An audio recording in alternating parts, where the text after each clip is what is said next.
Chapter 1806. Chen Zhao was also caught off guard. Adopt children? And eight at once? To be honest, Chen Zhao and Fei Lai were still kids. It was already hard for them to take care of little Jerlin and Larissa. Adopt 8 more children? Ignoring the troublesome legal procedures, Chen Zhao didn't have to worry about that. Their physical and mental health and futures were all things he had to consider. Fei Lai, do you want to adopt them? Chen Zhao asked. I don't know. When Fei Lai said this, it meant that she was tempted. Chen Zhao's head swelled. Adopt children. Adopt 8 children. Fei Lai looked up at Chen Zhao. What about you? As long as you give me a definite answer. Yes or no? Fei Lai gritted her teeth. I want to, but I'm scared. Fine, leave the rest to me. Chen Zhao stood up and walked into the dining room. The children were still wolfing down their food. Only Xinli looked up at Chen Zhao. Xinli, why do you want Fei Lai and me to adopt you? Chen Zhao asked. Because you're powerful. You can help us get revenge. Also, I want to become stronger. Can you represent the other children? Also, we're your grandfathers and grandmothers. Chen Zhao looked at Xinli Singh. If they want to adopt you, I won't be able to legally do so. We don't have any blood relatives within 3 generations. Xinli looked at Chen Zhao calmly. So, as long as you're willing, no one will fight with you. They're like me. They don't have a choice. I need to discuss this with Knots. At the end of the day, they were Knots' relatives, not Chen Zhao's. Moreover, even if Chen Zhao adopted them, it wouldn't be for revenge. It wasn't for revenge, nor was it to train them into killers. Chen Zhao had never thought about adopting them either. Of course, he didn't reject it either. Chen Zhao was someone who didn't have great kindness or evil thoughts. Adopting a child wasn't just about providing food and shelter. He already had 2 little demons at home. Now, there were 8 more. Chen Zhao felt his head hurt just thinking about it. Sister Knots can't teach me magic. I can't teach them either, Chen Zhao said. You must have a way to make people stronger, Xinli Singh said with certainty. Stay here for now. I'll think about your idea. Chen Zhao didn't say anything definite. This wasn't something he and Fei Lai could decide. What the child thought was one thing. What Navat Singer thought was another. Now what's it's me? Chen, what is it? Fei Lai wants to adopt these children. Chen Zhao went straight to the point. On the other end of the line, Navat Singh was silent for a moment. Chen Zhao did not speak either. He waited for Navat's reply. What about the children? Children have this tendency too. Chen Zhao did not say much. I'm fine, Navat said. Protect them. Chen Zhao hung up. Navat's intention was similar to Chen Zhao's. He did not take the initiative to object, nor did he take the initiative to agree. Chen Zhao took a deep breath. This seemed to be big trouble. 10 children. 10 children. What have I done? In the night, Fei Lai turned and rubbed Chen Zhao. Chen, are you asleep? No, Chen Zhao replied. Chen, if you don't want to, I won't force you. Of course not. I like children. I like our home to be more lively. Chen Zhao pulled Fei Lai into his arms. We have this condition. Plus, little Jerlin and little Larissa can have more older brothers and sisters. I suddenly think this is a great idea. Actually, Fei Lai also knew that it was because she couldn't have more children, but she still wanted more children. Okay, Chen Zhao could understand Fei Lai. Chen Zhao didn't object. So what if they had a few more children? Anyway, it was just more effort. The next day, early in the morning, Alex glanced at the time. Anger surfaced on her face. She was furious that Chen Zhao would call her at this time. Chen, if you can't give me a satisfactory answer, I'll make you regret it. Fei Lai and I discussed it. We suddenly want to adopt 8 children. Wait, speak clearly. Alex suddenly became clear-headed. How many did you say? 8. Orphans? Do they have guardians? Age, background, identity. We'll talk about the details in the morning. Alex also felt a bit of a headache. Alex ran over in a hurry. She looked at Chen Zhao and Fei Lai, who were eating breakfast absent-mindedly. Tell me the situation. What's going on? There are 8 children. Their parents died in a fire yesterday, Chen Zhao said. Fei Lai and I want to adopt them. It's that simple. I need their detailed information and identification. I'll have someone send it over later, Chen Zhao said. Alex, would the adoption process be difficult? Fei Lai asked. Do they have any immediate family members? No. Chen Zhao shook his head. Then it shouldn't be a problem. Will someone come out to fight for custody? If there's no immediate family within the second generation, the court and the Minor Protection Association will determine if there are collateral relatives within the second generation, as well as if they're willing to raise the child and if the child is willing to follow them. If any of them are unwilling, the child will be sent to an orphanage. Then what do we need to do? Nothing much. You just need to prove that you have the income and that your family can raise the child. I'll make the proof for you. Of course, Fei Lai is a member of the Coastal Rescue Team, so it's even better. If you're worried about other problems, you can donate some money to a charity, preferably one for minors. Actually, in America, adopting children was a very utilitarian thing. Of course, from a normal perspective, it was a win-win situation. The orphanage would receive donations to lighten the burden. The adopter would get the child, and the child would get a family and parents. So, in principle, the wealthier the adopter, the better. I'll leave this to you, Chen Zhao said. A while later, Nat Singh and Deli Moore came, bringing the children's information. Alex met the 8 children and learned about their actual situation. Chen Zhao and Fei Lai also learned all the children's names. Chapter 1807. President will go back tomorrow. Wes called Chen Zhao. Looks like you didn't find the giant, Chen Zhao said in a mocking tone. If they found the giant, they would definitely send him a message. If they were to come back so suddenly, they must have failed. Of course, Chen Zhao didn't blame them. No one could be 100% sure that they would be able to find the legendary Nordic giants. West's reply was rather boring. President, we actually found the giant and completed the mission. Found it? And completed the mission? Chen Zhao asked in disbelief, his eyes wide. Yes, we found it. West was getting more and more bored. Since you found it, why are you in such a bad mood? You don't seem happy at all. You don't even seem excited. I can't be excited, West said. West said, this mission isn't difficult at all. It's much easier than besieging the Tauren. Are the legendary Norse giants weak? No, the real Norse giants should be very strong. The real Norse giants? Isn't the giant the mission was referring to? It's a 2-headed giant with a bit of Norse giant blood in him. He's huge, savage, and bloodthirsty. All of us were fully prepared, but we stepped on a landmine that Klaus had prepared beforehand, and one of our legs was blown off. Chen Zhao was speechless too. One leg exploded by a landmine. Either Klaus had set some super powerful landmine, or the giant was really weak. No wonder West was so depressed. He'd rushed overexcitedly, but he'd encountered such a thing. Aren't you still in Norway? It's very close to the North Sea. Aren't you going to search for the North Sea monster? The North Sea monster has already been captured alive. It's indeed a shockingly huge monster, over 1,000 tons. I feel like it doesn't live up to its name. Yeah, how boring. Whatever. No matter what, completing a mission is something to be happy about. Chen Zhao comforted. Did you inform Wangxi? Yes, she's an L, a now. 3 missions, $200 million.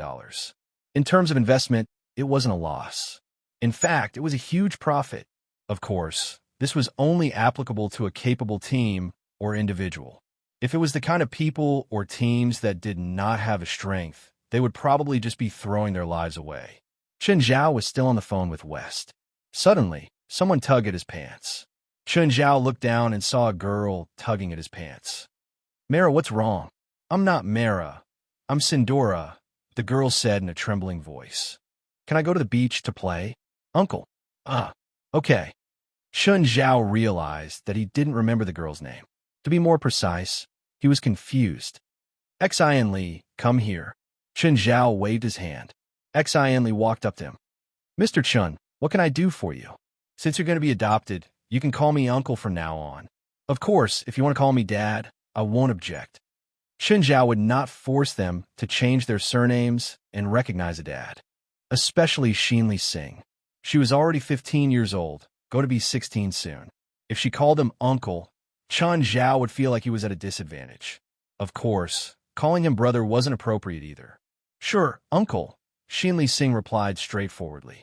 Tell me each child's name and age, Chen Zhao said. I can't remember. The one who ran to you is Sindora. She's the youngest among us, 5 years old, Xin Li Singh said patiently. Then she pointed at each child and explained, Mara is that one. She's 6. She's Sindora's cousin. That one is Didala, 12, female. Crow, 11, male. Ferencia, 8, female.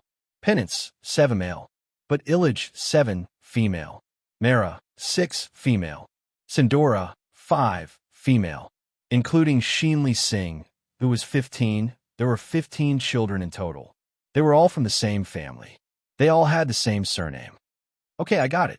After lunch, follow me out to buy some daily necessities and clothes for you. Just then, Portia came, but she suddenly realized that the entire villa was filled with children. Boss, what did you kidnap so many children? They're all my children, starting from today, Chen Zhao said. Huh? Portia wouldn't believe it. Smiling, Chen Zhao looked at Portia. I've decided to give you a raise. Really, boss? Portia was overjoyed.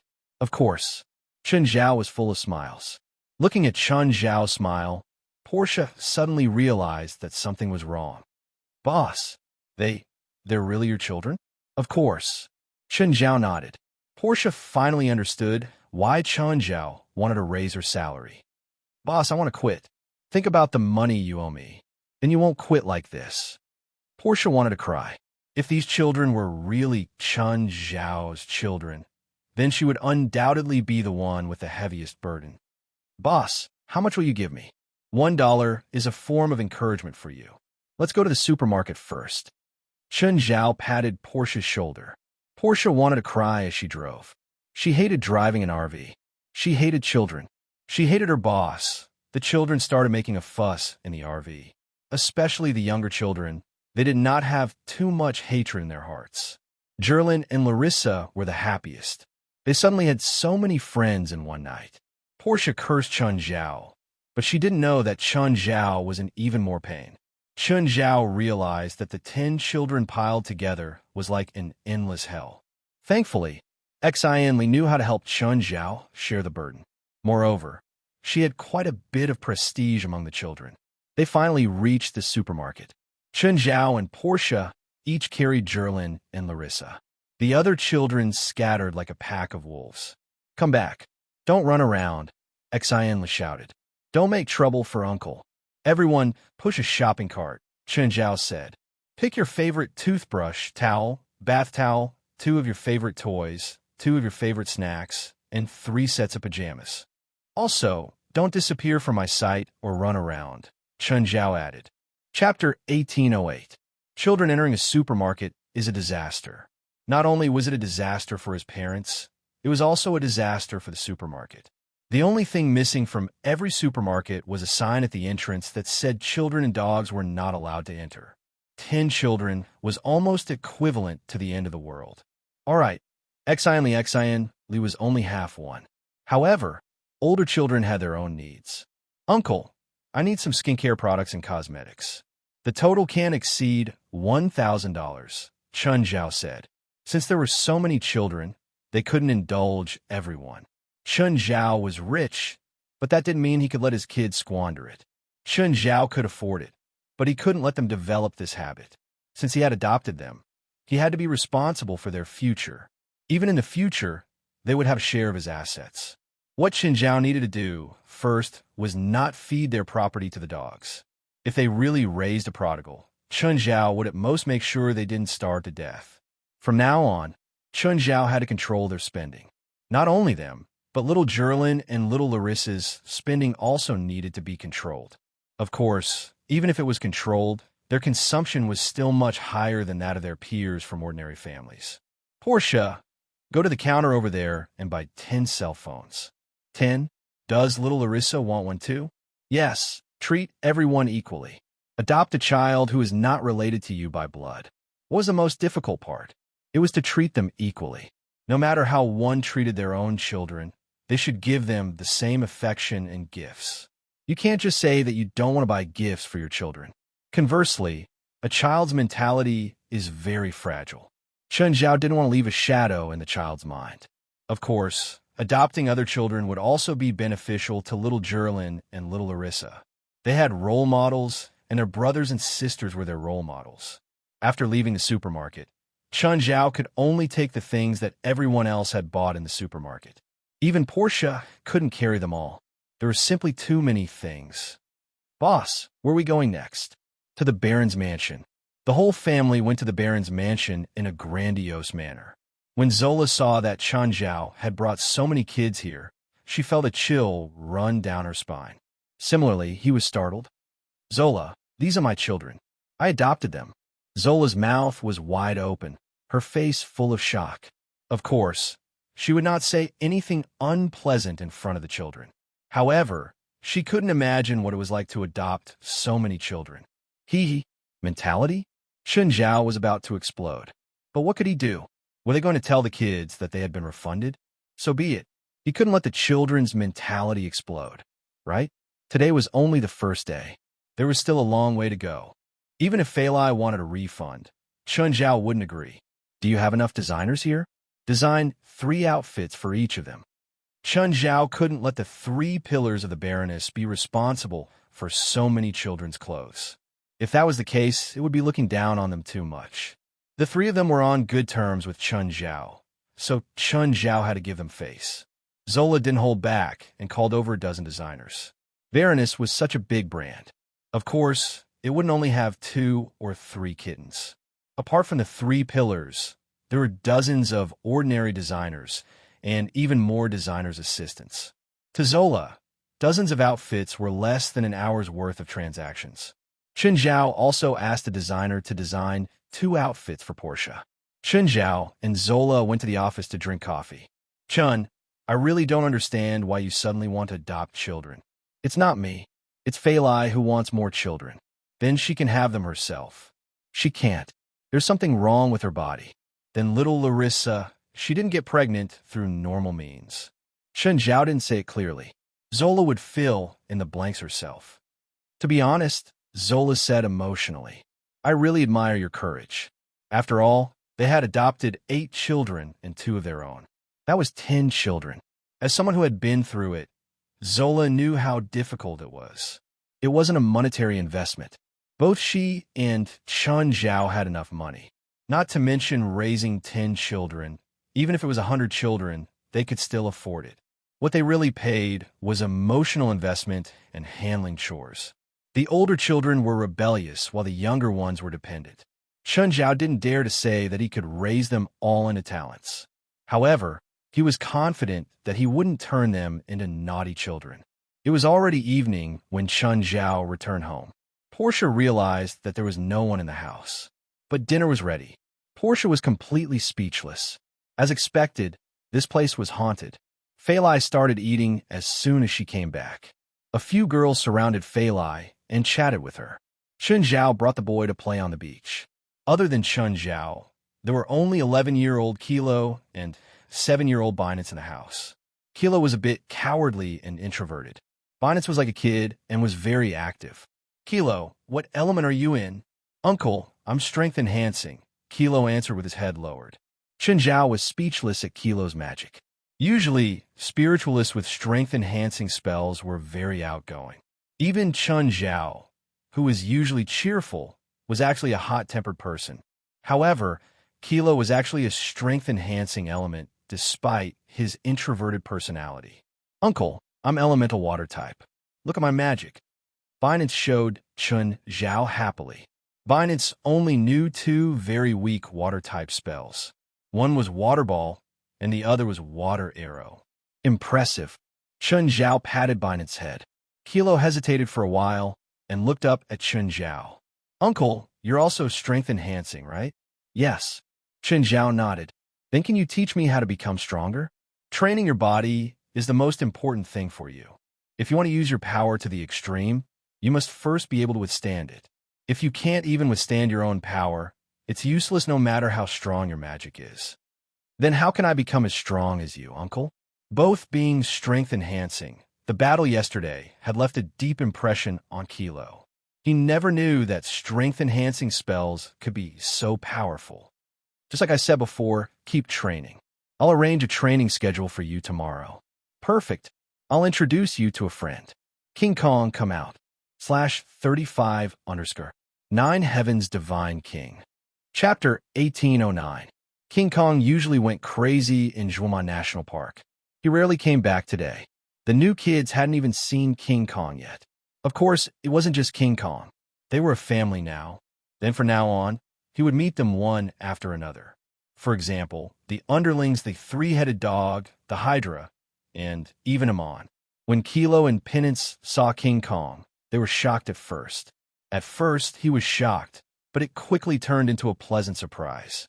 He was a child to begin with, and he was also a spiritualist. They were much braver than normal people. This gorilla is also a strength type, Chun Zhao said.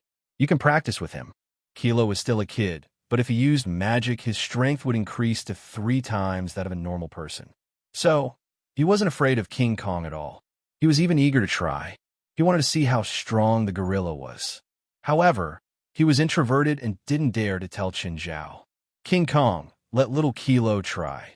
Chun Zhao only let Kilo try. He didn't let King Kong punch. How strong was King Kong? 30 to 40 tons of strength. If he didn't control his strength, Kilo would be gone. Kilo would be gone. As someone who'd been through this, Chun Zhao knew what 30 to 40 tons of strength meant. A human's body structure was stable and could withstand a lot of potential energy. It was about 4 times their body weight. But once the potential energy exceeded 4 times, the human body would be injured. If it exceeded 10 times, the human body would fall apart. If it exceeded 100 times, it would explode. For example, with Chun Zhao's current strength, if he didn't control it and hit a person, the person would turn into mist. Kilo walked up confidently and punched King Kong's stomach. In the end, King Kong's skin didn't even sink in, let alone injure him. After playing on the beach for a while, Chun Zhao brought Kilo and Penance back up. At night, Chun Zhao hugged Fei Lai to sleep. Fei Lai couldn't sleep. Chun, what about their studies? We can't just send them to school, right? Let them take a semester off, Chun Zhao said. Next semester, send them to school in Mountain Town. It's close to Mirror Lake, and we're familiar with Mountain Town. If anything happens, we'll know immediately and solve it. Fei Lai thought for a moment and nodded. That's good too. Chun, can you do it alone? No problem. Even if he was tired, he still had Portia and Xin Li to share the burden. Chun Zhao didn't feel like he was dying. Other than the occasional mental fatigue, there were no other problems. The next day, Portia came with a tired expression. The only thing that could make up for her exhaustion was Chun Zhao's raise. Her weekly salary had been $2,500, but Chun Zhao increased it to $3,500. Her salary was indeed very high. It could even be said that she was now a high-income person. Moreover, this was the after-tax income. However, whenever Portia thought of the huge debt she owed, she felt stifled, just for those luxuries that she had only used a few times. How could he have been so crazy back then? Chun Zhao must have drugged her.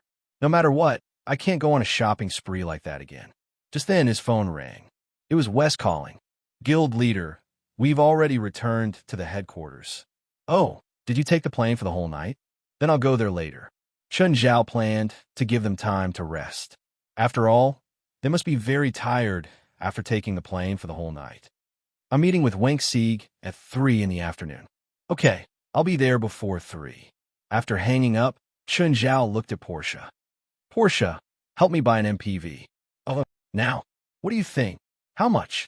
Less than $200,000. I need a lot of space and safety. Okay. Portia was speechless at Chun Zhao's intermittent impatience. However, she was also envious of Chun Zhao's wealth. He didn't need to think much about buying a car. $200,000 was already a super luxury car. It was the same even for an MPV. Portia could roughly understand Chun Zhao's needs. Chun Zhao definitely didn't want to drive an RV every time he took Kid out. That RV was indeed too flashy. Boss, where are you going today? The company. The place last time? Yes. Chun Zhao nodded. You don't need to go. Oh, help me get a few computers and a few tablets in the afternoon. Got it, boss. Damn capitalists, Portia thought to herself. Portia's work efficiency was very high. In just 2 hours, she drove a new car back. The Mercedes-Benz X, so 211 MPV, had a huge interior and could seat 12 people. It also had the same anti-collision level as a school bus. All the performance parameters indicated that it was expensive. The cost plus the various fees had exceeded Chun Zhao's original limit. However, Chun Zhao didn't blame Portia. After lunch, Chun Zhao called the kids into the car. Chun Zhao planned to take them to the supernatural organization. They were spiritualists anyway, so it didn't matter if they found out about the organization's secret.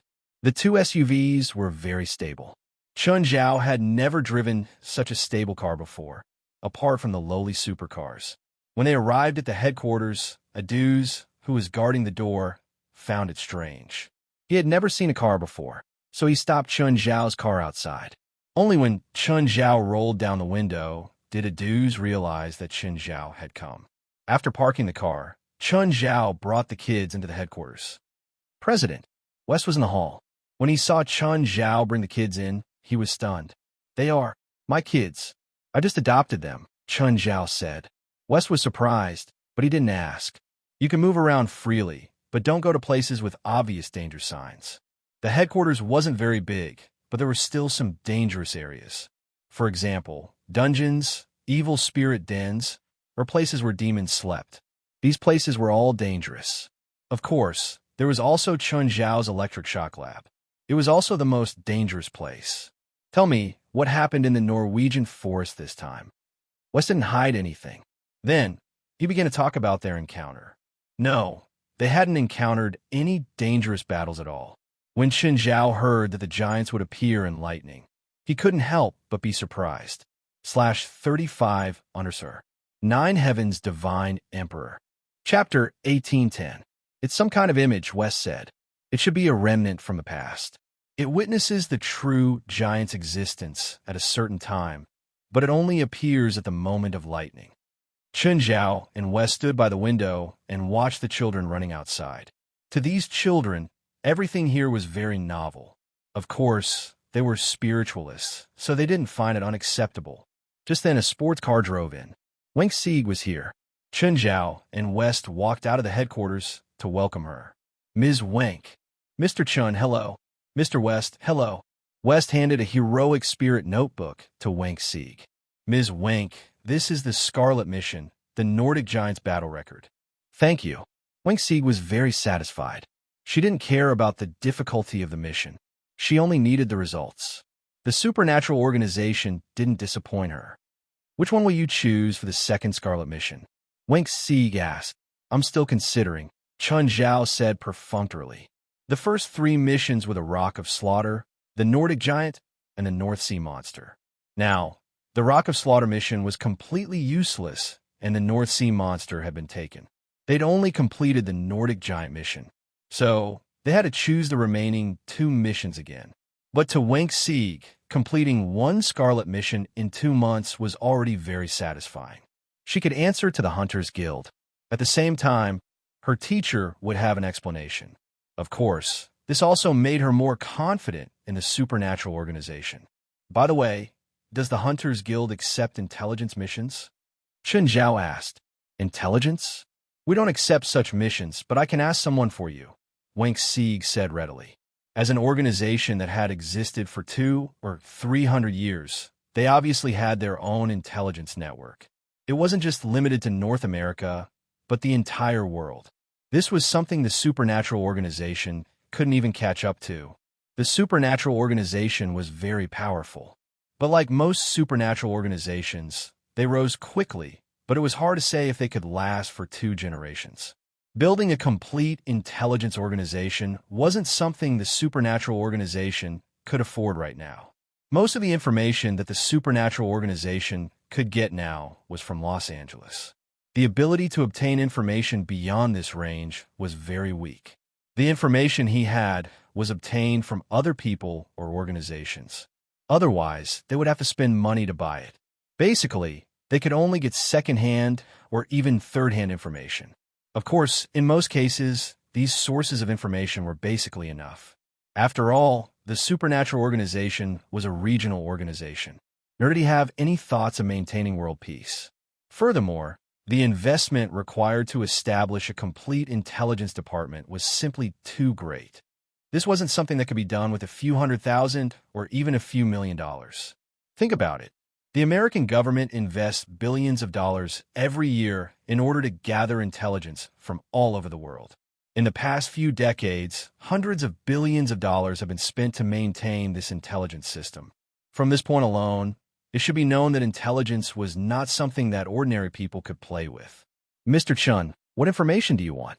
All the information about the Roma Akuk family. Wang Sieg looked surprised. What? Do you know the Roma Akuk family? How could I not know? Wang Sieg smiled bitterly. In the past year, there's only one person left in the Akuk family. You can say that he caused a huge commotion in the entire spiritual world. Only one person left. Chen Zhao couldn't help but be confused. He looked at Wang Sieg. There's only one person left in the Akuk family? Yes, Warren Akuk. He's ranked 8th on the top 10 wanted criminals in the spiritual world. Wang Sieg said with a bitter smile. In the past year, he killed more than 300 people. Most of them were spiritualists, and they were all Roma. The whole world is after him now. Wang Sieg looked at Chen Zhao. Mr. Chun, do you have a grudge against him? I guess we're mortal enemies now, Chen Zhao said with a shrug. Wang Sieg looked at Chen Zhao in confusion. Chen Zhao's tone was rather relaxed. There was no hatred or anger on his face either. However, he said it as if it was only natural. I'll do my best to help you investigate this Warren Akuk, Wang Sieg said. Wes had guessed a little. The children Chen Zhao had brought were clearly Roma. Warren Akuk also had a huge grudge against the Roma. So, the children's relatives must have been killed by Warren Akuk. So, Chen Zhao would naturally bear this grudge. Xian Li Sing suddenly regretted letting Chen Zhao and Fei Lai adopt her. Little Jerlin and little Larissa were two complete little devils. Especially little Larissa, who was the youngest. Sis. Little Larissa tugged at Xian Li Sing's hair. Jerlin, on the other hand, was running around in the headquarters. Just then, a girl about her age came over. Risa walked over with her hands in her pockets, studying Xian Li Sing up and down. You're the president's adopted daughter? Risa's tone was somewhat provocative. Xian Li Sing looked at Risa. You are? I'm the president's subordinate, Risa said, extending her hand. Let's get to know each other. I'm Risa. Xian Li had just extended her hand when she suddenly felt a chill. Her arm was almost frozen. Xian Li Sing hurriedly stepped back. What are you doing? Risa snickered. Nothing. I just want to tell you that you're very weak. Xian Li Sing stared at Risa angrily. Are you going to fight me? Risa lifted her right arm and pointed to the left. Suddenly, a powerful current shot out from her palm. A hole appeared in a tree with a diameter of 70 to 80 centimeters a dozen meters away. Xian Li Sing was shocked. The girl seemed to be 1 or 2 years younger than her, but her magic was so powerful. Suddenly, Risa felt a chill behind her. Looking back, she realized that Chen Zhao was already standing behind her. Hi, President. Are you bullying Xian Li? No way. Risa hurriedly waved her hands. I'm just showing her my magic. Chen Zhao looked up at Xian Li Sing. Xian Li hesitated for a moment and then shook her head. No, she didn't bully me. She was a proud person. She didn't need someone to back her up right now. /35_ Divine Emperor of the Nine Heavens. Chapter 1811. On a small island in the Atlantic Ocean. The people of this island lived a secluded life. But now, this island was engulfed in flames under the night sky. Death spread amidst the blood and flames. The Edith residential district had completely fallen. The Edith family was the most populous family among the Roma people. Inside the raging flames, Warren Akuk stood in the middle with both arms raised, chanting an incantation that was hard to understand. In front of Walloon was a corpse. The chest of the corpse was embedded with several pillar-shaped crystals. As he chanted the last part of the incantation, a mass of black smoke spread out from the flames around him. Then, the black smoke surged into the corpse in front of Warren. The crystals on the corpse's chest became darker and darker, finally turning completely black. Southern Pillar King, welcome back to the world. The corpse moved a bit, the fatal wounds on its body also quickly healed. He stood up. Warren knelt on one knee. Southern Pillar King, sir. I am Warren a Cuck, your humble servant. The Southern Pillar King was admiring his own body, ignoring Warren's actions. A Cuck? You are the descendant of the Middle King? Yes, Southern Pillar King, sir. 5 kings. How many have you awakened? The Southern Pillar King asked. You are the third, Walloon said respectfully. Oh, who are the first 2? The Southern Pillar King looked at Warren and asked. It's me. Within the flickering flames, 2 figures slowly walked over, a man and a woman. The woman had a head of red hair and a slender body. There was a faint smile at the corner of her mouth. Her attire was extremely simple, just a loose shirt paired with a pair of tight jeans and a pair of sunglasses hanging in front of her chest. She looked like an ordinary fashionable beauty. The other person had his hands behind his back, looking rather old with a head full of silver hair. He was half a body length shorter than the woman next to him. His gaze was dim and lifeless, as if he was an old man with 1 foot in the grave. Sean, Bion. The Southern Pillar King's eyes glowed. The red-haired woman was the Eastern Endless Pillar King, Sean. The other old man was the Northern Shadow Pillar King, Bion. Zoran, I trust you have been well since we last met. Sean's face was as beautiful as a peach blossom. Byron nodded slightly towards Zoran and greeted him coldly. Walloon stood aside obediently. He was facing the legendary creator of the Roma, 3 of the 5 great gods. At the same time, they were also the ancestors of the 5 great Roma families, Akuk, Singus, Edith, Vaiku, and Pomis. What are your requirements for waking me up? Zoran asked. Byron and Sean also looked at Warren. They also didn't know what Warren's goal was. Fight for him. Every single one of them possessed unparalleled magical power. Moreover, they did not coexist harmoniously. If 3 of them were summoned, it was very likely that they would fight amongst themselves.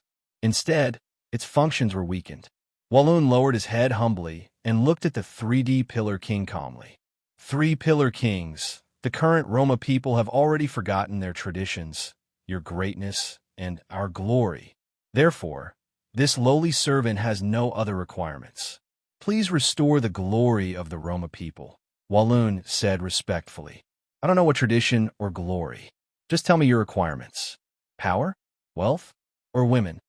Please awaken our king, the great Pillar King Quemelas, Walloon said. Do you know what needs to be done to awaken the great Pillar King Quemelas? Zoran looked at Walloon with a serious expression. Yes, I do, Walloon nodded. Warren nodded. We need the 4 Pillar Monarchs to appear. At the same time, we need the 4 of you to work together. Without your cooperation, we won't be able to awaken the great Pillar Monarch, His Majesty Quemelas. At the same time, I need a vessel. Sean stared at Walloon. Has your Akuk family's vessel been prepared? Yes, I am that vessel. Warren opened his shirt, and the 3 Pillar Kings saw that Warren's chest was pierced by a few crystals. The 3 Pillar Kings frowned. Sean said, You should know that as a vessel, your consciousness will be erased. Are you sure you want to do this? I'm the only one left in the Akuk family, and for the sake of my family's unfulfilled wish, I have no regrets. All right, you are our awakener. We will fulfill one of your wishes before the vessel is destroyed. This is a fair trade. We have no other choice, Zoran said. However, you still have to awaken the Western Pillar King, Erewhon. I've already made the preparations. I've also scouted out the Vrykul family's residential area. Zoran looked around. He was currently in a strange mood, because the Edith family was his kin, his descendants. But now, they had to die to awaken him. But he was awakened by the slayer of his kin. But even he couldn't go against Walloon who awakened him. Walloon could ask him to do anything at all. Of course, there was only one thing. The Romani people were all about fair trade.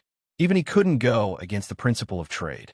If there was anyone who could go against the principle of trade, it would be the great Pillar King Quemelas, because he was the one who made the rules of trade. The great Pillar King Quemelas was also their master. The 4 Pillar Kings were Quemelas's 4 vice-kings. According to the legends, they created the world and were the creators of the world. In reality, they didn't create anything.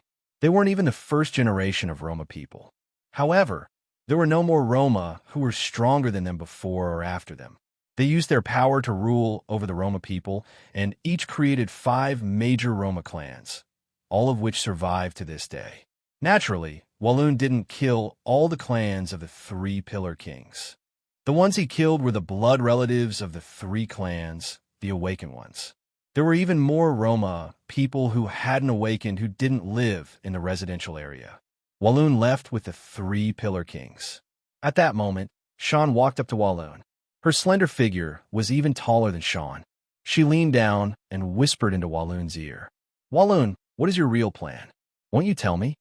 Sean's tone was filled with temptation. Walloon calmly looked at Sean. "Great Eastern Pillar King, my goal has been revealed. I didn't hide anything. I want to resurrect the Great Pillar King Quemela's. Don't lie to me. I can see the ambition in your eyes," Sean said with a smile.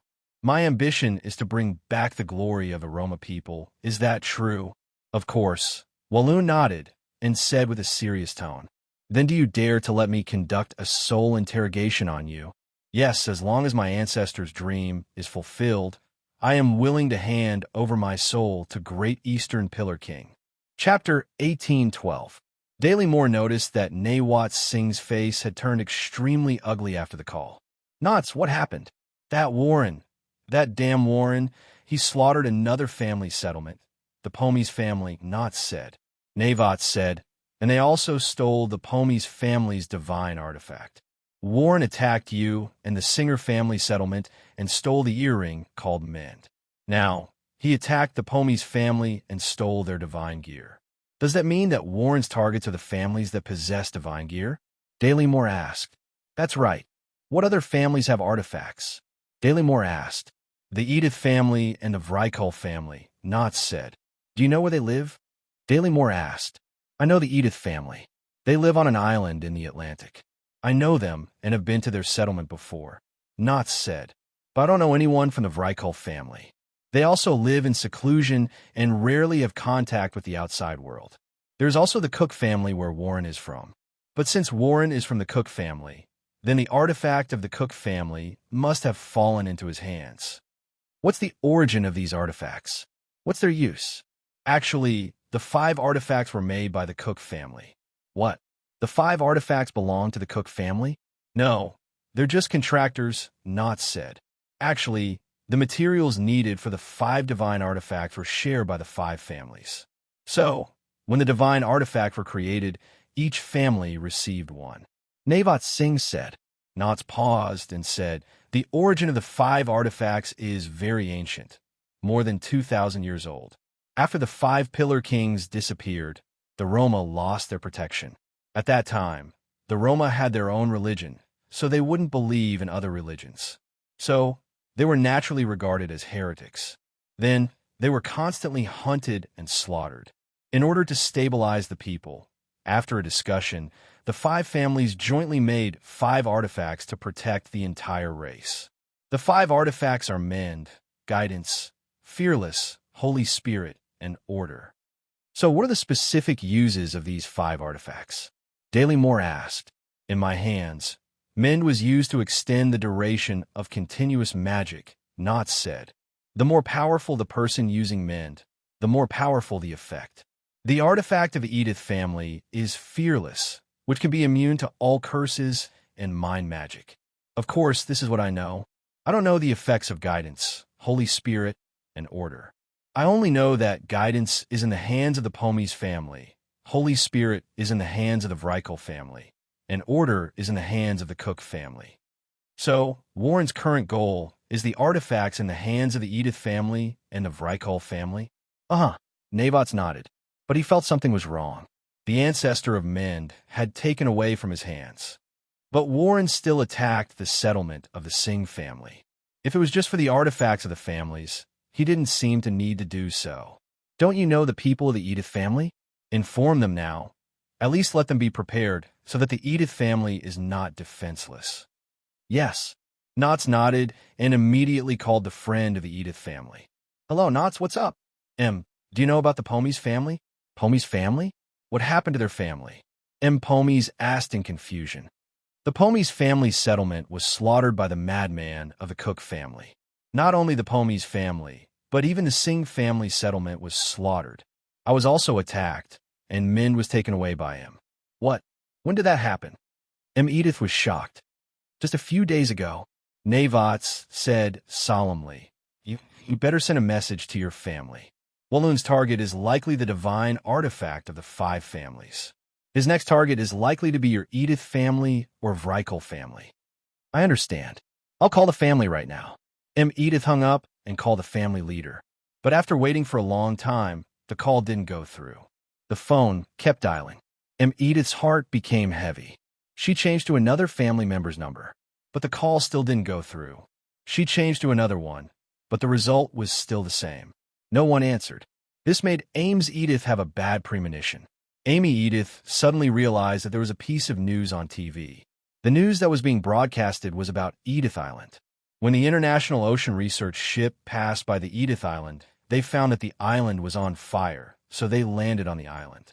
They found that the residents of the island were slaughtered. No one survived. Strange symbols were left at the scene, like some kind of cult symbol or ritual. Edith sat on the ground. Her whole body seemed to be drained of energy. Warren! Warren! Edith roared. Not Singh's report was too late. The Edith family had already been attacked and destroyed. It was different from Not Singh.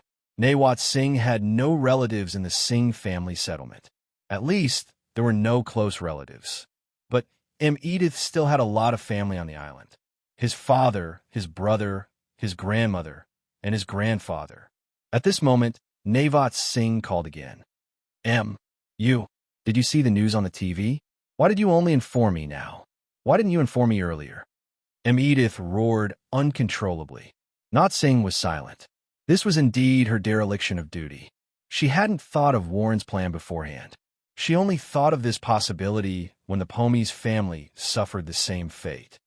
Do you know where the Vrykul family settlement is? Warren's target is probably the Vrykul family. Edith was silent for a moment. Then he said, in Minneapolis. Suddenly, Edith remembered. I'm going to kill Warren. I'm going to kill him. Chapter 1813. Shinli, hurry up and help. Don't play with your phone. Portia shrieked. Boss, they're your kids. You should take responsibility. What could Chunjiao do? He had 2 big demons, little Jerlin and little Larissa, in his arms. For dog leashes hung on his body. He was holding Sindora, Mara, Coilage, and Binance. Apart from little Jerlin and little Larissa, the 4 of them were the youngest of the 4. Other than Binance, the other 3 were all girls. But their mischievous personalities were no less than boys. Chun Zhao's expression was lifeless. Xin held her phone and looked left and right in the airport. Uncle over there. Xin had already seen Nawat Singh's figure. Don't run anymore, or I'll get angry, Portia shouted. Sister Navots, we're here, Shinli shouted, raising her hands. Not Singh and Edith also saw them. Narrowed her eyes and looked at Chun Zhao's group. Portia was clearly an ordinary person. Chun Zhao had an unusual aura, but it was too weak. It didn't feel very strong. Also, what's with the kids? The person actually had 2 kids in his arms. Is he a babysitter? Why did he bring the kids here? Chin, you're here. Navots walked up to Chun Zhao. Why did you bring the kids? I had no choice. There's no one home to take care of them, so I could only bring them. Chun Zhao shrugged. They shouldn't come, Navots said. There's no shouldn't. Chun Zhao put little Larissa into Navots' arms. Do me a favor. Navots looked at the time bomb in her arms, her expression very awkward. Change little Larissa's diaper. Huh? Me? I don't know how. Learn. You'll need it in the future. Chun Zhao glanced at Aim beside him. Are you Navots' boyfriend? No. I'm Aim Edith from the Edith family. On the surface, Aim Edith was still polite. But when he looked at Nawat Singh from the corner of his eyes, he was already furious. What kind of people were they? Is this the helper Nawat Singh found? She couldn't have pulled it from the streets, could she? Boss, I want a raise. Otherwise, I'll quit. Portia complained. If you talk about a raise again, I'll deduct your salary. Chun Zhao pulled little Glinsaporia into his arms. Uncle, I want to drink Coke. Looking at Chun Zhao, Binance tugged at Chun Zhao's shirt. Chun Zhao searched around and found a credit card. Do you know how to use it? Binance shook his head. Chun Zhao searched again. He didn't seem to have any cash on him. Portia, do you have any cash? No. Then go buy a few cans of Coke. Boss, you're empty-handed now. You want me to buy it? Boss, you're empty-handed. Do you pay my salary, or do I pay yours? Portia's cheeks twitched. I'll go.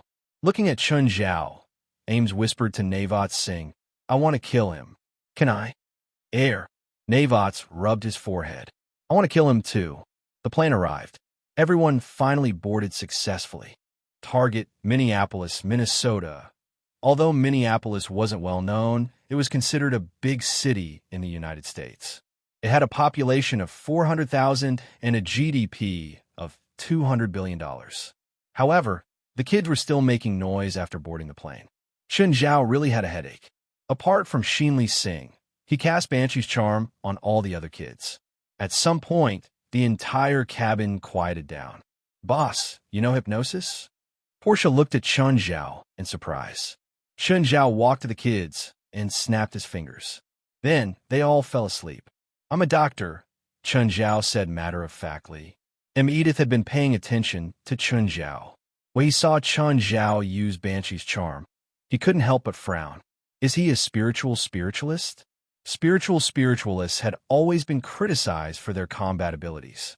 Their spells were quite effective against normal people. But against people with stronger wills, the effect would start to weaken. Against spiritualists, the effect would be even worse. The stronger the spiritualist's magic was, the worse the effect would be. As long as one had 1/3 of the spellcaster's magic, the spiritualist's spells would have a hard time being effective. Of course, it wasn't completely useless. It could only be said that hypnosis spells would be much less effective. On the other hand, some mental stimulation and mental curses were still effective. For example, mental whip could disturb the enemy in battle. They arrived at the Minneapolis International Airport. Everyone was carrying 2 children, even Shinli Singh. The kids were too sleepy. They went to the hotel first. Everyone was a bit tired. Ames didn't seem to be in a hurry to go to the Vrykul family's residence. Ames, where's the Vrykul family's residence?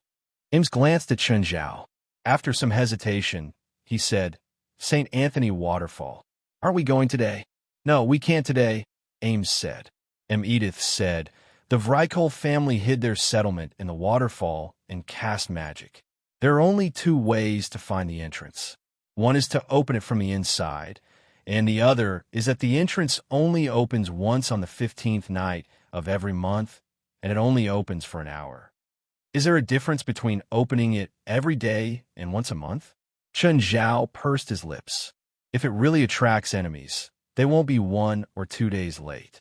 They seal the entrance, but that doesn't mean they can't receive information from the outside, Ames said. The Vrykul family's people in the residence must know that Warren is going to harm them, so they'll definitely be prepared. They'll also look for reinforcements. Warren will also return in failure this time. Whatever, Nawat Singh said. Tomorrow is the 15th.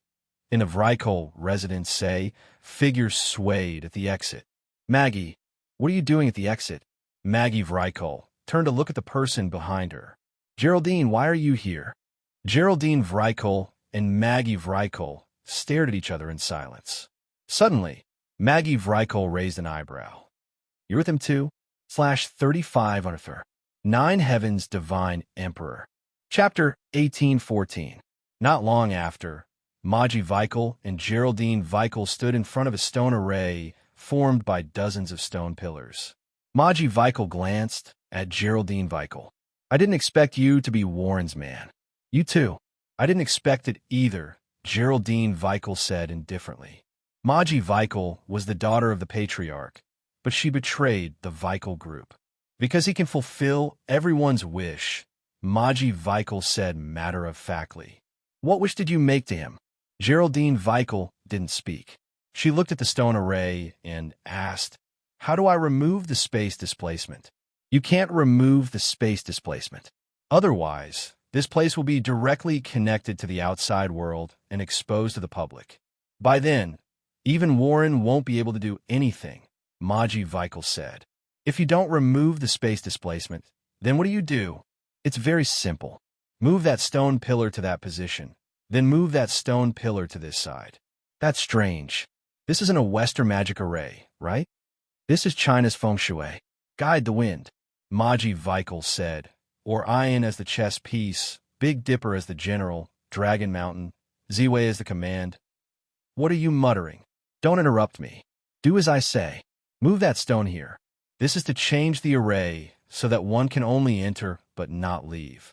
Geraldine Vikal silently followed Maji Vikal's instructions. At this moment, a hole appeared at the other end of the stone array. You can come in, Mr. Warren, Maji Vikal said with her phone in her hand. From a hole, a few figures appeared.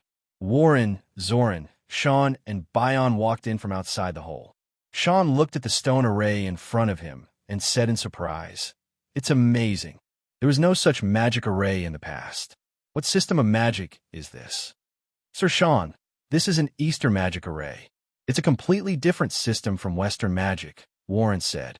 At this moment, Maji Vikal and Geraldine Vikal walked over. "Mr. Warren, I've done what I asked.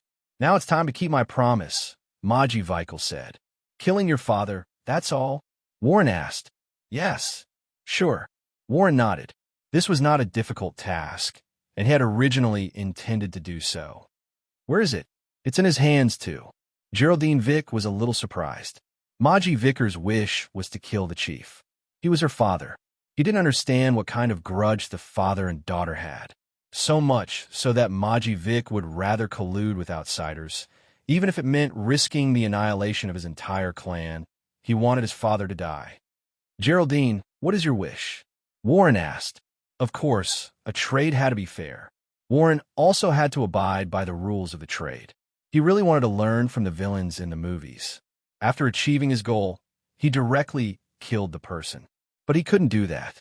Of course, he couldn't accept anything that Warren couldn't do. "Revive my sister." Warren closed his eyes and thought for a while. "I can't do it." "You just can't do it now," Geraldine Vick said. Warren frowned slightly. He seemed to know something. "Even if I succeed, I can't do it," Warren said. "No one can revive the dead.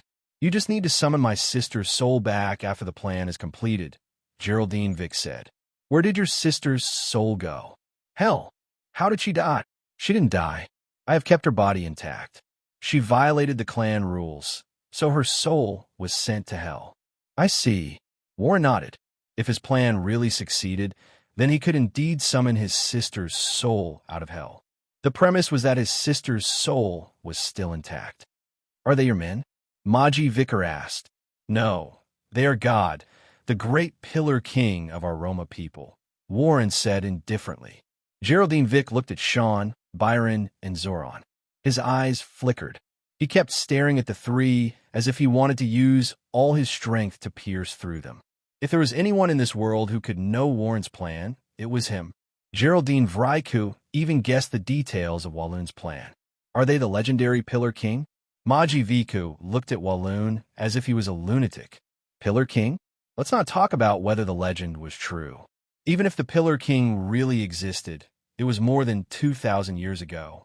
Maji Vick didn't believe that the legendary Pillar King would really appear. "Three sirs, you can start."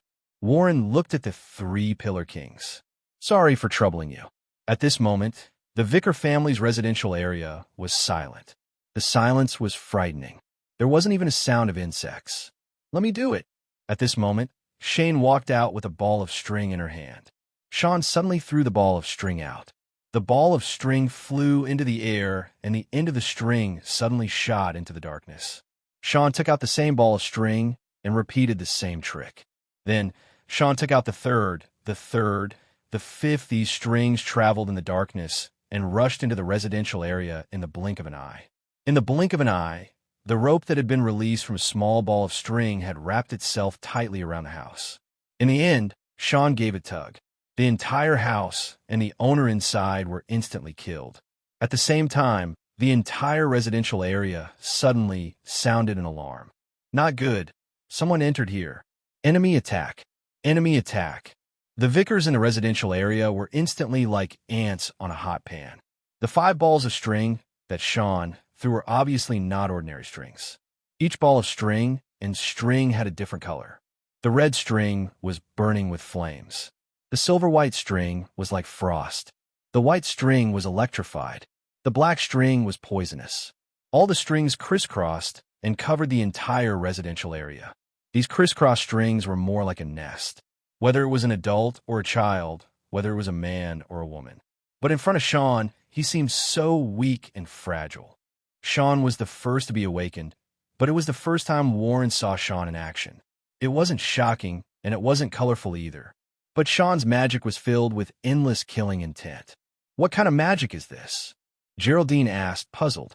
It's a familiar. Sir Sean isn't awakened, Warren said.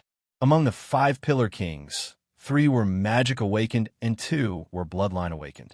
Sean's magic was purely to control objects. Chapter 18:15. Sean, you're too slow. Bion walked out. His movements were slow, as if he was an old man past his prime. But with every step he took, his appearance became younger. With every step he took, his body grew bigger. When he reached Sean's side, he had changed a lot. He was no longer a decaying old man, but a strong young man. Bion's body emitted a strong aura as his palms began to accumulate and compress magic. Everyone was shocked when they saw Bion's movement. Everyone felt like they were facing a walking nuclear bomb. Bion's movement was very similar to the Kamehameha in the manga. Bion's palms suddenly pushed forward. Just like the Kamehameha, a white light retreated from Bion's palms. Rumble. The entire residential area was razed to the ground, leaving a shocking crater in the center of the residential area. It was as if it was hit by a missile.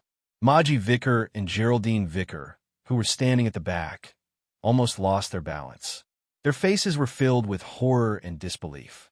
Whether it was Sean or Byron, both of them were so terrifying and unbelievable.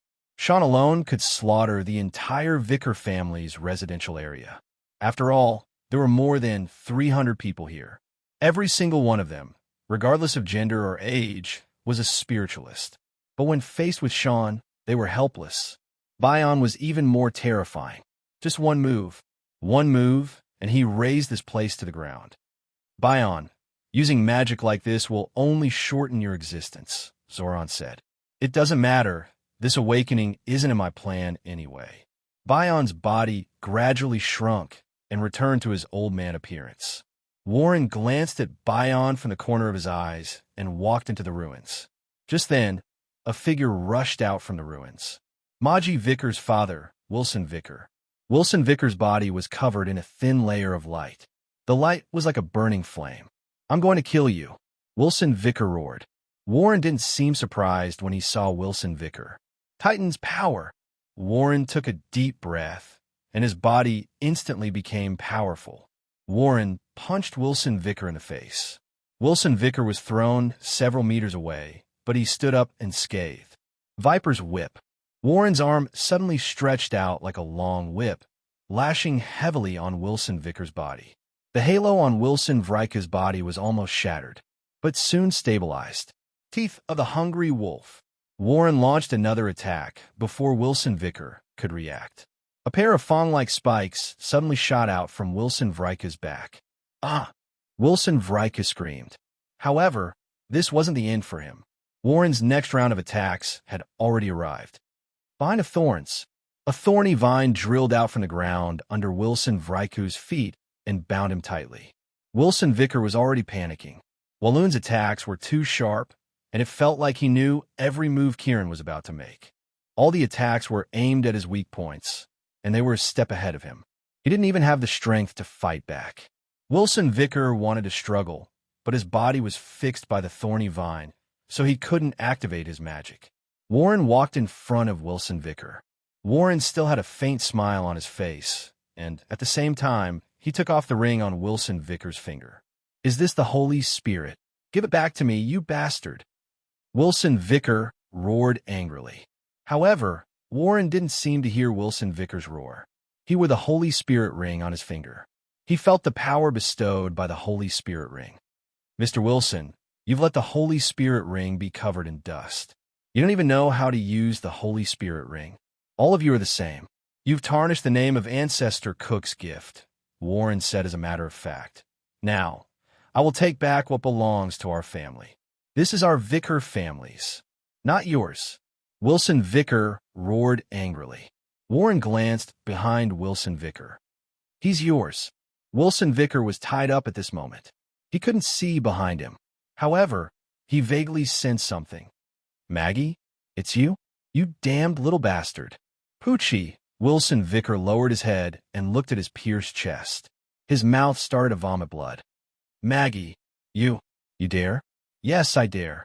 Maggie Vicker pulled out the weapon in her hand and stabbed it again. Wilson Vicker struggled several times before he finally breathed his last. Miss Maggie, please don't damage your father's body. Warren looked at Maggie Vicker with a smile. Now, their deal was completely completed. Maggie Vicker would also be completely loyal to him. Yes, Mr. Warren. Maggie Vicker pulled out her sword and silently retreated to the side. At this moment, Geraldine Vicker, Sean, Byron, and Zoran walked over. Geraldine Vicker looked at Warren. Warren was laying Wilson Vicker's body on the ground. Then, he stabbed a crystal into Wilson Vicker's chest. Did you make that soul device?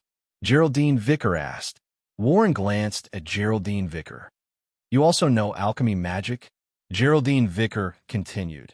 It looks like the product of the combination of Eastern refining and Egyptian soul binding. Warren began to prepare the magic circle and then placed the body in the center of the magic circle. It was the same process as waking up Zoran. Under Warren's magic spell, Wilson Vicker's body suddenly opened its eyes. Maggie Vicker was shocked and immediately pulled out her weapon. Put away your weapon. He's not your father. He's your ancestor now. Erewhon, long time no see. Sean took the lead to greet. Western Pillar King, Erewhon Vicker. Erewhon looked at his body. It was the same as when Zoran woke up. He was familiarizing himself with his body. Which one of you woke me up? It's the kid from the Cook family. Erewhon looked at Warren with his bull head. Tell me your purpose. I need you to wake up my ancestor, Great Pillar King Quemelas, Warren said. Erewhon glanced at the other 3 Pillar Kings. He couldn't tell if he was happy or angry. Seems like you're mentally prepared. Yes, I'm ready. Warren nodded. Then, let's do it here. /35 honors her. 9 Heavens God King. Chapter 1816. Warren wore 5 artifacts. Heal, Fearless, Guidance, Order, and Holy Spirit. These 5 artifacts were an earring, a pendant, a bracelet, a mask, and a ring. Sean, Bion, Zoran, and Erewhon stood in 4 different directions. The magic needed to summon the soul of the Great Pillar King was far beyond what ordinary people could bear. Only when the other 4 Pillar Kings joined forces would they have enough magic to summon the Great Pillar King. The magic of the 4 Pillar Kings was surging. Each of them had a magic that could make people 100 times stronger. Geraldine, what are they doing? Resurrecting our god of creation, Great Pillar King Quemelas, said Geraldine Vrykol. Resurrection? Maji Vrykol looked at Geraldine Vrykol in confusion. Yes, resurrection. But why can he still be resurrected after more than 2,000 years? Is it because the soul of God can't be destroyed? Maji Vrykol was puzzled. Let's not talk about whether Quemelas is a god or not. Even if he really is a god, I'm afraid his soul will be destroyed in 2,000 years. Then why? Do you know why Quemelas is called the god of creation? I don't understand. Because he really created a world. To be precise, it's a small world, a world that belongs only to him. His plan was perfect, but he overestimated his faith. There were very few souls that were truly qualified to be taken into heaven, causing the heaven he created to be unable to be maintained. Quemelas also died to maintain this heaven. After his death, his soul entered this heaven, but he completely closed the heaven he created and finally completely sealed his soul in this heaven.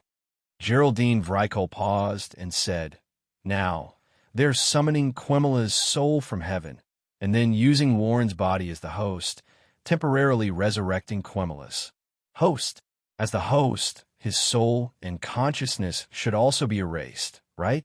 Geraldine Vrykol nodded. That's right. So the object of my allegiance soon became Camillus? Geraldine Vrykol smiled and did not answer. How do you know all this? Maji Vicar asked in confusion. These are secrets, and I happen to be the next patriarch's successor, said Geraldine Vrykol. Maji Vicar looked at Geraldine Vicar in surprise. As the daughter of the current patriarch, Maji Vicar knew a lot of things. For example, Geraldine Vic's matter. In order to resurrect his sister, Geraldine Vrykol had been studying alchemy and necromancy. There were also many other systems of magic. As long as it could be of use, he would study it. Of course, research and learning were two different things. However, this also made Geraldine Vyak the most outstanding and knowledgeable person among the younger generation. Among his peers, no one could stand shoulder to shoulder with him. Many people in the Vrykol family liked to do research, no matter what aspect it was. The Roma once said of the Vrykol family, a family full of evil and order. In order to carry out all kinds of research, the Vrykol family often had no bottom line. Many taboo research was never taboo in their eyes. Then why did you say it now? Is it still necessary to keep it a secret now? Geraldine Vrykol smiled. The Vrykol family has been destroyed. Both of us are now just stray dogs. What about your sister? Her soul entered the heaven created by Camillus. She is a firm believer of Camillus. Geraldine Vrykol said, so as long as Camillus is resurrected, then he naturally has the ability to bring my sister's soul out. No wonder. Maji Vrykol looked at the center of the field. Those 4 people are really the 4 Pillar Kings? Yes, at least their souls are the 4 Pillar Kings. Geraldine Vrykol nodded. Their souls are also in heaven. How did your sister die? Maji Vrykol asked. If you don't want to say, I won't force you. In order to pursue the secret of Camillus, Geraldine Vrykol said. She is a more fanatical researcher than me. Maji Vrykol could understand this. Most people in the Vrykol family were like this. They would do anything to do research. The reason why Maji Vrykol hated her father, it was because her father had done inhumane, forbidden experiments on her mother. The 4 Pillar Kings emitted shocking magic power. This was just the magic power that was dissipated. The amount of magic they consumed was even more shocking. The amount of magic they released in an instant was almost equivalent to all the magic a normal person could release at once. However, their magic recovery speed was also shocking. Even so, their magic power still couldn't keep up with the speed of consumption. Wah! Little Larissa suddenly burst into tears. Huh? Chun Zhao suddenly opened his eyes. Chun Zhao immediately stood up and comforted little Larissa. In that instant, Chun Zhao felt an aura permeating the air. Surging, powerful, Chun Zhao looked at the time. It was only 1 a.m. He carried the crying little Larissa out of the room. Just then, Nawat Singh, who lived in the next room, walked out. Then Edith also walked out of the room opposite. The 3 glanced at each other. Edith's expression was solemn. Scary, too scary. What was with that magic power? Perhaps all the spiritualists in the city had sensed that terrifying magic power. At this moment, the children in the other rooms were also awakened and ran out of their rooms.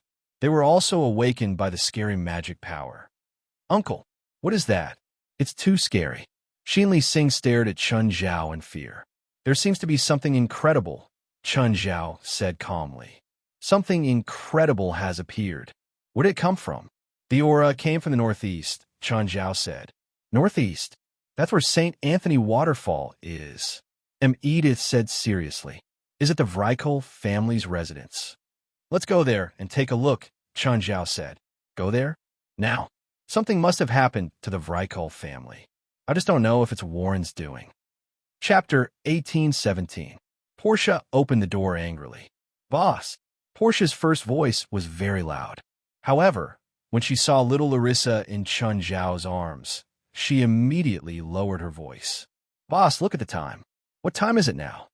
Portia growled at Chun Zhao. Chun Zhao shoved little Larissa into Portia's arms. What? I'll leave little Larissa and Gerlin to you. Boss! Portia glanced outside. Apart from little Gerlin and Larissa, all the kids were awake.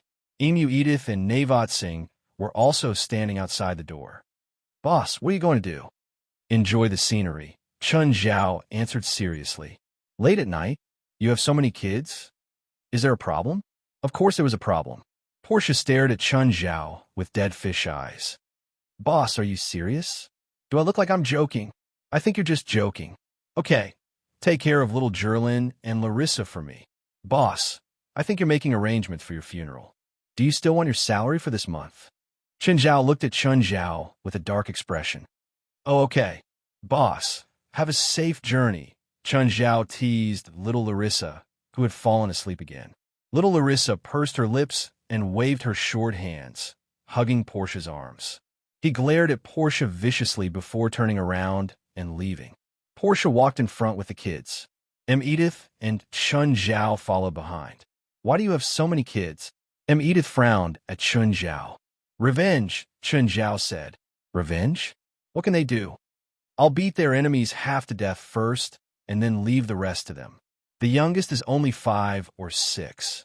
You want them to kill people? Of course not. I don't want them to kill people. They can't kill people anyway. We don't even know how strong our enemies are. You have so many kids with you. They might be affected. Edith still didn't agree with Chun Zhao's method. In his opinion, bringing kids into battle, no matter what their intentions were, it would increase the risk. No one can hurt my child in front of me, Chun Zhao said indifferently. Suddenly, 3 people appeared at the entrance of the hotel. Chun Zhao recognized one of them. It was Okula Singh, sister of Nawat Singh. But Nart's Hingis knew them, Barbara Rush Dominguez. When Nawat saw the 3 of them, he immediately became vigilant. Knots, where are you going? Move, Okula. I don't want to fight you now. Nawat looked at the 3 coldly. Chun Zhao walked forward. Okula glanced at Chun Zhao. They had met once when Nawat Singh was hospitalized.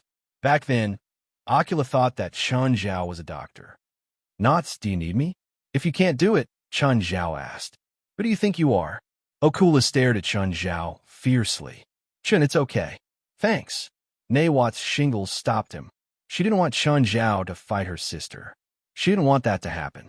Otherwise, the consequences would be very serious. Okula Singh looked at her sister. Knots, leave here. Okula looked at her sister seriously. You don't understand what you're facing. I defeated Warren before. I can still do it now. You don't understand.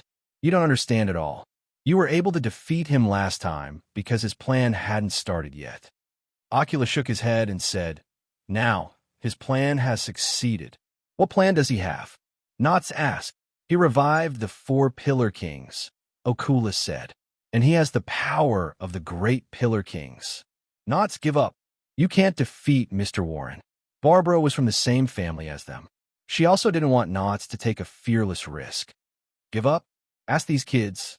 Will they give up? They, Okula, Barbara, and Dominguez suddenly realized that the kids before them were actually the juniors of their family. Since they're here, I can't let you take the risk. You're going to die. I know what I'm doing, Knots said. Knots, you really don't need me to do anything. No, Knots said. You guys go first. I'll deal with the 3. Oh, Chun, I'll lend you something. Okay. Chun Zhao nodded. Then hurry up and follow us. Edith and Chun Zhao sent the children onto a bus. Edith said worriedly as he drove. Can Nawat solve the problem alone? Of course.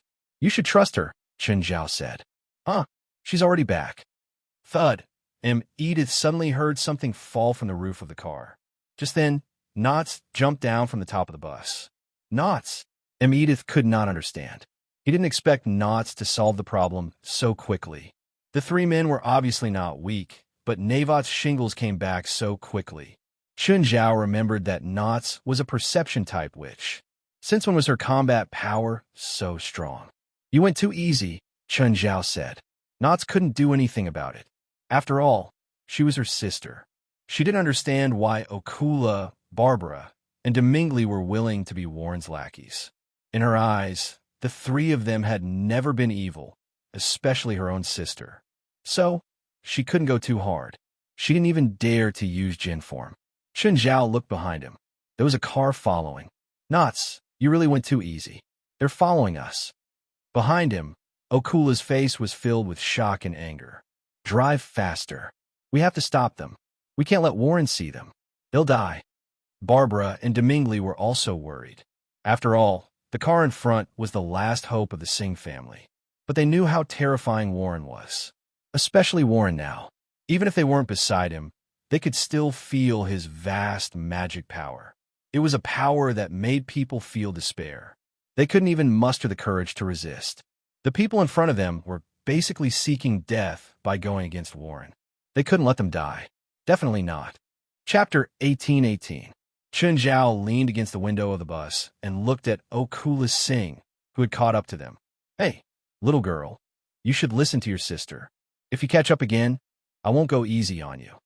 In the back seat of the sports car, Barbara had already activated the Fury Witch's spell. A ball of flames shot toward Chun Zhao. Chun Zhao clapped his hands, and the flames exploded in his palm. Barbara stared at Chun Zhao in surprise. Her attack was ineffective. She hadn't used her full strength, but it was still very easy to kill someone. Even if the target was a spiritualist, the power was enough to heavily injure them. Okula, aren't defensive spells a little too common these days? Barbara Rush said, a little annoyed. When she'd encountered Navots before, her attack had been useless. Now it was useless against a random man. Chun Zhao looked at the three people in the sports car.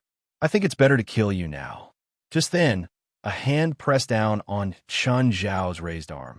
Navots looked at Chun Zhao. Chun, just let them follow. They can't do anything. Fine. Chun Zhao knew that Navots had softened again, but he could understand. If it was him, facing his family, they would also be as indecisive as Navot Singh. Finally, with the combined efforts of the four Pillar Monarchs, a figure emerged from the center of the magic formation. When they saw the figure in the center, the four Pillar Monarchs finally exhaled deeply. They'd finally succeeded. The four Pillar Monarchs knelt on the ground. Greetings, Your Majesty. Even though the Roma had never established a country, in the hearts of the four Pillar Monarchs, they were loyal to the true king. Whether it was his power, his breadth of mind, or even his knowledge, everything about him was so admirable. Maji Vraiku and Geraldine Vraiku knelt on the ground too. They looked at their incorporeal bodies, soul forms. Then Kumaras looked at Walloon standing before him. Kumaras touched his chin and a smile appeared on his face. I can see your past, your future, your ambition, and your dreams. Although I don't like what you do, I still respect you, Kumaras said. Warren knelt on one knee. Greetings, Your Majesty, Great Pillar King. Although I know your goal, I don't intend to stop you.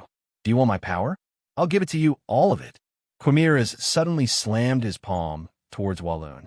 In an instant, a surging power was injected into Walloon's body. It was a power greater than Warren could imagine. The crystal pillar in front of his chest burst out with a strong light and was almost instantly filled with magic. A wave of energy spread out from Warren's body and continued to spread outwards. Like a shock wave, it spread throughout the entire city. In an instant, the entire city fell into darkness. All the buildings and the lights on the streets had disappeared. It even affected 3 or 4 nearby cities. The impact covered a radius of several hundred kilometers. The pain lasted for several minutes. But to Warren, it felt as long as centuries. However, everything was finally over. Walloon looked at his hands in disbelief. At this moment, Warren felt that the pain just now was nothing. All the hard work was nothing. It was all worth it. He finally got his reward. This power, this godlike power, he couldn't believe it at all. Warren took a deep breath and took off heel, Holy Spirit, order, fearless, and guidance. Geraldine Vickers' eyes glowed. He's Warren now, or Kumaras? Warren, he's Warren. His gaze hasn't changed, Geraldine Vickers said. Why? Shouldn't his body be occupied by Kumaras? Why hasn't his consciousness and soul been erased? He can't possibly resist Great Pillar King's consciousness. Because of the things in his hands, Geraldine Vickers said. Those are the artifacts of the 5 families, right? Maji Vicker asked. Yes, they're all made by the Cook family. Those things, can they prevent Warren from losing control of his body to Kumaras? Fearless, it's immune to all fear and also immune to all mind control. Order, it's an artifact that maintains one's self undisturbed by outsiders. Guidance, and gives the most powerful protection to the soul. Holy Spirit strengthens all attributes of self. Geraldine Vickers said, "There's also Heal, which doubles the power of the other 4 artifacts." So this is the reason why he took the 4 artifacts. To take Quimera's power, but not be controlled by Quimera's. Although Walloon had calculated everything, he didn't expect that even though Quimela's was in soul form, he still couldn't be manipulated by Walloon. But he still succeeded? Quimera's power was taken by him. No, Quimera's gave it to him. He didn't take it. At this moment, the 5 artifacts floated in front of Warren. Warren began to unleash unparalleled power. It was so powerful that it was shocking. Even Walloon himself was astonished. However, such a powerful force did not seem to be able to dry up. Great, this is the power. It's fascinating power. Under Warren's powerful power, the 5 artifacts began to gradually merge. What is he doing? Is he destroying the 5 artifacts? No. On the contrary, he's showing the true face of the artifacts, Geraldine Vickers said. True face? I don't understand. Your father once studied the artifact Holy Spirit in his hand. Geraldine Vickers' eyes lit up. He found that the Holy Spirit is actually incomplete. But the Holy Spirit has never been damaged since it appeared. How could it be damaged? So there's only one possibility. It's not that the master of a certain era destroyed the artifact, but the artifact has always been incomplete since it was created. The original purpose of the Cook family creating the 5 artifacts was to combine them into one. Maybe, since 2,000 years ago, the Cook family has been waiting for this opportunity, Maji Vickers said. I really can't believe it. After waiting for 2,000 years for a huge plan to seize the power of God, this plan has finally been completed in Warren's hands. He has the power of a god, and at the same time, he has a true divine artifact. No one in this world could defeat him. The 5 artifacts turned into a near-perfect golden armor and automatically put it on Warren's body, /35_. 9 Heaven's Divine Emperor. Chapter 1819. A halo appeared behind Walloon's head. Right now, he looked like a real god. No, not like. He was a god. Walloon exhaled the turbid air in his body. Brick looked at Sean, Bion, Zoran, and Erewhon. You already know my real goal, and you've completed the deal. Are you going to leave now, or are you going to stop me? Walloon would not underestimate the 4 Pillar Kings. However, he was not afraid of them either. He was stronger than them. He could clearly feel the difference. Sean had a faint smile on his face. No need. His Majesty Quimera's said that we don't need to do anything. We only need to wait to return to heaven. Before that, please control us like His Majesty. Sean's smile was as dazzling as summer flowers. Walloon did not understand that he had Quimera's power. However, he could not understand Quimera's intentions. He did not understand his words either. He also did not understand what the 4 Pillar Kings meant. They already knew that he'd lied to them. However, they seemed to be a bit too generous. They had completely forgotten about the past and were still willing to be loyal to him. They had power, but no cultivation. It was awkward. Just then, a voice came from the back. The people from the Vrykol family must be crazy. Every time they come in and out, it's like they're taking a shower. It's like a water curtain cave. Chun Zhao combed his hair and shook off the water on his body. Everyone looked behind them and saw a few people walking out from the entrance of the cave. However, the combination of this group of people was really strange. 3 adults and a group of children. Who are you? Get out of here, Maji Vrykol yelled. Walloon waved his hand and said indifferently, Maji move. Walloon had already seen Nawat's singer. Clearly, they were here for revenge. Yes, Mr. Walloon. So ugly. Who designed this armor? Chun Zhao looked at the dazzling armor on Walloon. He really felt that it was ugly. Extremely ugly. Walloon's expression started to turn ugly. This was the masterpiece of the Cook family's ancestor. It was also a divine artifact that he was proud of. But now, it was being belittled by a stranger. What made him feel the most ashamed was that, now that everyone's eyes were on him, it made him feel even more ashamed. Warren clenched his fists. He felt like he was going to have a cerebral hemorrhage. But as soon as he got angry, the mana in his body surged like a tsunami. The 4 Pillar Kings frowned and took a step back. although they were not as powerful as the current Warren. However, they wouldn't be scared off by Warren's aura. It was just that Warren's strength had exceeded their expectations. Warren's current strength had already surpassed Quimera's. Edith's expression changed drastically. What a terrifying aura. Just the aura alone was enough to make him unable to resist it. Who will kill him? Warren asked indifferently. At this moment, Geraldine Vriku stepped forward. Mr. Warren, please give me a chance to express my loyalty to you. Warren nodded slightly. Go, don't let me down. Edith also took a step forward, looking like he was ready to die for justice. Geraldine, I didn't expect you to be a traitor. Edith knew Geraldine Vriku. Geraldine Vriku smiled disapprovingly. Stop talking. Just do it. If you can't even beat me, you'd better leave. I don't want to kill you. This was the only thing Geraldine Vriku could do. In your dreams, Edith growled. His body suddenly split into two into four into 8. Oh, Chun Zhao exclaimed. Edith's spell was very similar to the doppelganger. But upon closer inspection, he realized that something was wrong. Edith's clones had indeed become 8, but the 8 clones only had 1/8 of the original's power. The original's power was also 1/8. In other words, Edith's spell had actually split his power into 8 parts. However, when Edith's clones and original fought, Chun Zhao realized that the clone spell wasn't without its advantages. Both his main body and his doppelgangers had unique attributes. His main body was water element, while his other clones were lightning element, voodoo element, fire element, wind element, earth element, strength element, speed element, and stealth element. The 8 clones attacked at the same time. The scene was as beautiful as a painting, brilliant and colorful. Whoosh! What a beautiful and magnificent spell. Then, he turned to the kids beside him and asked, Do you want Coke and popcorn?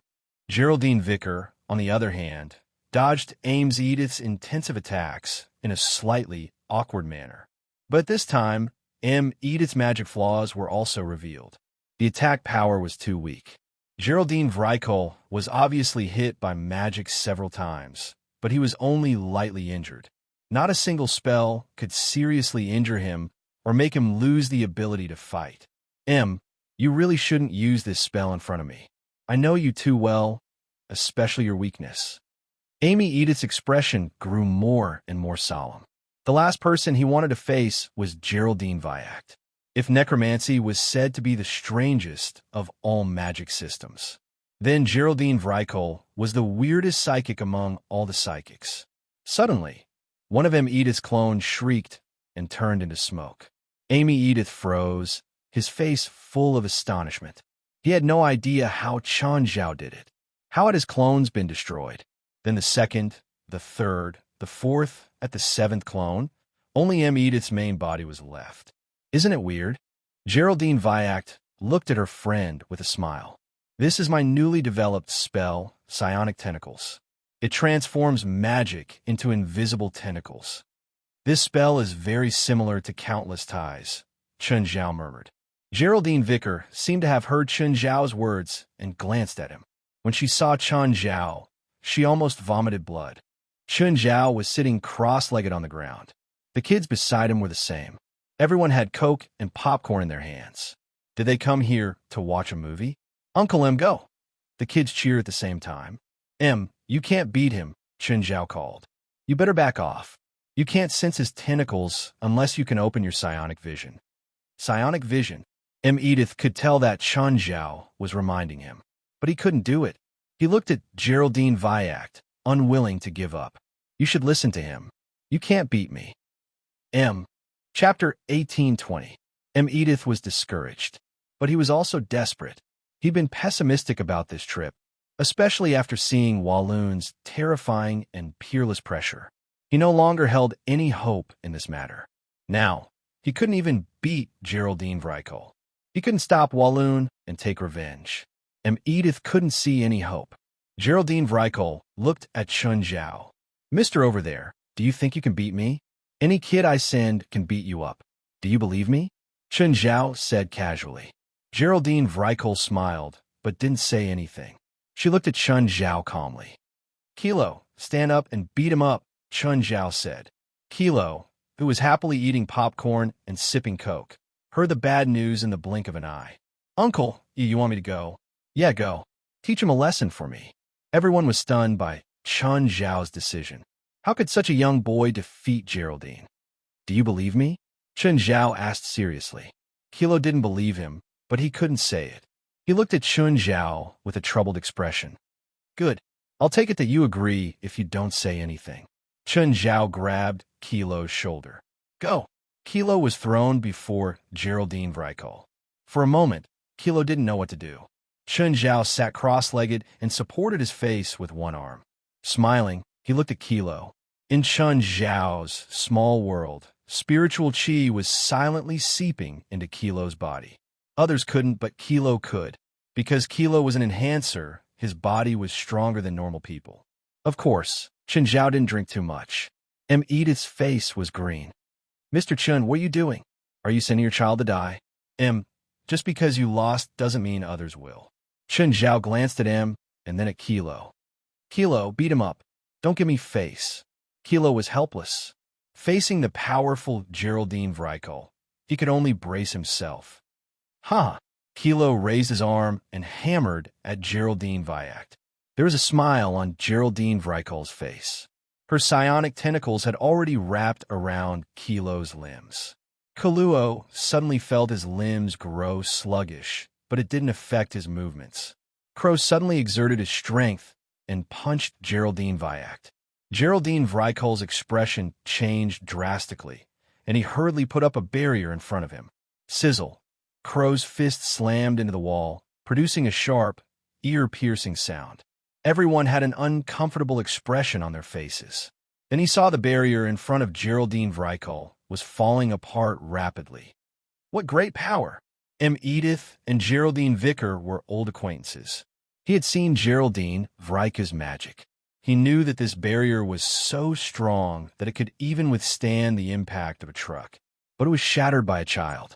Kilo's momentum had weakened, but he was still as ferocious as ever. It landed heavily on Geraldine's face. Geraldine Vrykol covered her face and sat on the ground, astonishment written all over her face. Everyone else had the same expression. Astonishment. Including Kilo, they all had the same expression. So weak. Tilting his head, Kilo looked at Geraldine Vrykol. This sentence not only embarrassed Geraldine Vicker, but it also embarrassed Edith. After all, he'd been defeated by Geraldine Vrykol. Kilo turned his head to look at Chun Zhao. Clap. Chun Zhao led the applause, and the other children followed. Kilo was instantly filled with energy. Kilo, be more arrogant, Chun Zhao called. Come on, you minions. Kilo made an indecent gesture. Fuck, don't give me the middle finger, Chun Zhao immediately shouted. Geraldine Vrykol's face darkened. These people were too arrogant. Saying that, he was about to walk forward, but Geraldine Vrykol stopped him. You can't beat him, Geraldine Vrykol said. Geraldine Vrykol was also surprised.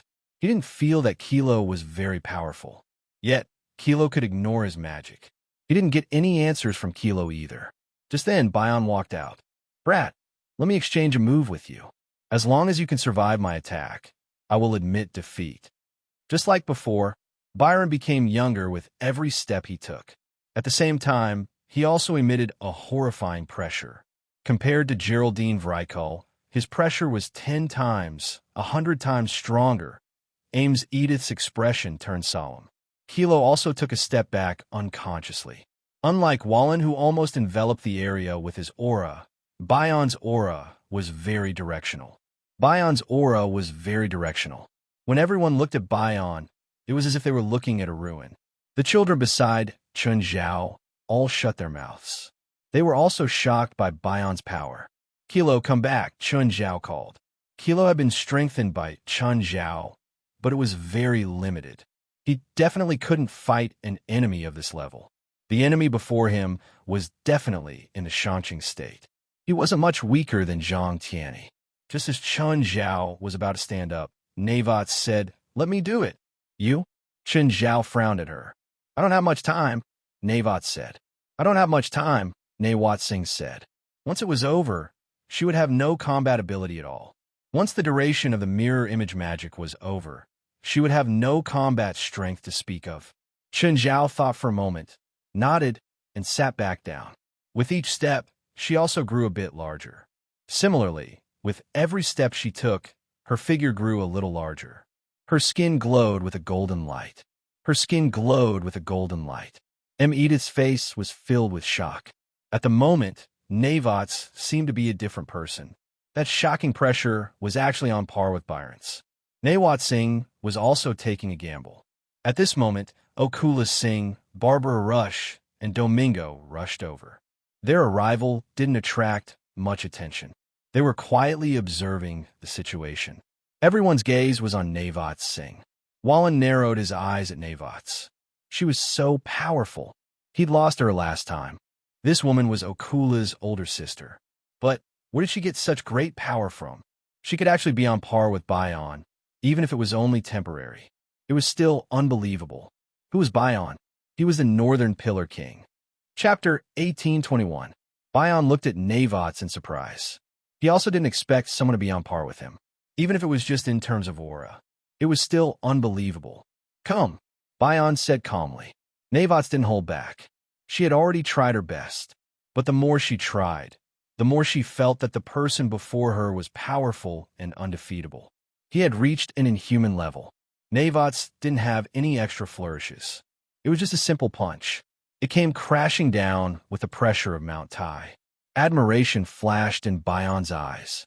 He suddenly pushed his palms forward. A dazzling impact shot out from Bayan's palms. The impact instantly drowned Nawat's.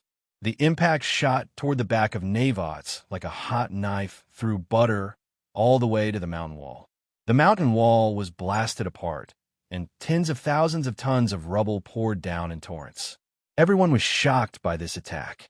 Okula's heart tightened. In the next instant, Nawat Singh broke through the light and stood above Bayan. She raised her hand and punched down. It smashed heavily onto Bayan's head. Bayan was sent flying, leaving a ditch on the ground. Nawat stood where she was, panting heavily. Bayan stood up too. Half of his face was almost deformed. One could imagine how much damage that attack had done to him. However, Bayan's sunken cheeks were quickly filled with blood. After spitting out some blood, Bayan's face had basically returned to normal. Edith's face was completely pale. Even Nawat's, who had been so powerful, wasn't Bayan's match. On the other hand, Byron was unscathed after suffering such a heavy blow. Bayan wasn't angry. Instead, he was even more shocked. He saw that Nawat's aura was weakening. In fact, he'd already felt that while Nawat had a strong aura, her foundation was rather weak. However, the battle prowess that she displayed was refreshing, still a little lacking. Bayan stood before Nawat and shook his head. He said regretfully, "What a pity. She's such a junior." Yeah, it's still not enough. Chen Zhao finally stood up. Even if Nawat gave it his all, he was still a far cry from Bayan. Okula's face was filled with worry. After all, that was her older sister. Byron looked up and saw Chen Zhao walking toward him. Chen Zhao's aura was weak, so weak that it was almost undetectable. Byron narrowed his eyes at Chen Zhao, who had his hands in his pockets. Byron pointed at Nawat and looked at Chen Zhao. "Do you want to save her?" "No need. You can't kill anyone in front of me." Byron sneered. His palm that was pointing at Nawat's was already shining brightly. "How about now?" Suddenly, Chen Zhao disappeared before Byron's eyes. Byron felt a chill down his spine and quickly turned around. Chen Zhao appeared behind him, waving his fist with one arm. His eyes were fierce. Sean, Zoran, and Erewhon attacked at the same time.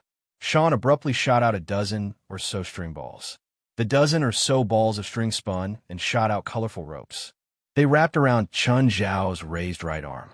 Chen Zhao's right arm shook forcefully. The dozen ropes, representing different elements, were instantly scattered. Byron didn't retreat. Instead, he advanced and grabbed Chen Zhao's right wrist, preventing him from moving. Chen Zhao finally took out his left arm from his pocket. But at this time, Zoran quickly cast a spell and shouted, "Dragon Lock!" Then, the ground was pierced by chains. The chains shot toward Chun Zhao from the ground and wrapped around his left arm. His left and right arms were controlled at the same time. Erewhon put his palms together and hacked down from above. Radiant Emperor slash. Intense light gathered in Erewhon's palms. From within the light, an extremely sharp and huge sword extended out. The sword was called Radiant Emperor. It hacked down at Chun Zhao. Clang. Chun Zhao tilted his head slightly, and the sword landed on his shoulder. Blood was seen, but the sword couldn't go any deeper. Everything had happened too quickly. Of course, it ended just as quickly. It started from when Chun Zhao appeared behind Byron without any warning. Then, when the four Pillar Kings attacked at the same time, controlling and counterattacking Chun Zhao. It only happened in an instant and ended in an instant. Aim Edith's face was filled with shock. Maji Vickar and Geraldine Vickar were even more shocked, because they knew who the four people who attacked them were. Any one of them was a god of the Roma people. But now, all four of them had attacked at the same time. Who exactly was that person? Chun Zhao was controlled, but his expression was calm and indifferent. On the other hand, the four clearly had Chun Zhao under control, but their expressions were still serious. Kilo, come and help Nawat's back. Nawat's was right behind Chun Zhao. That was why Chun Zhao restrained his movements. Kilo hurriedly ran to Nawat's. He helped her back to the side. Xin Li, protect everyone, Chun Zhao said. Xin Li's face was filled with worry. After all, Chun Zhao didn't seem to be in a good situation. Are you sure they can protect themselves? Suddenly, Warren charged at the children. Boom! Just then, the four Pillar Kings, who should have controlled Chun Zhao firmly, suddenly felt an unparalleled power surge at them. The four Pillar Kings were sent flying. The next moment, Chun Zhao blocked Warren's path. Chun Zhao's hand suddenly grabbed the shoulder of Warren's golden armor and squeezed hard. Crack! The shoulder was crushed by Chun Zhao. As expected, I still think your armor is too ugly. Warren's expression darkened. He took a few steps back and pointed his arms at Chun Zhao. In an instant, 10 golden swords appeared behind Warren and shot towards Chun Zhao. Clang, clang, clang. The golden swords weren't damaged at all. Chun Zhao waved casually, and the 10 golden swords turned into scrap metal. The scene was silent. Everyone stared at Chun Zhao in disbelief, especially Maji Vickar and Geraldine Vickar. They knew who the four people were. They also knew what kind of existence Warren was now. But Chun Zhao was fighting 1 against 5? Okula Singh, Barbara Rush, and Domingley were equally shocked. They also knew that those four were the legendary four Pillar Kings. Chun Zhao picked up a scrap sword from the ground. He looked left and right. Fuck, it's not gold. What a waste of my feelings. Chun Zhao was so angry that he squeezed the scrap sword into a ball. That ugly armor you're wearing is made of gold, right? Edith's eyeballs almost popped out. This guy had been so unreliable the entire time. He didn't expect him to be so strong. 9 Heavens Divine Emperor. Chapter 1822. The four Pillar Kings glanced at each other. This person was very strong. So strong that it made people's hair stand on end. I can't believe there's a monster like you in this era. Byron looked at Chun Zhao. It was hard to tell if his tone was gratified or regretful. Just then, everyone realized that Byron's body and face had become younger. But his aura had also become stronger until he was like a baby. His aura was more than 10 times stronger. Sean's hair also grew longer. Her hair was blood red to begin with. Now it was even burning. Zoran and Erewhon's auras also grew rapidly. They hadn't used their full strength before, but now they had to. Warren spread his arms, and hundreds of golden swords appeared behind him. Everyone had thought that Chun Zhao could really fight 1 against 5. But now, they realized that their thoughts had been too excessive. The four Pillar Kings and Warren had already fought to a terrifying degree. But at this moment, it was as if everyone's foundation had been increased tenfold. Could they really fight this battle? Gritting his teeth, Chun Zhao looked at the four Pillar Kings. Are you serious now? Why don't the four of you pretend to fight me?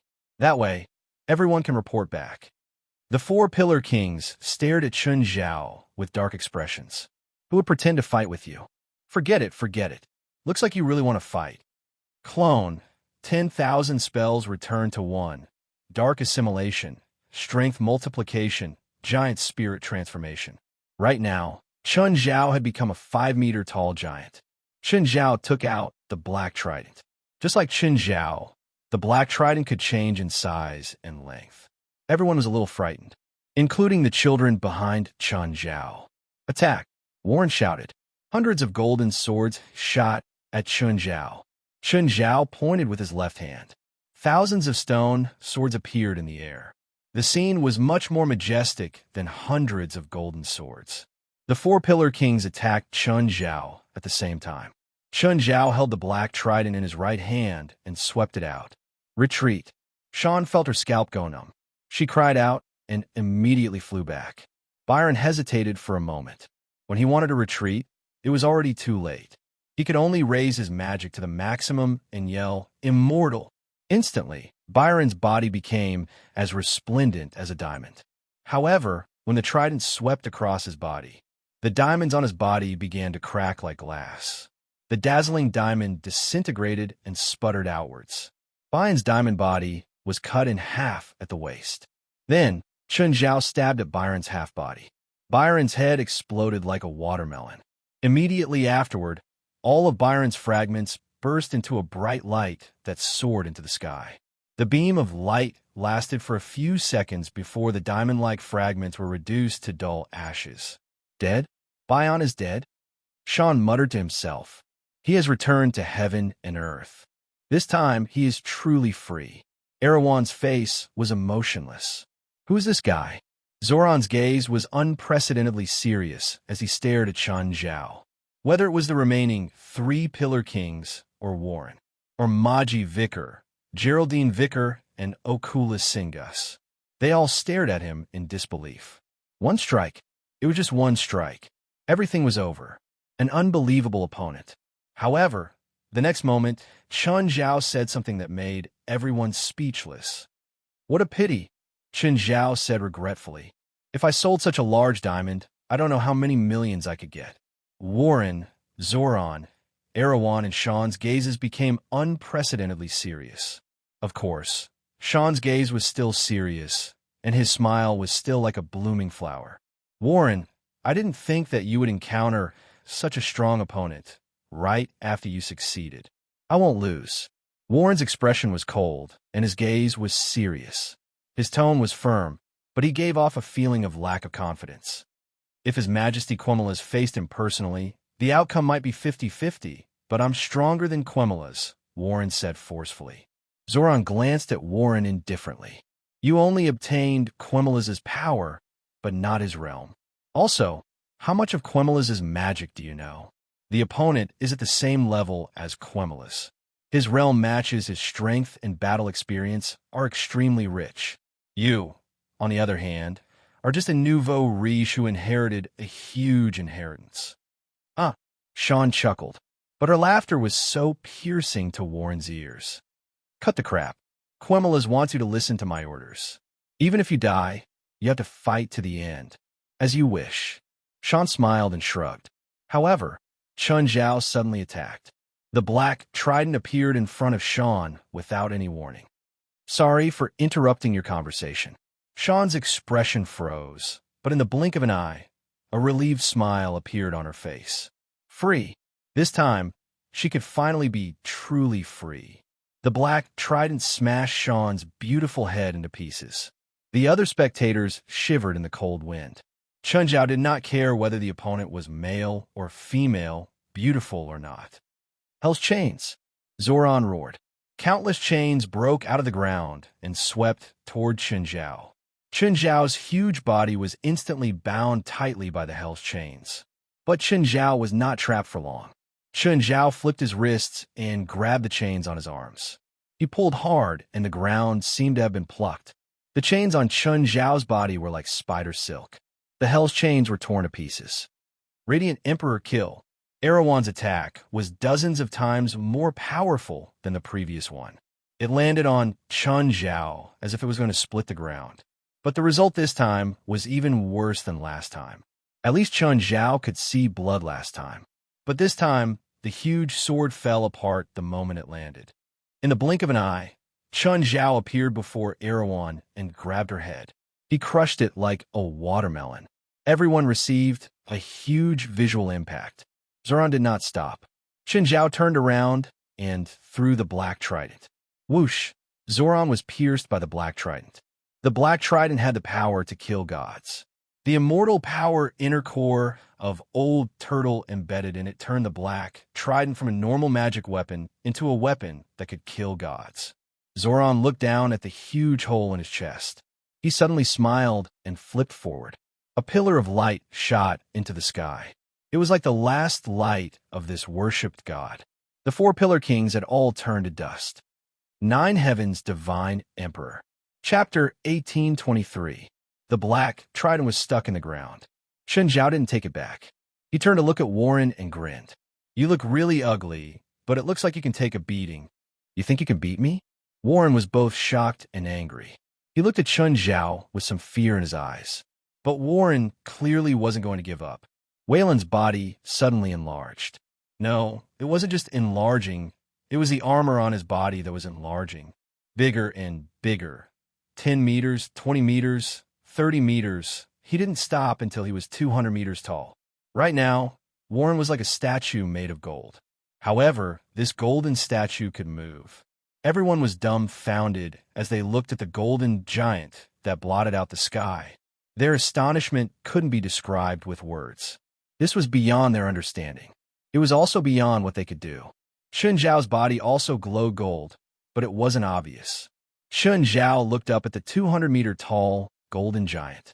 He murmured to himself, if only this was real gold. Unfortunately, Chun Zhao could only think about it in his head. This giant was probably 100,000 tons, right? Chun Zhao flew up and kicked the golden giant's left thigh. Crack! The golden giant's left thigh deformed from the kick. Everyone's mouths were wide open. Chun Zhao was indeed tall compared to normal people. But compared to a 200-meter tall golden giant, he was still tiny and insignificant. But it was the difference between an ant and an elephant. The golden giant's thigh was broken by Chun Zhao's kick. The moment the golden giant lost its balance, it reached out to slap Chun Zhao in the air. But the next moment, Chun Zhao grabbed the golden giant's body and threw it over his shoulder. Rumble! Everyone's mouths were wide open. Barbara Rush gulped. She was provoking him just now, right? She must have been blessed by God. She actually didn't get killed. Nawat Singh lay on the ground weakly. But she was also watching the battle. To her, this was the most shocking. Now, she finally understood how big the difference between her and Chun Zhao was. Even though they had the same abilities, there was a fundamental difference between them. This gap couldn't be bridged at all. She had been wondering if she could borrow a fraction of Chun Zhao's power with mirror magic. Would she be able to do that? Only now did she understand. How much was that? 1%? Or 1 in 1,000? Xin Li clutched her chest. She tried her best to imagine how powerful Chun Zhao would be after adopting them. But she had never thought that Chun Zhao would display such a shocking side. As for Warren's men, Maji Vrykol and the others, they couldn't describe their astonishment. The 4 Pillar Kings were all dead. They were practically tortured to death by Chun Zhao. Although their battle was shocking, it was not soul-stirring. Warren, who'd inherited Quamirz's power, was also suppressed. Bang! A huge golden arm flew up. Roar! The golden giant let out a strange cry as Chun Zhao pressed it against the ground. Chun Zhao flew up and then dove down, landing heavily on the golden giant's chest. The golden giant couldn't get up in time and was once again blasted to the ground. The golden giant's chest had already caved in. Bang! Rumble! The golden giant finally lay motionless on the ground. Chun Zhao went up and twisted the golden giant's neck. Then he punched the golden giant's head. The golden giant's head was severely deformed. Chun Zhao punched a few more times, each with endless power. Finally, the metal shell was destroyed beyond recognition. Chun Zhao saw Warren, who was hiding inside. Warren stared at Chun Zhao in shock and anger. You damn bastard. I haven't lost yet. Chun Zhao went up and pried open the metal. Warren was completely exposed before Chun Zhao. Warren fought back again. Countless golden swords shot at Chun Zhao. At the same time, he turned to leave. But Chen Zhao dodged and blocked Warren's figure. With a dragon tail whip, Warren was smashed into the ground heavily. Maji, Geraldine, do it, Warren roared. Warren wanted Maji Vrykol and Geraldine Vrykol to attack. Of course, he wasn't targeting Chen Zhao. 100 of them wouldn't be enough for Chen Zhao. Warren wanted the two of them to attack the kids. This was to distract Chen Zhao. Maji Vrykol and Geraldine Vrykol glanced at each other. After a slight hesitation, they were about to attack the kids. But just then, a huge figure crawled out of the darkness. It was a completely black beast with wings on its back. There wasn't a single bit of skin on its body. It emitted a dangerous aura and protected the kids behind it. Maji Vrykol and Geraldine Vrykol were helpless. This black beast was most likely related to Chen Zhao. Chen Zhao smashed Warren before the kids with a punch. Warren jumped up and immediately wanted to harm the kids. Just then, Chen Zhao stepped over and pressed him to the ground. Chen Zhao tore off Warren's armor, but the armor was torn off along with his bones and flesh. But after Chen Zhao tossed the armor part away, it flew back and stuck to Warren's body. I hate these unkillable cockroaches. Chen Zhao waved his hand. The black trident that had been hundreds of meters away flew back into his hand. Chen Zhao stabbed the black trident into Warren's abdomen. Wah! Warren let out a tragic scream. The black trident pierced into his body, causing his powerful recovery ability to lose its effect. Even the holy armor couldn't protect him. This time, Chen Zhao easily took off Warren's helmet. He looked up at Xinli Singh. Xinli, do you want revenge? Xinli's chest heaved up and down. Just as she was hesitating, the youngest Sindora walked over to Warren with her short legs. Bam! She spat at Warren's face. I'm going to kill you, little bit. Chen Zhao stuffed a mouthful of dirt into Warren's mouth. Uncle, can I do anything? Kilo asked. Yes, anything. Chen Zhao nodded, but then he added, don't do dirty things in front of your brothers and sisters. Crow went up and gave Walloon a heavy punch. However, his attack did not do much damage to Warren. Even though Warren's magic, recovery, and the power of the holy artifact were all suppressed, but he was still powerful. Sindora, Mara, what are you two doing? Uncle, Mara said innocently. I'm competing with Sindora to see who can spit more. Chen Zhao rubbed his forehead. Binance, put on your pants. I order you. Put on your pants. 9 Heavens Divine Emperor. Chapter 1824. Chen Zhao was frustrated. When we take revenge, we have to take revenge. We have to take revenge properly. Revenge is such a sacred thing. Don't do something that hurts the enemy by 1,000, but hurts yourself by 800, okay? When you grow up and realize what you did, you'll probably be traumatized for the rest of your life. Xinli, you really don't want some? Chen Zhao looked at Xinli Singh. Xinli hesitated for a long time, but in the end, she shook her head. No, you really don't want it? It's best event. It doesn't matter what violent methods you use. Anyway, our family doesn't tolerate it. Xinli shook her head. No need. I think you'll give him the punishment he deserves. Uncle, I want to take a photo with you. Didi tugged at Chen Zhao's calf. With Chen Zhao's current height, the 12-year-old Didi only reached his calf. Chen Zhao reached out and had Didi stand on his hand. Then he held Didi. Chen, should we finish this earlier? I really need an ambulance now. Not Singh endured the pain all over her body. Her body was already overloaded from the attack she'd used. If Chen Zhao and the kids kept delaying, she'd have to go to the morgue. Fine. Chen Zhao lifted the black trident. Warren was still strung on the tip. I'll go talk to him about life. Chen Zhao carried Warren and disappeared before everyone. A while later, a pillar of light shot into the sky. After a while, Chen Zhao returned. There were still bloodstains on the black trident. Xinli glanced at Chen Zhao, but didn't say anything. Chen Zhao removed the spell on him. Kilo, carry knots. Uncle, why me? Kilo lowered his head, not daring to look at Chen Zhao. Because you're strong. Otherwise, who would carry you? Your sister or brother? Chen Zhao said matter-of-factly. Let me do it. Edith said. I'm only good for this. Knots rolled her eyes at Chen Zhao. She pointed at Maji and the others. What about them? How? Kill them all? It's up to you. Navots glanced at Okulis Singh. Forget it. Their master is dead anyway. Chun Zhao glanced at Maji and the others. Everyone's expression was unnatural. Among all of them, only Geraldine Vickers didn't have much fear. Or you wanted to kill them? Forget it then. They won't be a threat anyway. She glanced at her sister from the corner of her eyes, but her heart was full of complicated emotions. What a pity. I hope he didn't get the password. Everyone was speechless. No wonder when he had killed the 4 Pillar Kings, he had been so ruthless, yet he had not shown any signs of holding back. Killing Warren and avoiding everyone else? Xin Li, the lives of everyone on the bus are in your hands. Uncle, I haven't gotten my license yet. I can only take it next year. Xin Li didn't know what to do. It's okay. You can practice on all of us. It'll be easier for you to get your driver's license. Chun, I feel like all the bones in my body are broken. Can you send me to the hospital safely? Don't worry. I believe in Xin Li.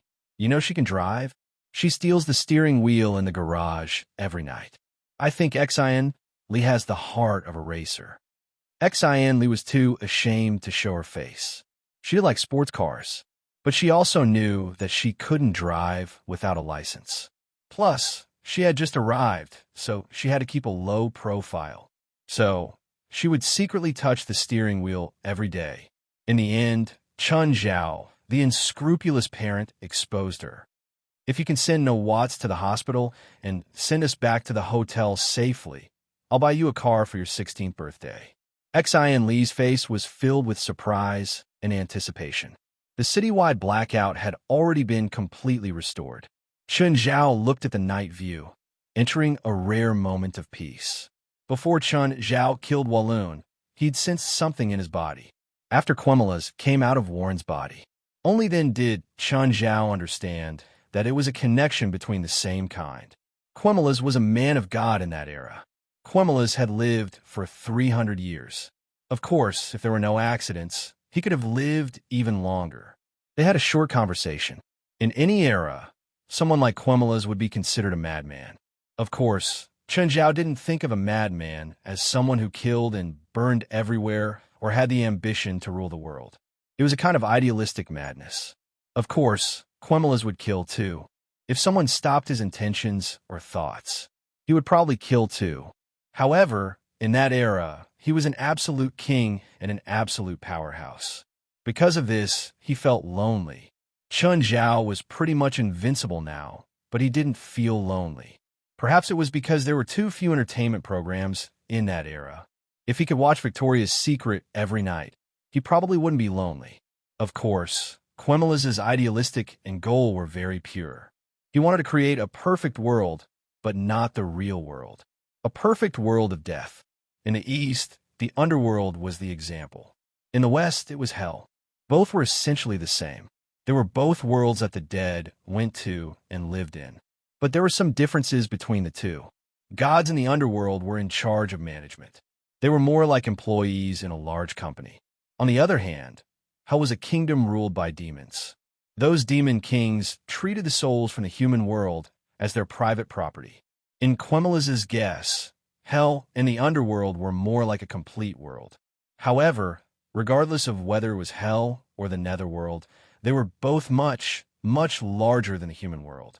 So, in Quemela's guess, the human world was incomplete. Hell and the underworld were more like mismatched parts. They were only there to ensure the operation of the human world. Quemela's wanted to use this to complete the incomplete parts of the human world. He wanted to create a world of the dead outside of hell or the underworld. Quemela's used his ability to open up an alternate dimension. Of course, Chun Zhao's alternate dimension was completely different. Quemela's was larger and more complete. For this, he spent more than 100 years constantly making up for the inadequacies of this alternate dimension. In this aspect, Chun Zhao was far inferior to Quemela's. Of course, Chun Zhao's ambition wasn't here either. Chun Zhao and Quemela's conversation was more about complementing each other's inadequacies. Chun Zhao was better at fighting. Quemela's fighting was actually his weakness. But his weakness was only relative to Chun Zhao. After all, he was a god. How weak could he be? 9 Heaven's Divine Emperor. Chapter 1825. Quimiras's legacy wasn't his power. It was the heaven for the dead that he'd spent 150 years creating. Quimiras was too tired. He didn't want to maintain it anymore. He couldn't maintain it anymore. He hoped that Chun Zhao could take over the heaven. But Chun Zhao refused. Only a lunatic would accept it. Quimiras was a lunatic. He'd created trouble for himself. Then he'd merged with the heaven he'd created. Now he was free, but he wanted Chun Zhao to take it over. He wouldn't do such a thankless thing even if he was beaten to death. When he returned to the hotel, the sky was already bright. Everyone looked a little tired. As soon as he went upstairs, he saw Portia walk out of her room with a haggard expression. She hadn't slept since Chun Zhao woke her up last night. After settling little Larissa down, little Jerlin woke up again. Then she wanted to find her father. Where could Portia find one for her? After much persuasion, Chun Zhao finally calmed Jerlin down. In the end, the electricity went out just like that. Then the temperature in the room started rising. Jerlin started crying again. Little Larissa woke up too. Anyway, she'd been tormented for the whole night. Portia ran to the front desk angrily. But the front desk couldn't give her electricity. Boss, I'm telling you now, I want. Chun Zhao patted Portia's shoulder. You're not awake right now. Go rest for half a day. Tell me what you want when you're awake. Stunned, Portia returned to her room embarrassedly. Her resentment only lasted for a moment. After venting, she sobered up. What a joke. No matter what, the money she owed was a topic that couldn't be avoided. Forget it. She'd just be a laborer for Chun Zhao. Oh, book a return ticket for today. We're going back to L.A. today. Today? Go back. But, boss, didn't you say I'd rest for half a day? That's right. On the plane, the flight is exactly 6 hours.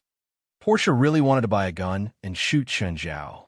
But then she remembered that Chun Zhao had faced more than a dozen gunmen before. He'd broken all their limbs. Portia stopped imagining things in her mind. Unless she could get a cannon and tie Chun Zhao in the mouth on the plane. Where's Miss Knotts? Hospital. What happened to her? Tricosance, muscle disorder. What illness is this? Diarrhea? Portia immediately reacted to the situation. Chun Zhao always spouted nonsense in front of her. Moreover, he had never been afraid of cold or raw. All kinds of jokes were made. After the plane took off, Portia could finally sleep peacefully. The seats in the first-class cabin were spacious and could be adjusted back and forth, so it was quite comfortable. However, just as Portia fell asleep, she was woken up by someone. Portia, can I switch places with you? Xianli asked. Portia felt like she was about to go crazy from being tormented by this family. But he couldn't lose his temper at the little girl. He could only change seats with Xianli. Uncle, I want to join the supernatural organization. We'll talk about it when you're of age, Chun Zhao said indifferently. But Risa is only 14 years old, and your Moore is only 17 this year. Neither of them is of age. When Xianli and Lisa met for the first time, there was a little conflict.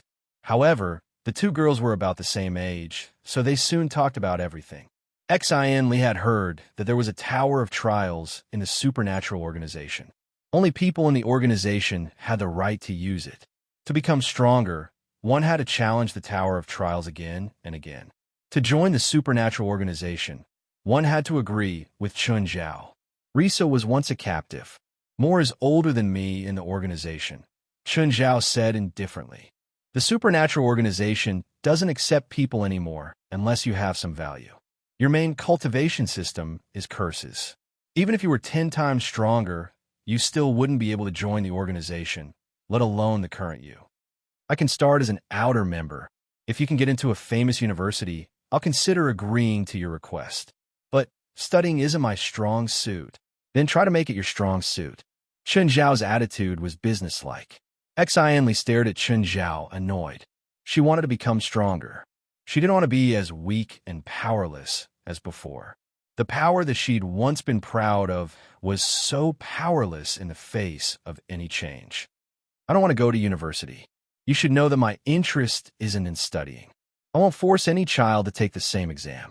Even if you don't want to go to university, that's fine. I'm just stating my request. Accept or reject.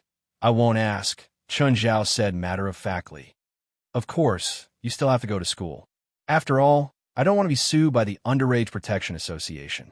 Chun Zhao wasn't someone who only cared about grades, but he believed in one saying, going to university could broaden one's horizons. Not to mention those who dropped out of school and succeeded. In fact, those who went to university had a higher chance of success. Chun Zhao didn't care how good his children were or how smart they were. But at least in a situation where it was within his power, Chun Zhao didn't want their impulsiveness to affect their future. Chun Zhao also didn't care if she was a successful businesswoman or a witch in the supernatural world.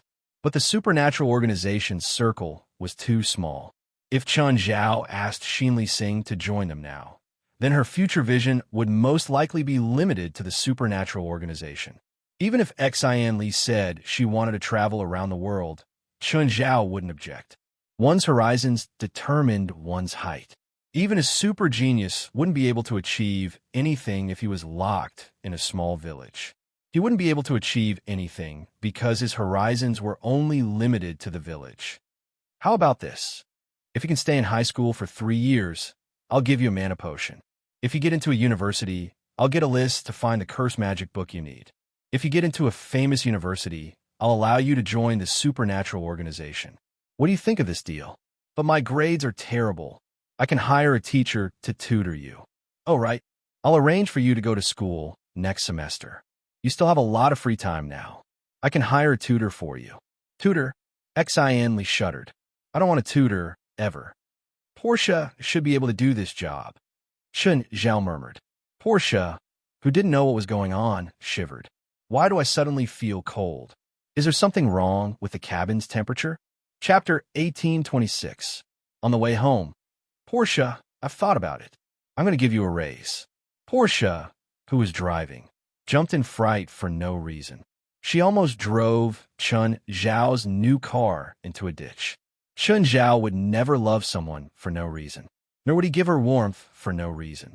Most of the time, Chun Zhao would throw out a piece of meat first. Then there would be a huge hole under the meat. It had always been like this. Boss, I'm very satisfied with my current salary. Portia's expression was stiff. She was considering if she should just drive the car to the beach and die with Chun Zhao. Chun Zhao looked at Portia, who immediately averted his gaze. Boss, I'm driving. Don't disturb me. I plan to cancel your current debt in half a year. Since you don't want it, forget it. Chun Zhao turned and moved to the back. Portia was stunned. Boss, let's continue our conversation.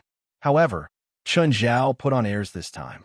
He didn't say anything to Portia until the car entered the garage of Mingyu Villa. Boss, you said you'll cancel my debt in half a year. You have to keep your word. You might not be willing to do the work I give you. Who said that? I'm happy to do it. Xinli will start school in February next year. Her grades are a mess right now. I need you to tutor her so she can at least reach the level of her peers. It was indeed a trap. Portia accepted the task with tears in her eyes. After returning to Mingyu Villa, some children were full of energy, while others were exhausted. Chun Zhao and Portia packed their luggage. A while later, Fei Lai came back too. Portia immediately felt like she was unnecessary. Chun Zhao and Fei Lai cuddled together as if there was no one else around. Fei Lai, did you ask for leave today? It was only 1 in the afternoon. Fei Lai was actually back. No. Hey, issued a tide warning today. There'll be huge waves in the next few days, so Angel Beach is temporarily closed. How was your trip? Fei Lai asked. Not bad. It's just that Knots went to the hospital again. Beside her, Portia rolled her eyes. Play? Chun Zhao went to Minneapolis and stayed there for 1 night. Then he took a plane back in the morning. You call this play? But to Chun Zhao, it was indeed play, because they ran out at night. No one knew what they were going to do. If they were going to do business, then why would they bring a group of children? Is it settled? Yes, it's done. Chun Zhao nodded. Call the people from the association. Let's have a party tonight. Yes. Chun Zhao nodded. The two of them were not averse to having a party with people from the association, as long as it was still a matter of atmosphere. Everyone's level was different, so the topic of conversation was different. It was just like Stephen and David. One was a world-class director, and the other was a police officer. They were both good friends, but if they were together, David would become Stephen's fan instead of his friend. This difference in status made it difficult for them to be friends who could talk about everything. This was also why Chen Zhao only wanted to invite one group of people. Today, he would gather with them. Tomorrow, he would drink with them. Portia heard their conversation. He thought to himself that he had to keep an eye on the kitchen later. Let's see who's cooking dinner.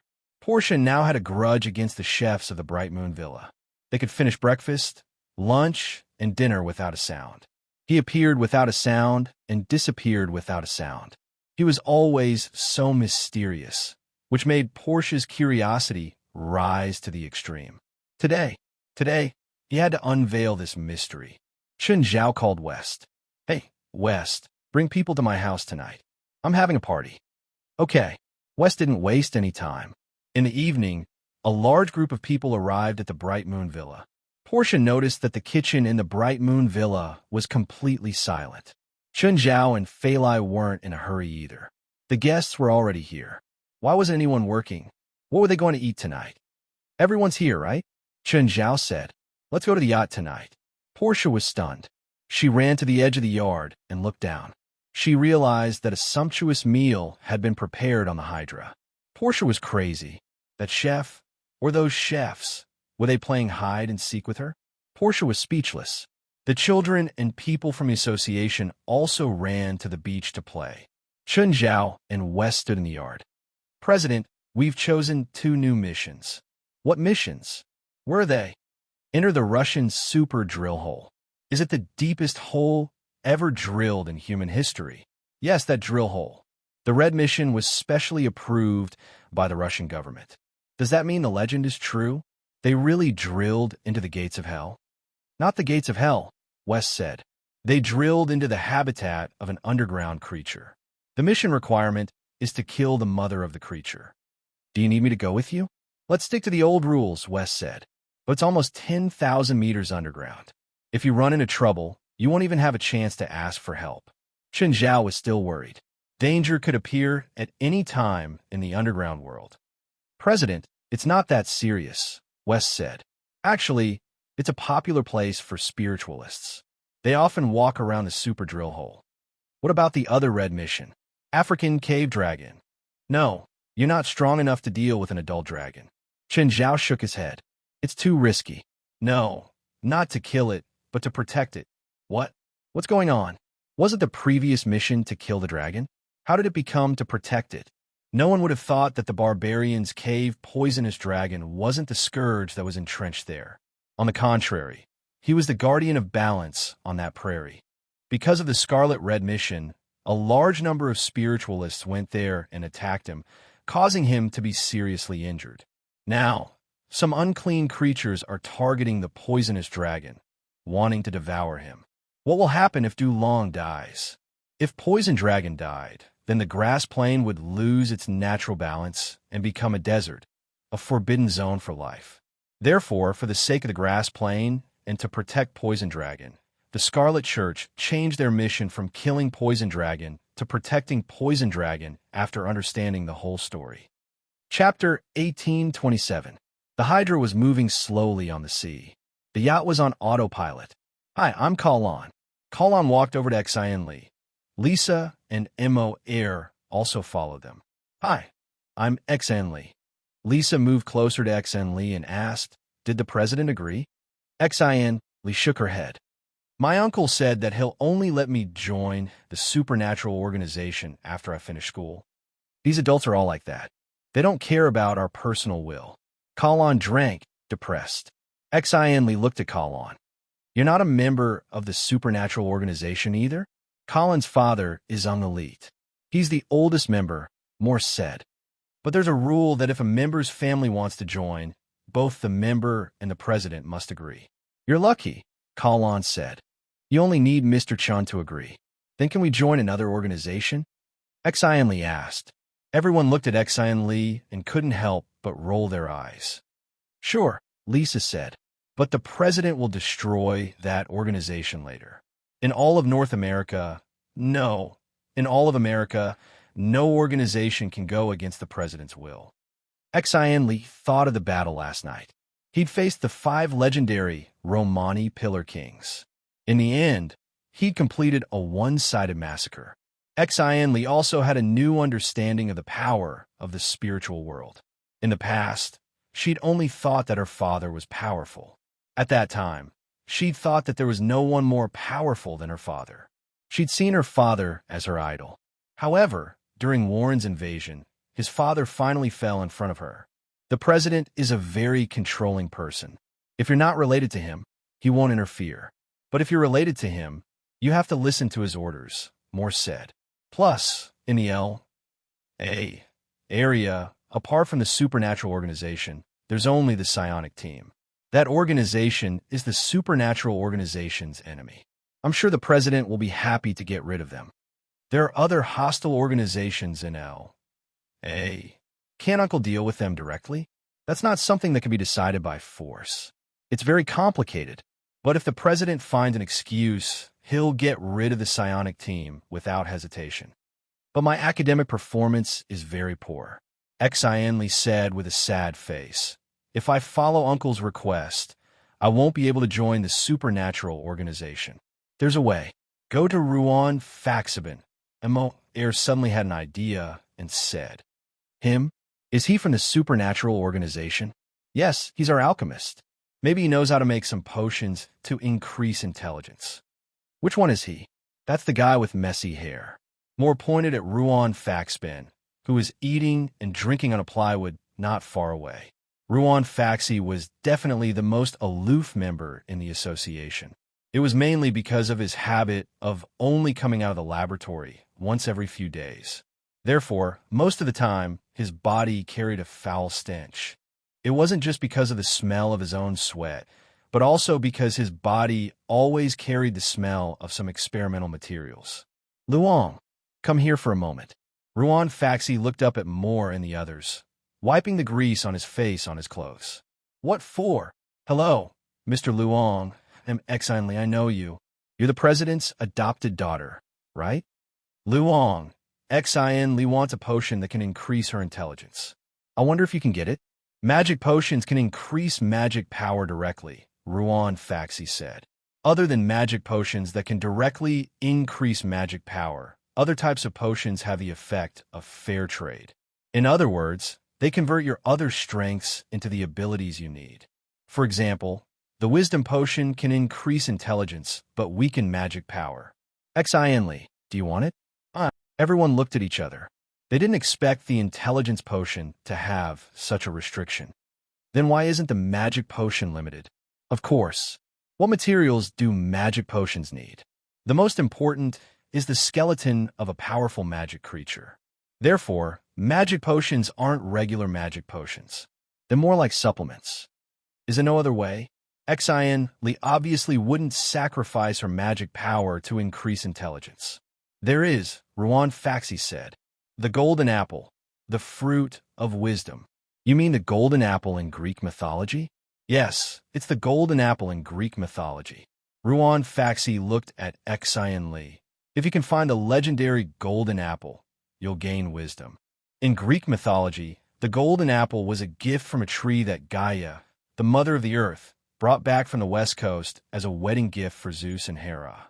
Zeus planted it in the sacred garden, and it was guarded by his 3 daughters, Igel, Arusha, Hesperides, and the 100-headed dragon.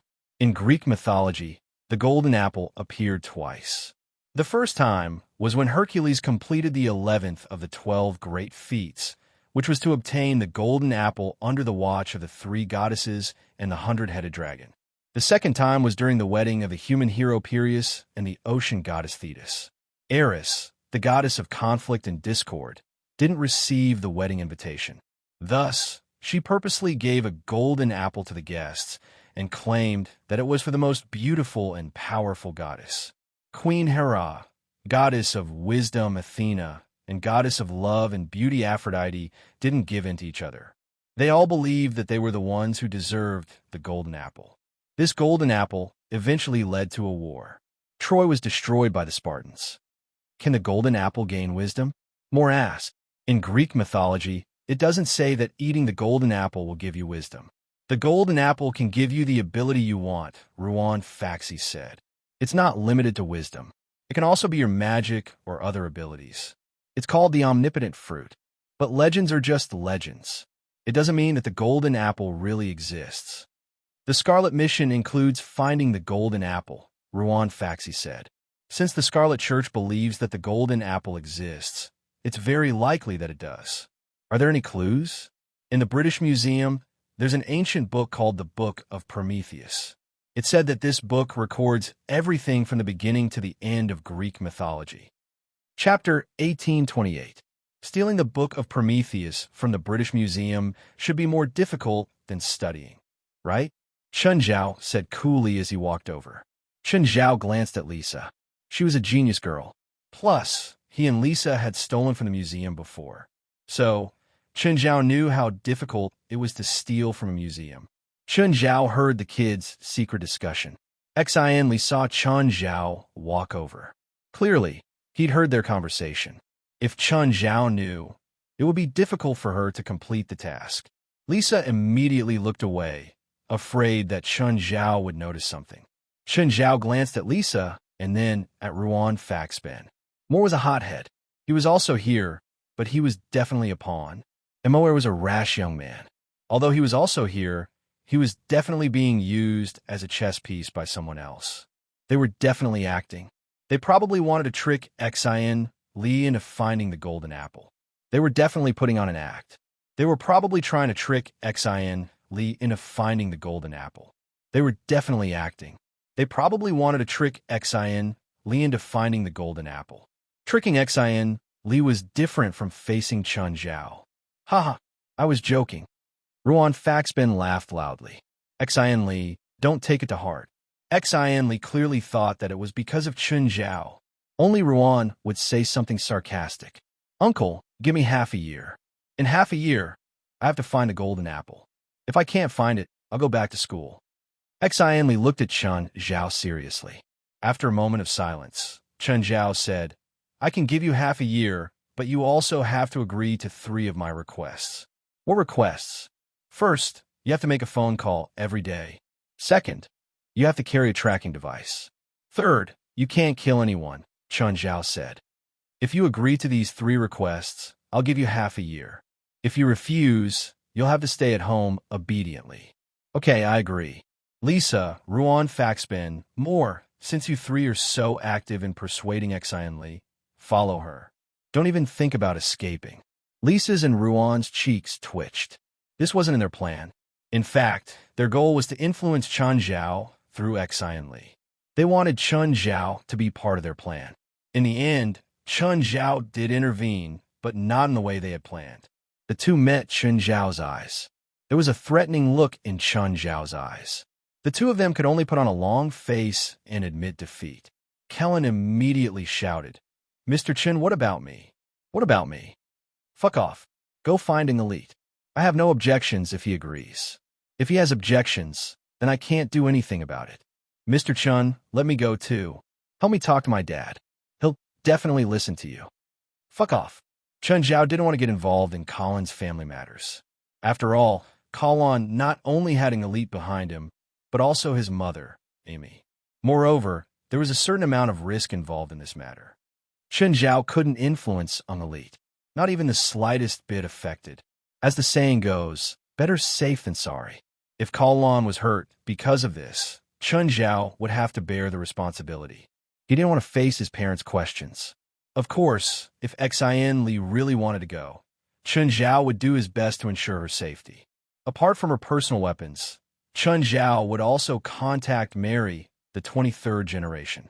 Mary had wanted to build a good relationship with Chen Zhao for a long time.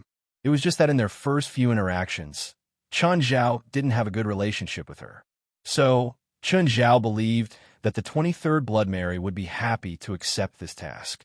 Roar! Just then, a cheer came from the stern. Klaus and Elite were standing there. They were both wearing swimming trunks and in a diving position. We agreed that no magic is allowed, Klaus said in a low voice. I don't need magic to deal with you. Portia stood in front of the 3-story fence and watched the commotion below. These people were really energetic. Moreover, they actually dared to swim in the sea under the night sky. Uncle and Elite, Uncle Klaus, I want to compete with you too. Gerlin ran to the two in her swimsuit and stood at the stern. Portia was speechless. She looked left and right, trying to find Chun Zhao.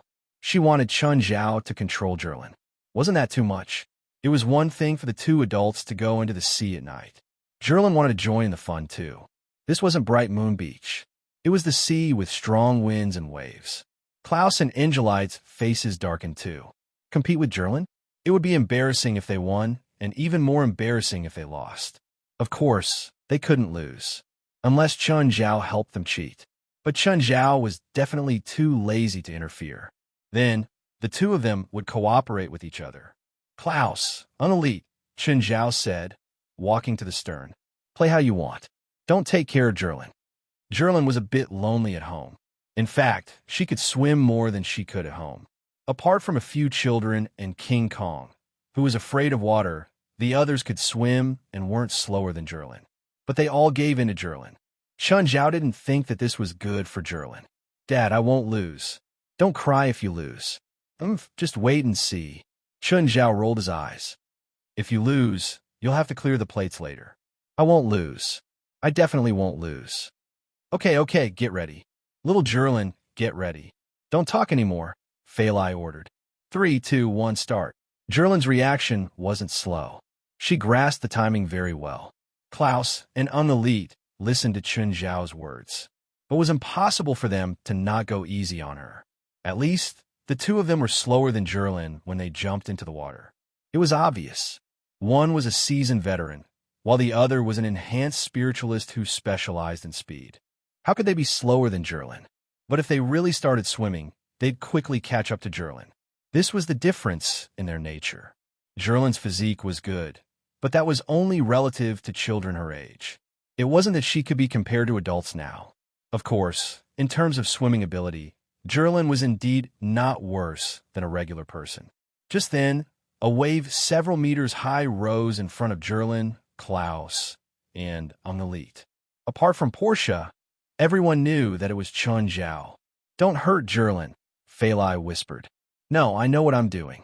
With a splash, Gerlin was slapped into the sea. Klaus and Unelite hesitated for a moment, wondering if they should dive down to save Gerlin. But Chun Zhao waved his hand at the stern. Gerlin was always under his control. He even knew her condition like the back of his hand. Chapter 1829. 10 seconds later, little Gerlin suddenly came out of the water. But he couldn't figure out the direction for a long time. He looked left and right on the surface of the sea, and finally saw the Hydra not far away. But Klaus and Unelite were nowhere to be seen. Little Gerlin felt her nose sting. She secretly wiped her tears. Then she swam toward the Hydra. But Gerlin couldn't catch up to the Hydra yet. Suddenly, Gerlin's feet seemed to touch something in the water. Then the thing lifted Gerlin up so that she could stand on the surface of the sea. Amon? Ah, it's Amon. Gerlin cried in surprise. She hadn't seen Amon in a long time, although she couldn't see Amon's full appearance. Just from the touch, she could tell that it was Amon. The 5 tiger generals and the dolphin family all felt different. Only when standing on Amon's back could she feel as solid as standing on land. Portia saw Gerlin standing on the surface of the sea. There seemed to be a huge shadow moving under the water. Portia couldn't help but feel nervous. She kept staring at the shadow under Gerlin's feet. The shadow moved all the way to the stern of the Hydra and suddenly sank into the water. Chun Zhao pulled Gerlin onto the boat. Dad, Amon's back. Amon sent me back just now. Amon? Portia's face was filled with confusion. Who was Amon? Is that the thing in the water? It felt bigger than a shark. Was it a whale? Portia was no longer surprised by Chun Zhao's whale rearing. He could even raise sharks, let alone whales. Whales were recognized as more intelligent than sharks. They were the most intelligent species in the ocean. An important factor to judge a creature's intelligence was whether it had rationality other than killing when facing creatures weaker than itself. For example, killer whales would treat prey as toys. This was an expression of rationality. It wouldn't just treat other creatures as food. Perhaps for killer whales, Simple survival was too boring. Killer whales were so powerful that they didn't need to think about food anymore. Even the largest creatures in the ocean were on their list of food. So now, they needed to think about how to improve their quality of life. Entertainment was actually a way to improve one's quality of life. After humans were no longer affected by food and the environment, they began to develop further in society.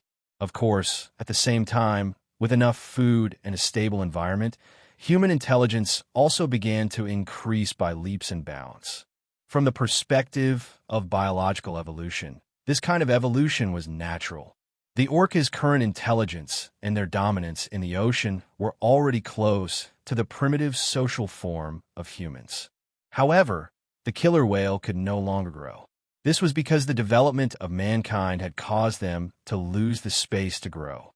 If humans were still in a feudal society, perhaps the killer whales would have a chance. However, ever since mankind had entered the stage of technological explosion, their martial prowess had increased by tens of thousands of times.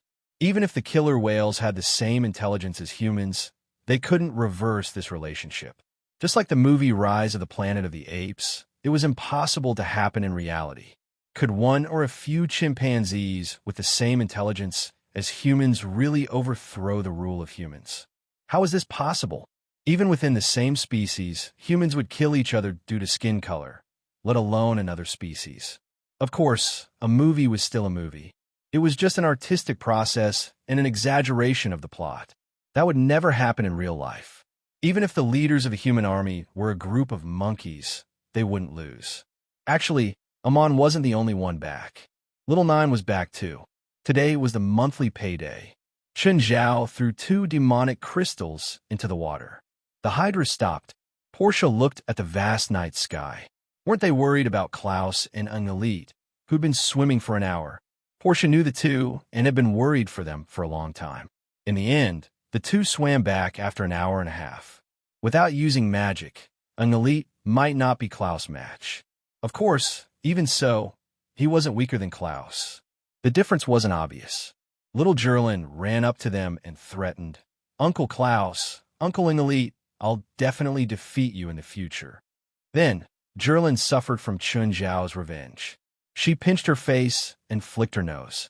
Little Gerlin escaped pathetically. Amon found a sunken ship at the bottom of the sea. It seems to be transporting gold. It's more than 30 nautical miles from here. What do you think? Are you interested in going? Everyone looked at Chun Zhao with shining eyes. Even Portia was a bit dazed. Sunken ship? Transporting gold? Roar. I'm going. I'm going to get rich. Lisa yelled. Treasure hunt, treasure hunt. I'm going to salvage the sunken ship. Eric was even more excited.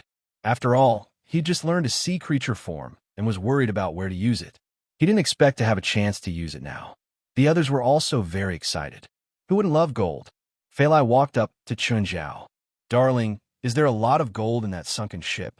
Probably more than $10 million in gold and a lot of silver coins.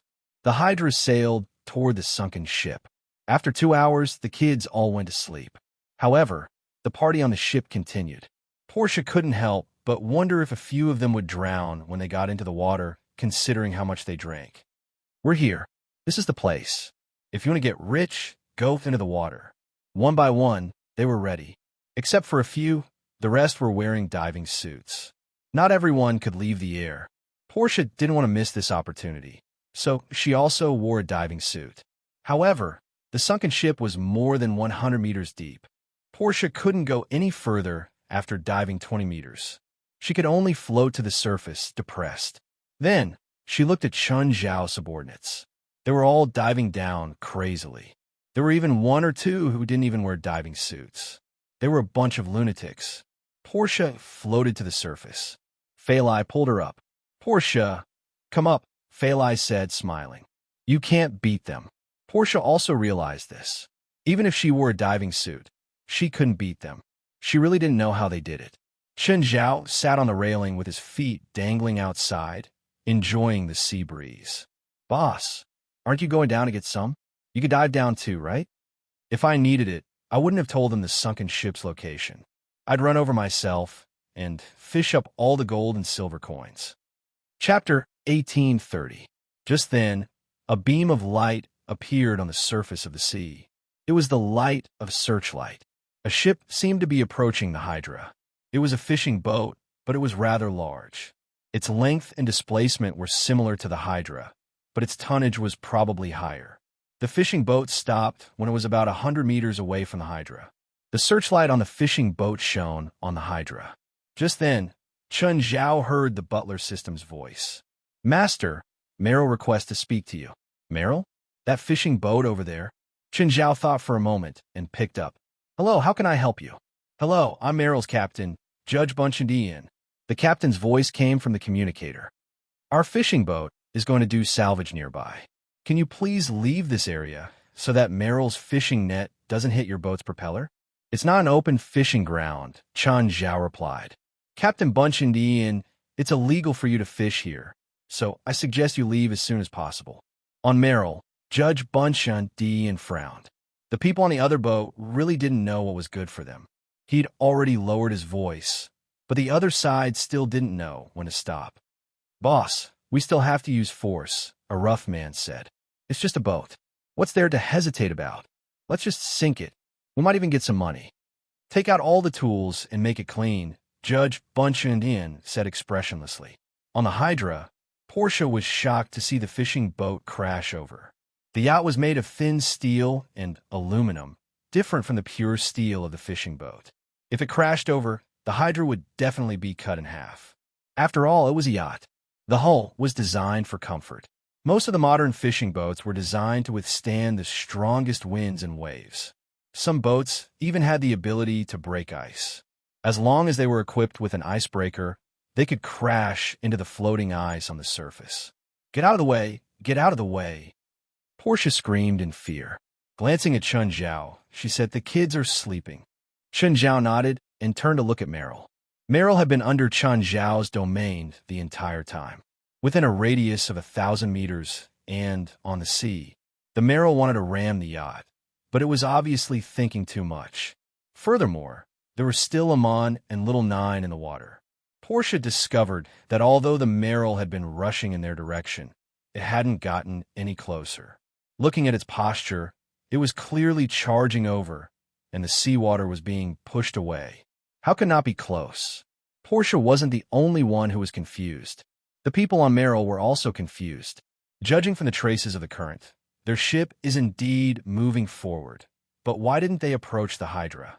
At that moment, Gaia floated up from the sea and jumped onto the yacht. Portia saw that Gaia was holding 2 gold bricks in her hands. Portia sucked in a cold breath. "Gaia, did you salvage this?" "Yes." Gaia took the towel from Phalai and began to wipe herself. "We have enough money to buy toys for Evans." Chun Zhao and Phalai both smiled nonchalantly. Gaia was quite famous in the entertainment industry now. Plus, she had her private business and her famous fitness center. In the supernatural organization, her value was second only to Chun Zhao. Just these 2 gold bricks were really not enough to enter her eyes. They were just here for fun. Gaia looked at Meryl. "What's with that fishing boat?" "It's probably from a private salvage company. They disguised it as a fishing boat," Chun Zhao said nonchalantly. Chun Zhao wasn't guessing blindly. The boom on the fishing boat wasn't used to pull nets. It was a lifting machine. Then, the people from the supernatural organization surfaced one after another. Portia looked at them. Each of them had 1 or 2 gold bricks on them. Her eyes were all red. She didn't have the ability, but these guys were too good at diving.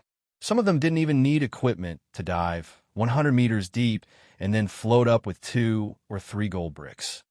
"Boss, if they're from a salvage company, why are they disguised as fishing boats?" Portia asked, confused. "Of course," Chun Zhao said. "Salvage companies have to pay heavy taxes if they salvage a sunken ship. If they launder money, they only have to pay 15 to 20% at most. If they pay taxes to the government, they have to pay at least 45%. Also, some sunken ships are involved in international disputes. It's very troublesome to sue them in international courts, so they naturally have to disguise themselves as fishing boats." He knew so clearly mainly because he knew Gurette. Gurette's main business was piracy, but she also had other businesses. Salvage companies were one of them. Most salvage companies didn't register their business. Most salvage companies were in the business of salvaging wrecks and wrecks from the 18th and 19th centuries. Both were unpredictable businesses most of the time. The cost of salvaging wrecks was low, and they might not find them. In the past, the number of wrecks wasn't high, but it wasn't low either. They had to search with all their might. They might not even find one in a year or two.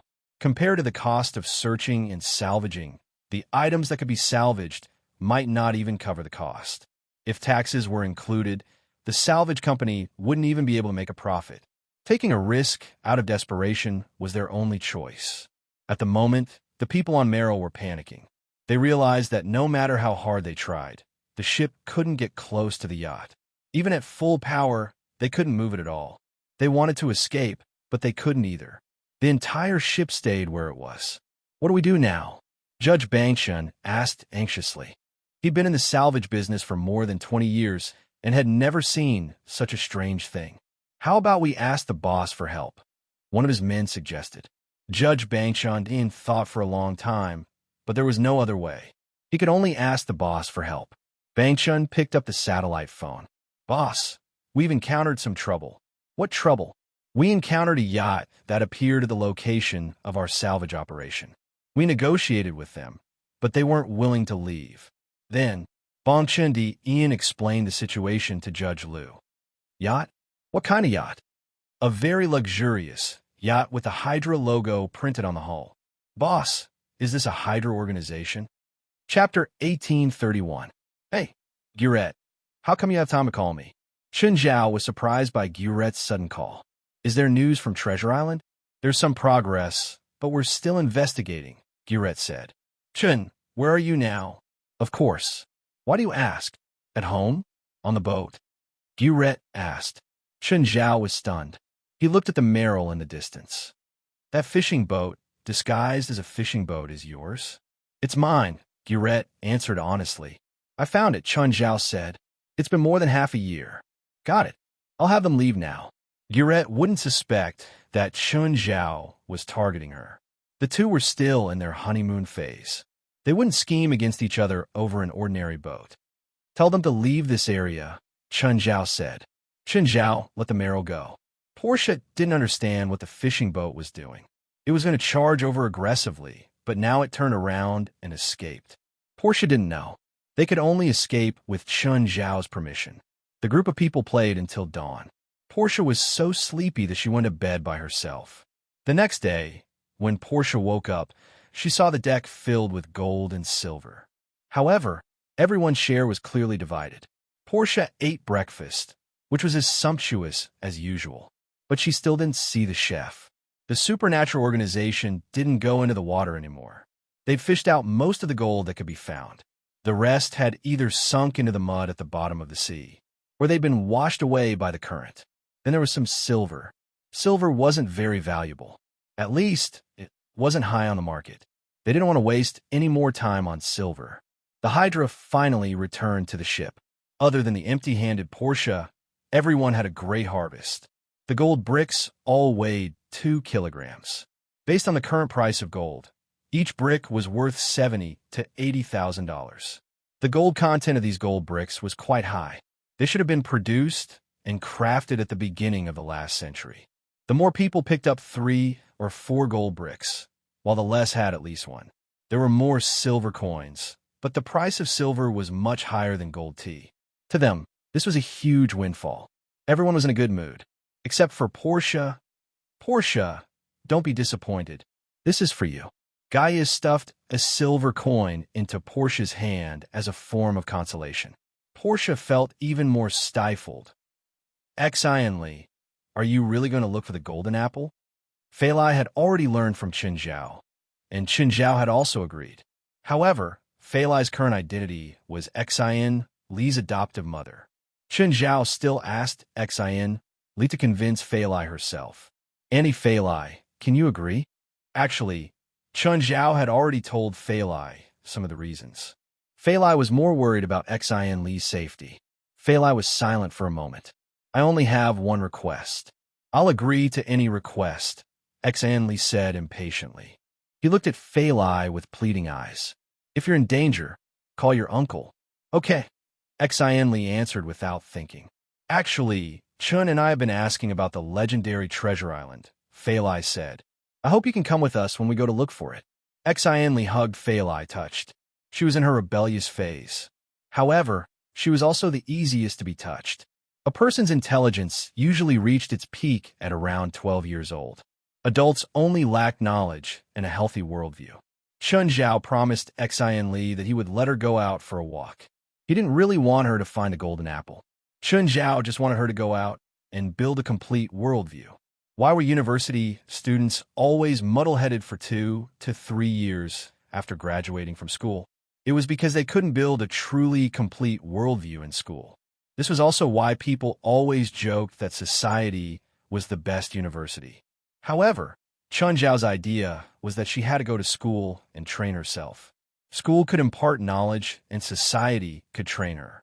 Just then, Kalon ran in from outside, his face full of excitement.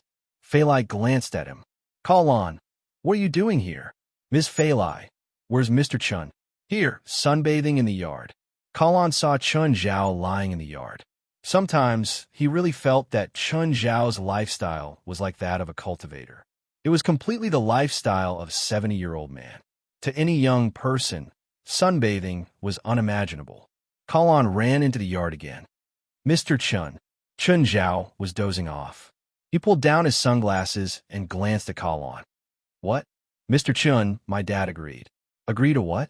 Dad agreed to go find the golden apple with Xin Li, Lisa, and Mr. Wong. Elite agreed? Chun Zhao was surprised. What about your mom? She agreed too. I see. I'll call and confirm, Chun Zhao said. Chun Zhao thought that an elite wouldn't agree. After all, Kalon was studying at UCLA now. It wouldn't be easy for him to convince his parents. Chun Zhao picked up his phone and called Amy first. An elite was a spiritualist, so it was more likely that he would agree. The possibility of AI me is not high. If AI me had agreed, then an elite should have also agreed. Hey, Amy, it's Chun.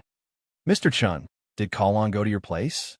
Kalon said that you agreed to let him take half a year off and go find the golden apple. Yes, I agreed, Amy answered.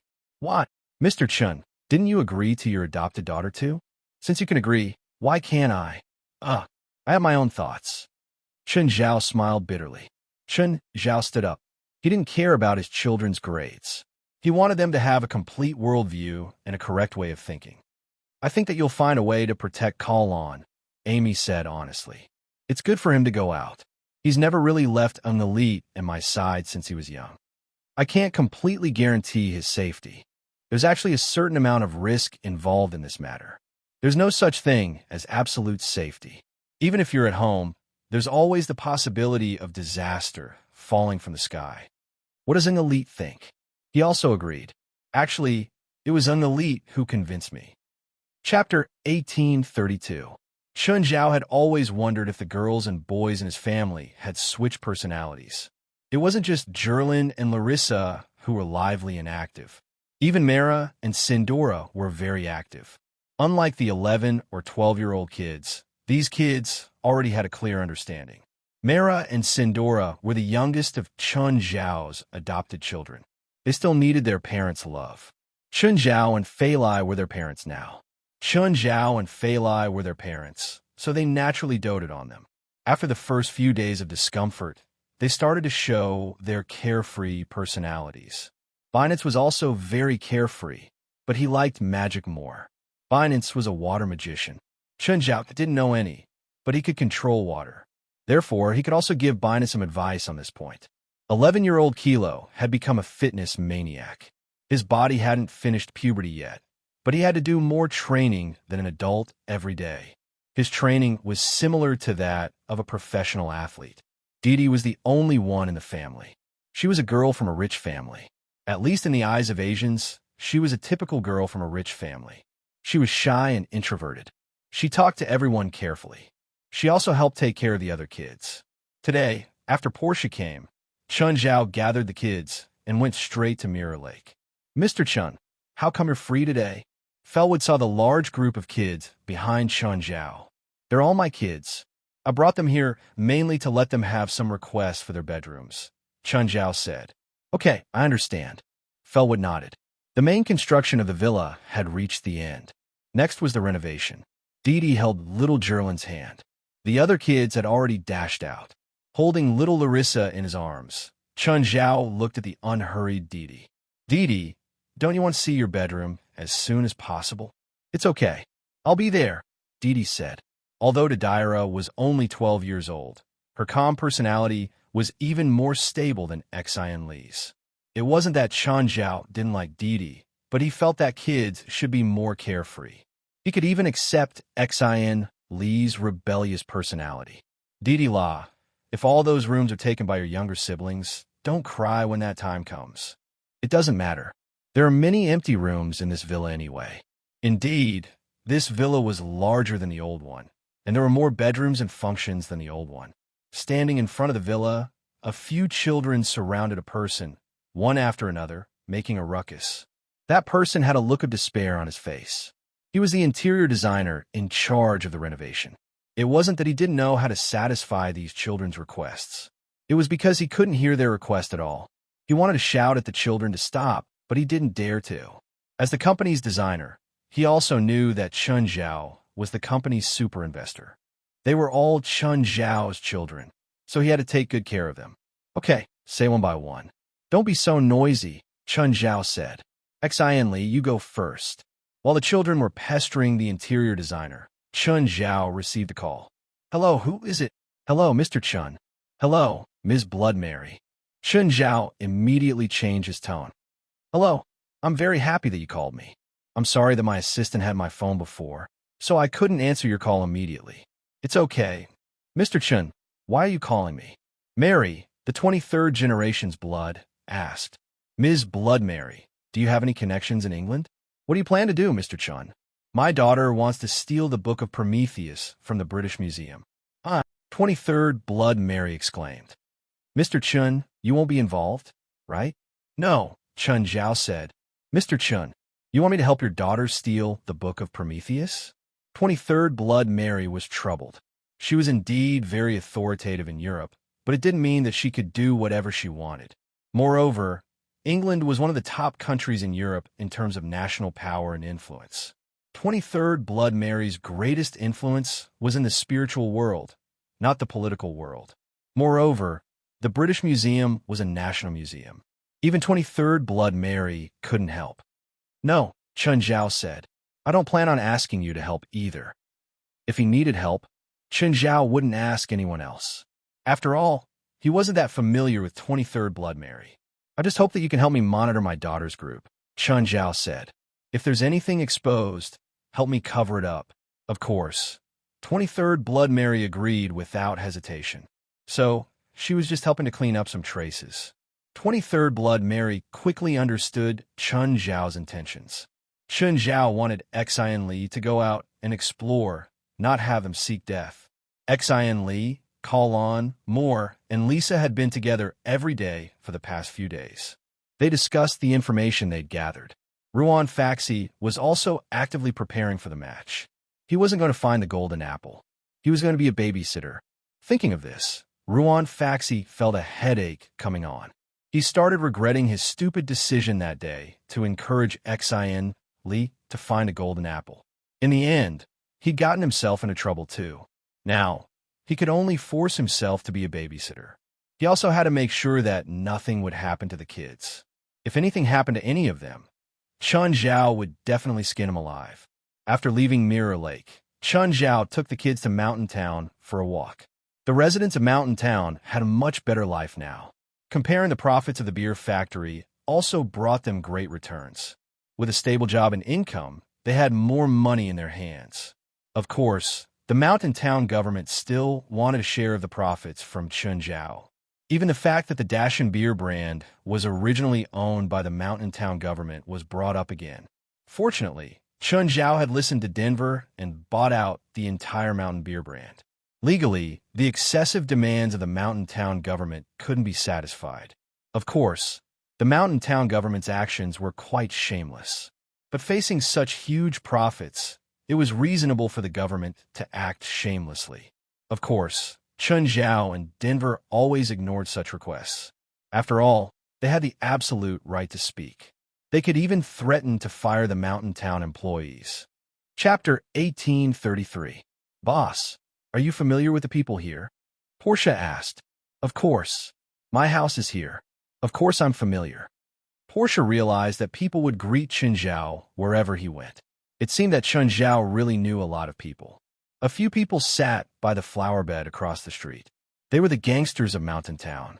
One of the women had a lollipop in her mouth. She looked across the street. Who's that Asian? I've never seen him in Mountain Town. He's rich. He lives by Mirror Lake. The typhoon flattened his house, and it's being rebuilt. He's living somewhere else for now, one of the gangsters said. One of the gangsters said, Dash and beer is his business. Hundreds of families in the whole town have more money than him. So rich? The woman's eyes brightened. Asian should be easy to bully. We just need to scare him a little, and we can extort a lot of money from him. Please don't. He's not a normal person. No one in Mountain Town dares to offend him. One of the gangsters hurriedly stopped her. Why? He's not a big deal other than being rich. You've only been here for a few months. You don't know how scary he is. Last time, a guy went to him, and he beat him up and sent him to the ICU. Can't we just have a few more people? The woman's eyes flashed with ferocity. If we get a few more people, Mountain Town will be our territory in the future. If we throw a few Molotov cocktails at his house, I don't believe that he won't compromise. Guriel, do you want to die? The gangster glanced at the woman. I already said that we can't offend that guy. If you do, I'll back out now. Coward. Guriel's expression darkened. She was displeased that someone had humiliated her in front of everyone. I'll back out too. Me too. I don't want to go against Chun Zhao. Not every gangster in Mountain Town had interacted with Chun Zhao before, but they all knew what Chun Zhao was capable of. There were people who didn't believe him in the past 2 years, but they were all tortured to death in the end. A few people were still missing. A year ago, a gang came to Mountain Town. Dozens of people came to Mountain Town and stayed there for 2 days. Then, he heard that Mountain Town's rich man was Chun Zhao, so he brought a few people to find him. That night, the dozens of people disappeared. There was no evidence that Chun Zhao had done it. However, the residents of Mountain Town all thought that it was Chun Zhao who did it. In the blink of an eye, Gyunel realized that the hoodlum she had recruited with great difficulty actually had the same attitude on this matter. Unlike the other thugs, Nur had done everything. He had been an assassin for a gang, a mercenary, an informant for the police, and a bounty hunter. Gyunel was strong, brave, and ruthless. Seeing Chun Zhao's figure, Gurnier was even more displeased. If he could get rid of that Asian, then he would have the final say in Mountain Town. With that thought in mind, Gurnier strengthened his determination. Portia, take the kids to the car. Chun Zhao suddenly stopped and said, Take them home now. Boss, what are you doing? I suddenly remembered that I have something to do, Chun Zhao said. What is it? Why are you asking so many questions? Chun Zhao rolled his eyes at Portia. Uncle, do you need me to stay and help? Didira asked. Among all the people, only Didira knew what was going on. Chun Zhao patted Didira's head. No need. Go. Portia had a strange expression. What was Chun Zhao going to do? Didira actually asked if Chun Zhao needed her help. This family was full of strange things. Portia sent the group of children to the MPV and drove away. Didira, what's your uncle going to do? Nothing. Didira lowered her head and sank into her own world again. Xianli was also curious, but she didn't ask now. Xianli knew about Didira's specialness. Didira wasn't a witch, but she had a special bloodline. She had the legendary clairvoyance and clairvoyance. If visibility allowed, she could see a bug thousands of meters away. As long as the environment was quiet, she could hear murmurs thousands of meters away. Didira, do you need help? Xianli asked. Not really, Didira said. Didira had asked Chun Zhao if he needed help. She just pitted the woman called Gyur. That woman called Nur had obviously picked the wrong target. Suddenly, Gyur realized that Chun Zhao, whom she'd followed all the way, had suddenly separated from his kids and turned toward her. With a smile on his face, Chun Zhao stood before Gyur. Gyur's heart skipped a beat. She had a bad feeling. Gear looked around carefully. There were no passers-by. There were no cameras here either. Gear's plan was to attack in a more secluded place. But this place was fine too. Gear looked at Chun Zhao. I heard you're very rich. I want to get to know you. Chun Zhao rubbed his nose. I don't plan on getting to know a scumbag. Gear suddenly took out a dagger and charged at Chun Zhao. Gear wanted to use Chun Zhao to establish her dominance. She wasn't afraid of killing people on the street. There were no passers-by here anyway. Plus, her experience in the past taught her how to get rid of all the evidence. Chun Zhao's right leg flashed, and then he pulled it back. Gear felt her vision blur, and then she was sent flying. Gear spat out a mouthful of blood. She felt like all the bones in her body were broken. Gurnier endured the intense pain and panted heavily, gradually suppressing the pain in his body. Then she stood up again. Chun Zhao was surprised that the woman could still stand up after being kicked by him. Gear touched her chest. 2 of her ribs were broken. This injury wasn't easy to recover from. It wasn't that Gear hadn't met opponents stronger than her, but she could stand to the end every time. Other people didn't know, but no matter how serious her injuries were, Gear could recover quickly. She could also use her willpower to suppress the pain from her injuries. Chun Zhao also realized that Gear didn't look like she was injured. His kick hadn't been merciful. Apart from not killing her, it could basically make her wheelchair for the rest of her life. But not only did Gear stand up again, she didn't seem injured at all. In fact, her aura was even stronger than before. A spiritualist? She didn't seem to realize her identity. Chun Zhao wanted to see how much she could do. You seem to know how to take a beating. Chapter 1834. Ginel charged at him again. In the end, Chun Zhao still kicked her away. Ginel rolled on the ground in pain. This time, Chun Zhao used more strength in his attack. If she was a normal person, Chun Zhao's kick would definitely make her never walk again. But after rolling on the ground for a while, Ginel actually recovered. Gradually, Ginel stood up. She was covered in sweat, but the pain on her face was lessening. Chun Zhao tilted his head and looked at Ginel. Ginel panted heavily, and her aura grew stronger. As if venting, she punched the wall beside her. There was actually a fist mark on the concrete. This wasn't something a normal person could do. Ginel gritted her teeth and looked at Chun Zhao. I'm going to kill you. Standing where he was, Chun Zhao crooked his finger. Come. Ginel roared angrily and charged at Chun Zhao again, punching at him. Chun Zhao also raised his arm and punched back. Crack. Ginel's entire arm was crippled. Ginel took 2 steps back and touched her weak right arm. Chun Zhao had broken all the bones in her arm. The pain was indescribable. But in just a dozen seconds, Ginel's injury healed again. Chun Zhao still had a confused expression.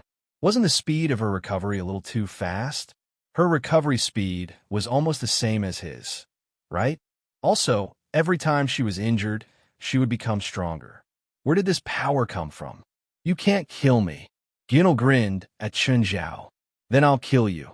Ner's forte was bravery and ruthlessness. She could also turn from weak to strong every time. Because she could always drag it out until she was exhausted, she would become stronger and stronger. Smiling, Chun Zhao stood there and looked at Ginel. Looking at Chun Zhao's face, Ginel hated him even more. She charged at Chun Zhao again, but her spine was naturally broken by Chun Zhao's kick. This was almost a fatal injury. But Ginel stood up again. This time, her recovery speed was slower. But Chun Zhao realized another problem. Although Ner seemed to be stronger than before, but her face was getting paler and paler. It seemed like her recovery speed was beyond common sense. There was also a limit to his inexplicably powerful strength. Tell me, Chun Zhao asked, what's with this weird ability of yours? Gurnier's breathing became more and more rapid. She had never met an enemy like Chun Zhao. The tactics she'd used in the past to drag her enemies to death seemed to be completely useless against him. No matter how much stronger she was, Chun Zhao could still heavily injure her with one kick. Gunnier was initially full of confidence, but now he was starting to regret his recklessness. In the beginning, she dared to make a move on the street because she felt that no one could stop her. Even if the matter was exposed, the most he could do was run away. However, Chun Zhao was much more difficult to deal with than she had imagined. And Ginel knew his own family well. She did not understand how this ability came about. She could gain strength through pain. The greater the pain one endured, the greater the power and regenerative ability one would obtain. She called this power the power of pain. She had never told anyone about this.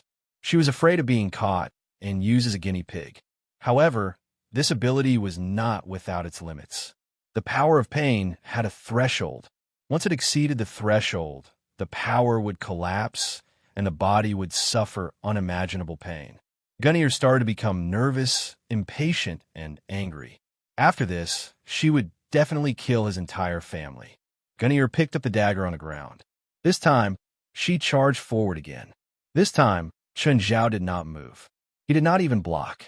Gunnir's dagger stabbed into Chun Zhao's stomach. Gunnir was overjoyed. Success! But the next moment, she realized that something was wrong. She did not feel like she had stabbed into flesh. Chun Zhao did not dodge or block. He actually wanted to know how strong Gunnir was. Gunnir looked up and saw Chun Zhao looking down at her.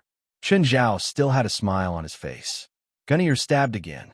The result was the same. Gunnir's dagger was probably as strong as an automatic rifle. Chun Zhao reached out and pinched Gunnir's mouth. Gunnir wanted to open her mouth to bite Chun Zhao's palm. Unfortunately, she could not open her mouth at all. Chun Zhao glanced around. Gunnir's heart pounded. Chun Zhao's action was exactly the same as what she had done in the past when she committed crimes. Chun Zhao dragged Gunnir into the alley.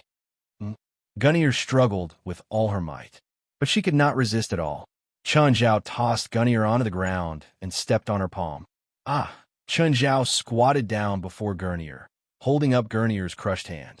As expected, Gunnir's palm started recovering. Gunnir raised her left arm and smashed it at Chun Zhao's head. Chun Zhao did not give her a chance to attack at all. He grabbed the incoming fist and squeezed hard. Gunnir screamed again. Gunnir screamed again. However, it didn't take long for Gyunel's fist to recover. Very strong recovery, Chun Zhao said, rubbing his chin. Gunnir was in extreme pain now. She regretted it. She really regretted it. She really could not offend this guy. He was a demon. I wonder if I can recover if I remove the entire arm. Chun Zhao grabbed Gunnir's arm and was about to use force. Thinking about it, he felt that it was risky. Forget it, Chun Zhao muttered to himself. I'll just remove one finger first. Gunnir screamed again. Chun Zhao removed the middle finger from Gunnir's right hand. But this time, Gunnir's finger did not grow back. Chun Zhao tried a few more times. As long as he did not remove all her limbs from her body could recover. Of course, the recovery speed varied. Chun Zhao stood up. He found Gunnir interesting. Klaus, come to Mountain Town with a helicopter. I caught an interesting lab rat. Hearing the word lab rat, Gunnir trembled uncontrollably in fear. A sinister smile appeared on Chun Zhao's face. Are you scared of being cut up for research? Just as you thought, you will be sliced into pieces. Your blood, your skin, and your brain will all be stripped away. Gunnir struggled to escape, but Chun Zhao pressed her to the ground with one hand. She was terrified. She did not think that she would walk right into a trap and run to Chun Zhao. She wanted to use Chun Zhao to establish her dominance. In the end, she was captured by Chun Zhao as a lab rat. Right now, Gunnir wanted to cry. Chapter 1835. Gyunel was in the underworld. It wasn't that she hadn't seen evil people before. She'd even killed a few gang bosses. But now, she really regretted it. This man was even more evil than her. A few people from the association came. They were all curious. Who in LA dared to offend Chun Zhao? But they regretted it after seeing it. Gyunel wasn't strong. Plus, she'd been tortured so badly by Chun Zhao. The helicopter landed at the HQ and Gyunel was dragged down. Gyunel was in intense pain all over. The side effects of that ability had already appeared. The power of pain was spreading throughout her body. Gyunel was tough and didn't make a sound. A few people from the HQ came over. They wanted to see who Chun Zhao had brought back. Gyunel suddenly jumped up and pounced at a girl beside her. Seeing Gyunel pounce, Lisa pushed. A surge of energy burst forth from her palm. Gyunel was sent flying. Gyunel was dumbfounded. She didn't understand what had happened at all. How could a girl be so scary? Chen Zhao smiled, but didn't say anything, even if he could have stopped it just now. Even if he could have stopped her, he didn't. Apart from a Deuce, everyone here could beat Ginel up. Even if it was a Deuce, he still had a bunch of ferocious evil spirit followers. Chen Zhao smiled at Ginel. Stand up. Don't play dead. Ginel stood up slowly. Ginel's eyes flashed. She seemed to want to fight one last time. The people around him looked at Neil with mocking eyes. Ginel felt extremely embarrassed. What exactly do you want? You mess with me first, Chen Zhao said calmly. Ginel looked left and right. Everyone was watching the show. Everyone was watching her make a fool of herself. You're breaking the law, Ginel said after a long while. Everyone roared with laughter. Ginel was embarrassed too. In the past, it was her enemies who said this to her. But today, she was forced to say such words. If Chen Zhao cared, he probably wouldn't have kidnapped her here. Everyone here clearly didn't care about worldly laws. Even the girl who'd sent her flying had a sneer on her face. Just then, Ruan Faxbin walked out. Yo, President, where did you find such an ancient clan? Primordial clan? What ancient family? Chen Zhao asked, confused. To put it bluntly, he's a person of ancient bloodline, Ruan Faxbin said. The most direct way to tell is his green pupils. Everyone looked at Neil's eyes. Sure enough, her eyes were green. The primordial clan originated in ancient Egypt. They were actually a branch of humans. But because they were stronger than ordinary people, they threatened the position of the rulers. In the end, they were slaughtered by ordinary humans. However, among ordinary people, there would occasionally be one or two people with atavism, Ruan Faxbin said. This was the first time Neil had heard of it. The origin of his special ability. So he's special? Chen Zhao narrowed his eyes at Nur. Compared to ordinary people, of course it's special. Ruan Faxbin said. But to us, they're just so-so. The primordial clan is our kind. They're not much stronger than us. Their strongest ability is to suppress pain and turn pain into power. In ancient Egypt, they formed a powerful undead army, but they don't have true immortality. They'll still die from fatal injuries. Neil understood. These weren't ordinary people either. President, give her to me, Ruan Faxbin said. You like this type? Huh. I just want to use her for an experiment. After all, the primordial clan is rare. Gurnier shuddered. He looked at Ruan Faxbin's messy hair, face full of stubble, and clothes that were also messy and stained. He looked like one of those perverted scientists in movies and TV dramas. Coincidentally, I want to do an experiment, Chen Zhao said. Give me a copy of the data when it's out. No, I don't want to be a lab rat. I'll agree to whatever you want me to do. I'll be your subordinate. Don't make me an experiment subject. Neil begged. Sorry, I don't need it. Chen Zhao looked at Neil with a smile. Neil pounced at Chen Zhao. She wanted to fight with all her might. But the next moment, a black chain drilled out of the ground and wrapped around Neil. Ruan Faxi pointed with his finger, and Neil was pulled to the ground. Little rat, don't mess around. Chen Zhao was surprised. One of the 4 Pillar Kings of the Roma had used this spell last time too. It seemed to be called Hell's Chain. But that wasn't strange. Ruan Faxi knew a lot of random spells. Just then, Portia called. Hey, Portia, what's up? Ms. Alex said that she needs you to go over and sign the contract. The sooner, the better. Okay, I got it. Chen Zhao hung up. Glancing at the dragged Neil, he turned to leave. Ruan Faxbin held the other end of the chain. Neil was completely restrained and couldn't use any strength. Do you know a human? Ruan Faxbin asked. Gurnier's footsteps paused, and his expression changed. Where did you hear that name? So you do. Is she okay now? Ruan Faxbin's tone was indifferent, but there was also some nostalgia in his tone. Who are you? Neil asked. But the next moment, Gurnier suddenly felt the chains on his body tighten, and his feet seemed to break free from gravity as he floated up. Holding the chain, Ruan Faxbin said indifferently, Keep your voice down. Who exactly are you? Who I am is none of your business. Is a human in Los Angeles? She disappeared. She disappeared 10 years ago. Disappeared? Ruan Faxbin narrowed his eyes and turned to look at Neil. How did she disappear? Missing is missing. How would I know how she went missing? You'd better keep your arrogance and rudeness to yourself. Anyone here can kill you. Ruan Faxabin's tone was rather cold. Just then, the door beside the corridor opened. Gyunel saw a girl in black walk out of the door. Looking through the crack in the door, he saw a few skulls in the room. Helis glanced at Gyunel indifferently and then at Ruan Faxabin. You're disturbing me. I'm sorry, Helith. Ruan Faxi was a little respectful towards Helith at first. Helis's gaze fell on Neil. Very good material. Ruan, how about giving her to me? Sorry, she's the president's trophy. He asked me to experiment on her. Chapter 1836. When Gyunel faced Helith, he felt a chill down his spine.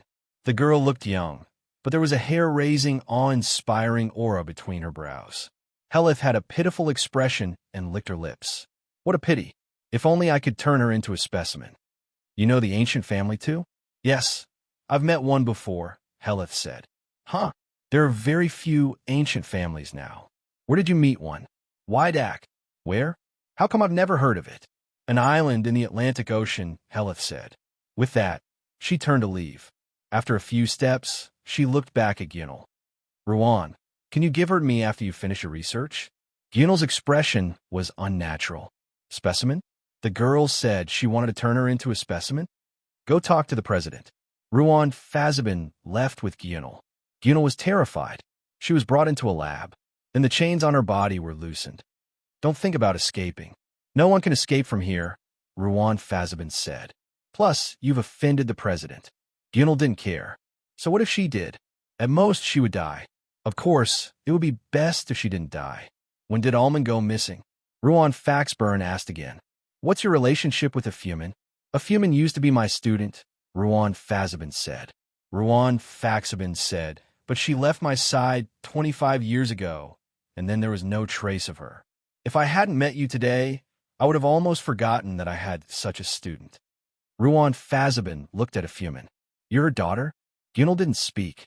Ruan Faxabin waved his hand. Draw some blood. Gyunel stared at Ruan with a dark expression. You think I'll cooperate? You should. After all, you can stay alive for Afuman's sake. But if the president does it himself, you might be in a wheelchair for the rest of your life. Ruan Faxabin glanced at the missing finger on Gyunel's right hand. Thinking of Chun Zhao, Gyunel was shocked. In the end, he picked up the syringe and drew some blood, and some of your skin and flesh. Gunnier was furious, but he could only compromise in the end. When did Avelman go missing? 10 years ago. Gyunel watched as Ruan Faxburn conducted an experiment that she couldn't understand while talking to her. You weren't an adult then, right? Ruan Faxi asked casually. Gyunel's face gradually turned cold. She obviously didn't want to talk more about Afuman. After all, because of her mother's disappearance, she had no one to rely on when she was underage. Her current personality, to a large extent, was formed during those years. In the United States, the government sold everything, including land, islands, and oceans. Of course, it was the same for every country. When Chun Zhao arrived at Alex's law firm, he realized that Alex had called the people from the Land and Resources Bureau over. The Land and Resources Bureau sent a small team of 4 people and a lawyer. They weren't here to negotiate. They were here to sell. In fact, Alex and her team had already negotiated the price for Chun Zhao. The people from the Bureau of Land and Resources didn't care why Chun Zhao was buying an ocean, even though Chun Zhao said it was for breeding. But they wouldn't believe him.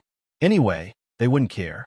But then again, since Chun Zhao was willing to buy 100 square kilometers of ocean, he might be willing to buy even larger ones.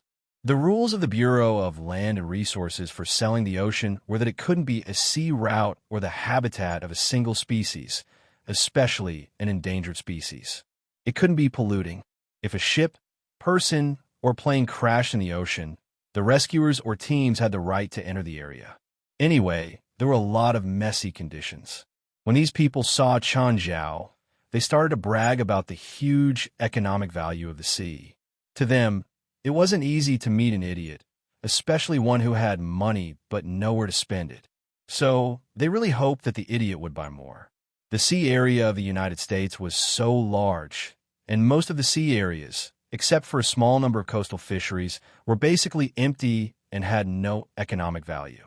So, if someone was willing to buy, they were obviously willing to sell. Unfortunately, Chunjiao didn't need such a large area at all. After all, Nanchi Island was only so big. It was at most 10 square kilometers. If the island was to be reclaimed and expanded in the future, it would at most be 20 or 30 square kilometers. It wouldn't be any bigger. Chunjiao didn't need such a large area. Buying an extra inch would be a waste. Chunjiao was already willing to buy 100 square kilometers. Actually, 50 square kilometers was enough. So, Chunjiao wouldn't buy a single cent more. The people from the Bureau of Land and Resources were helpless. They couldn't persuade Chunjiao. Right now, it wasn't a seller's market, but a buyer's market. If Chunjiao didn't buy it, they would be in big trouble. Originally, Alex had expected to buy the ocean for $5 million, but in the end, she forcefully lowered it to $2 million. Of course, she would get a cut of the money she saved. Alex kept asking Chunjiao about it. Why did he want to buy the ocean? But Chunjiao still wouldn't tell her. Alex was very helpless. She didn't believe that Chunjiao really had too much money and nowhere to spend it. But she still didn't understand the value of the ocean. Was there some natural mineral deposit in the ocean? Even if there was, Chunjiao couldn't touch the mineral deposit. That wasn't something Chunjiao could do. Even if the ocean belonged to Chunjiao, he couldn't do this business. The mineral deposit business had long been controlled by the various giants. Even the richest man in the world would be beaten up if he got involved in the mineral deposit or energy industry, not to mention Chunjiao. Every industry had its own rules. For example, in the beer industry, Dashin Beer was now a local giant. If a new person entered the picture, Chunjiao would also attack, just like how Dashin Beer had been attacked in the past. But the beer industry was relatively mild. Most of the time, it wouldn't use extreme competition. The energy and mineral industries, on the other hand, were pretty much a bloodbath. Just look at the massacres caused by the big companies in Africa and South America. They even started wars. For example, the YLK War. To put it simply, it was a war of energy. Chapter 1837. As soon as Chunjiao walked out of Alex's law firm, 2 bodyguards in black approached him. Mr. Chun, we were sent by Ali Rodriguez Alexander. She hasn't been feeling well recently. We hope you can take a look at her. With that, one of the bodyguards handed Chun Zhao a check. Sure. Chun Zhao looked at the number on the check and agreed without hesitation. Chun Zhao was indeed very rich now, but capitalists were greedy and insatiable. Ali Rodriguez Alexander gave him a price he couldn't refuse. Chun Zhao went to Ali Rodriguez Alexander's luxurious manor without hesitation. Rydra returned to Ali Rodriguez Alexander's side.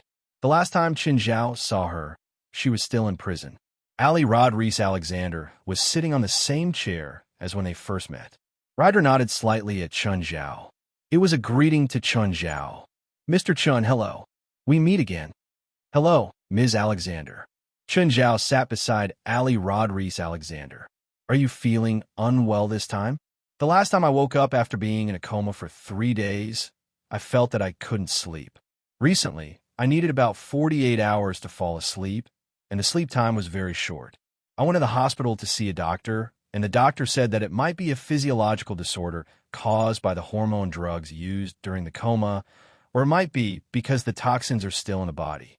At present, the hospital can't give an accurate answer. Ms. Alexander, have you had any episodes recently? Are these the symptoms of ALS you mentioned? I don't think so. Ali Rodriguez Alexander stared at Chun Zhao. She wasn't sure if she had fully recovered. After all, ALS was a disease that was hard to detect and prevent. Once it was discovered, it might be in the middle or late stages. Ali Rodriguez Alexander's current state was also very strange. It didn't matter if she was fine or not. Chun Zhao also wanted to see how Ali Rodriguez Alexander was doing. After all, in order to expel the poison from her body, Chun Zhao had fed her the perfect crystal mixture and injected a bit of immortal power. Chun Zhao wasn't sure what would happen if immortal power entered a normal person's body. Chun Zhao checked Ali Rodriguez Alexander's body. That wisp of immortal power was still in Ali Rodriguez Alexander's body. It hadn't been consumed, but it hadn't strengthened either. Chun Zhao was surprised. He didn't expect the immortal power to still be there. One must know that this trace of immortal energy was as insignificant as a matchstick. But immortal power actually existed in Ellie Rodriguez Alexander's body. The immortal power wasn't constantly maintained in Ali Rodriguez Alexander's dantian, but automatically circulated in her body. It was this trace of immortal power that kept Ali Rodriguez Alexander in a state of excitement. "It's fine," Chun Zhao said. "Since you can't sleep, then sleep less. Don't take any tranquilizers. Your body is fine, so don't worry." Hearing that, Ali Rodriguez Alexander heaved a sigh of relief. Chun Zhao realized that the wisp of immortal power was not ordinary qi. It was more like a key that unlocked a certain switch in Ellie Rodriguez Alexander's body. Chun Zhao fell into deep thought. Ellie Rodriguez Alexander's potential should have been unlocked by the immortal power. According to current scientific inference, there's some kind of switch in the human body. Once this switch was turned on, one would be able to surpass ordinary people. All the attributes of the body would increase. Chun Zhao thought of Nur, the primordial family. Could the primordial family be the evolved version of humans? If the immortal power in Ali Rodriguez Alexander remained, would she evolve into the primordial family? "Mr. Chun, what are you thinking about? Is there something wrong with my body?" Sorry," Chun Zhao said. "I was distracted. Don't worry, you're very healthy. Even healthier than I expected.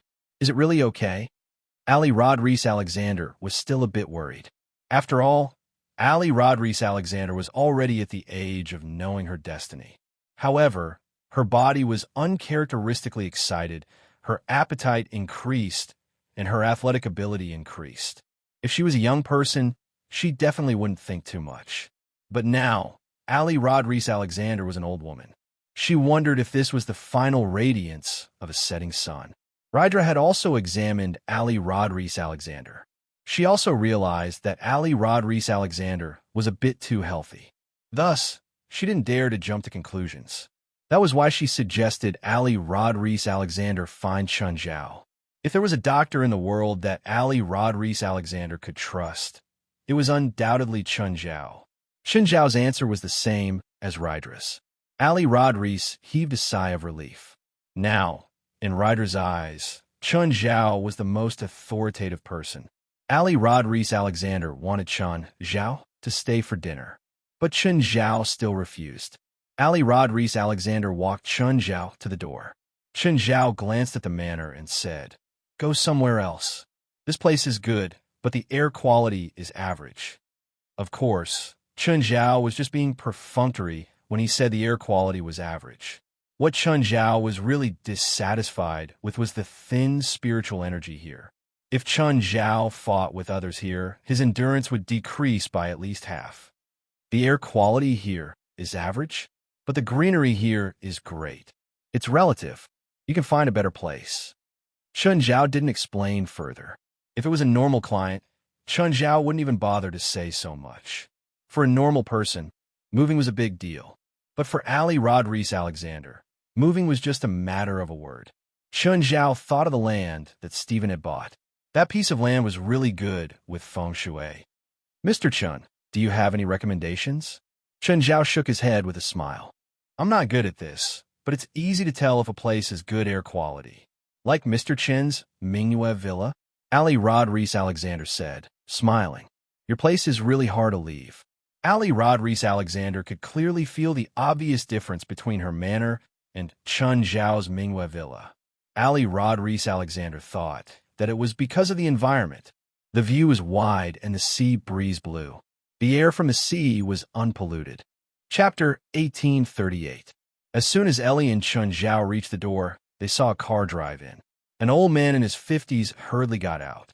The old man seemed to be in a hurry. His face was full of anxiety. "Ms. Alexander, can you give me 3 minutes? Just 3 minutes." Seeing this, Chun Zhao said to Ali Rodriguez Alexander, "I'm leaving." Ellie was a bit unhappy with the old man's request, but she still bid farewell to Chun Zhao peacefully. Chun Zhao glanced at the old man, nodded slightly, and turned to leave. The old man seemed to have something to ask of Ellie. When Chun Zhao's car drove out of Ellie's manor, he saw the old man's car drive out too. It seemed like Ellie Rodriguez Alexander had only given him 3 minutes. When Chun Zhao got home, Xian Li and Kalon were huddled together, discussing something. Chun Zhao's face darkened. He hadn't even hugged his daughter properly, and she was already with a pig, right? Chun Zhao eavesdropped on their conversation. They were all talking about the golden apple. Chun Zhao sat beside the two. When do you plan on leaving, Uncle? Xian Li glanced at Chun Zhao. We're still searching for more information about the golden apple. Did you find anything? Nothing. Seems like we really need the Book of Prometheus to unlock the secret of the golden apple. I have high hopes for you. Uncle, aren't you going to stop us from stealing the Book of Prometheus from the British Museum? Oh, then don't go.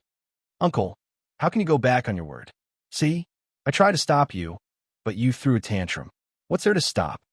Chun Zhao shrugged. It's fine as long as you don't kill anyone. It's best if you can limit the impact to something that can be settled with money. Xian Li actually felt embarrassed. After all, Chun Zhao had already said that. He even considered how to clean up after Chun Zhao in the end. Boss, I'll take the afternoon off. Portia walked to Chun Zhao. For what? There's an audition in the afternoon. Mr. Stephen recommended me. All right, you can go. Portia left in a hurry. She had to prepare for the audition. He didn't have anything to do in the afternoon, so he planned to walk around UCLA. However, Xian Li and Kalon probably couldn't handle so many kids by themselves, so Chun Zhao planned to bring them along. Chun Zhao brought a bunch of kids to school and attracted some attention. Chun Zhao brought the kids into Wright's office. They directly occupied Wright's office. Chun, where did you kidnap so many kids? Wright was speechless at Jerlin, who had already climbed on her desk. Grandma, do you have games on your computer? Jerlin looked at Wright with watery eyes.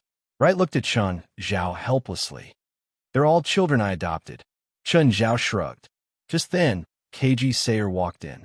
When he saw Chun Zhao, his expression darkened, but when he saw the large group of children, he couldn't help but be stunned. Headmaster. Yes, what is it?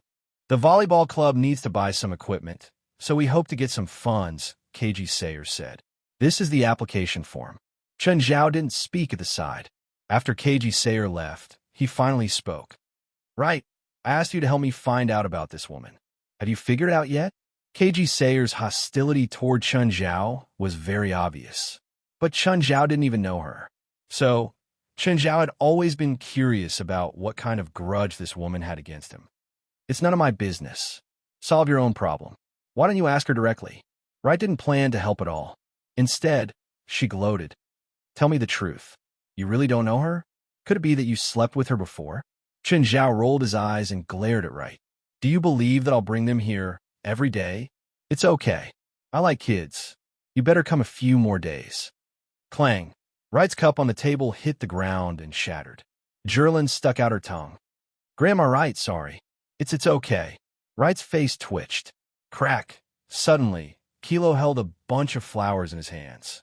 Kilo looked at Wright, his face bright red. Wright's jaw dropped as she stared at the flower in Kilo's hand. Sorry, Grandma Wright. I accidentally pulled the flowers out.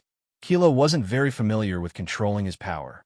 It was mainly because he was still growing and his increase in power was very unstable. Sometimes his strength would suddenly increase without rhyme or reason. Wright wanted to cry. That was her favorite daffodil. In the end, Kilo pulled it out directly. Chun Zhao walked over and snatched the daffodil from Kilo's hands, then stuffed it back into the pot. It's okay. Grandma Wright won't blame you. Wright really wanted to roar, but with her temperament, she managed to restrain the anger in her heart. She just stared at Chun Zhao with a murderous gaze. Okay. Looks like Grandma Wright is a little angry. Let's go. Chun Zhao tricked Wright and left with the kids, chuckling. Kalon brought Xian Li and the other kids to walk around the school. Chun Zhao carried little Jerlin and little Larissa. Didi also followed beside him. Just then, Lit Grove walked over. Grove. Teacher. Lit Grove was also surprised to see Chun Zhao. What's wrong? You look down? Nothing. Lit Grove shook his head. But, judging from his expression, something had clearly happened. Then treat me and the kids to dinner tonight. Smiling, Chun Zhao looked at Little Grove. Lit Grove's face turned purple. Teacher, I'm a bit short on money recently. What's wrong? Isn't your dad a superstar? You're short on money? In Chun Zhao's impression, Lit Grove had always been generous. Plus, he wasn't working in the morgue anymore. He was a real intern. Teacher, if I want to borrow some money, will you lend it to me? Lit Grove asked, his face bright red. How much? Chun Zhao asked, taking out his wallet. $10 million. What? $10 million? What do you need $10 million for? Chun Zhao stared at Lit Grove in shock. Chapter 1839. Lit Grove turned his head. If you can't, then forget it. Tell me first, what do you want $10 million US for? Do you owe money? Chun Zhao could afford the $10 million. Also, Lit Grove had performed very well in the past 6 months. If he really needed it, Chun Zhao was willing to lend him money. It's not me who wants it. It's my dad who needs it. Lit Grove said, my father invested in a movie, but now the capital chain is broken. If my father can't come up with the follow-up funds, the project will probably be ruined. This is a check for $10 million. Chun Zhao took out the consultation fee that Ellie Rodriguez Alexander had given him today. $10 million. Little Grove was stunned for a moment. Now the money was in front of him. He didn't dare to reach out to take it. Teacher, I have to return it, Chun Zhao said. While Lit Grove was still in a daze, Chun Zhao stuffed the check into his hands. Can you treat us to dinner now? Teacher, I don't have a single cent with me, except for this check. Forget it. I'll treat you, okay? After calling the kids who were still wandering around in school, Chun Zhao's family went out to eat with Lit Grove. Although Lit Grove had received Chun Zhao's loan of $10 million, Chun Zhao had given him a lot of money. However, he still looked worried. The atmosphere of the dining table was still a little gloomy and preoccupied. Grove, do you not have enough money? Enough, teacher. If it's not enough, just tell me. It's not that. Lit Grove shook his head. His expression showed that he had something on his mind. He sighed and said, it's my dad's project. I really don't have much confidence. Are you that pessimistic about your father's film project? Sigh. Dad is too radical this time. Although he is very famous in Hollywood, he hasn't produced any memorable works in the past few years. None of his works have performed well at the box office, so Dad has become very impatient. He is eager to prove himself with this project, so I'm very worried that he will fail. Didn't you persuade him? How could he listen to me? Lit Grove shook his head with a bitter smile. In his eyes, I'm still that kid who asks him for money every day. Aren't you? Chun Zhao mercilessly exposed Lit Grove's true nature. Teacher, I've already restrained myself a lot this year, all right? Your father's project is an independent film. Yes, he's the main character himself. I heard that he received a script after watching Mr. Stevens' last 2 movies. Not only did it succeed in the box office, but it also won the Oscars, Lit Grove said helplessly. Anyway, it's a very ambitious work. All right, let the adults handle their own matters. Since your father chose this movie project, he must have his own considerations. After all, he's more professional than you. Chun Zhao could only comfort Ritter Grove with these words. After all, Chun Zhao had been in the film industry before. More or less, he knew some inside information about movies. No company or project could guarantee the success of a movie. Even Steven was known as the king of the box office and the king of directors. But every one of his own movies was treading on thin ice. Even he wasn't confident, let alone others. There were many factors that contributed to a movie's failure. Even the successful movies in history might not succeed.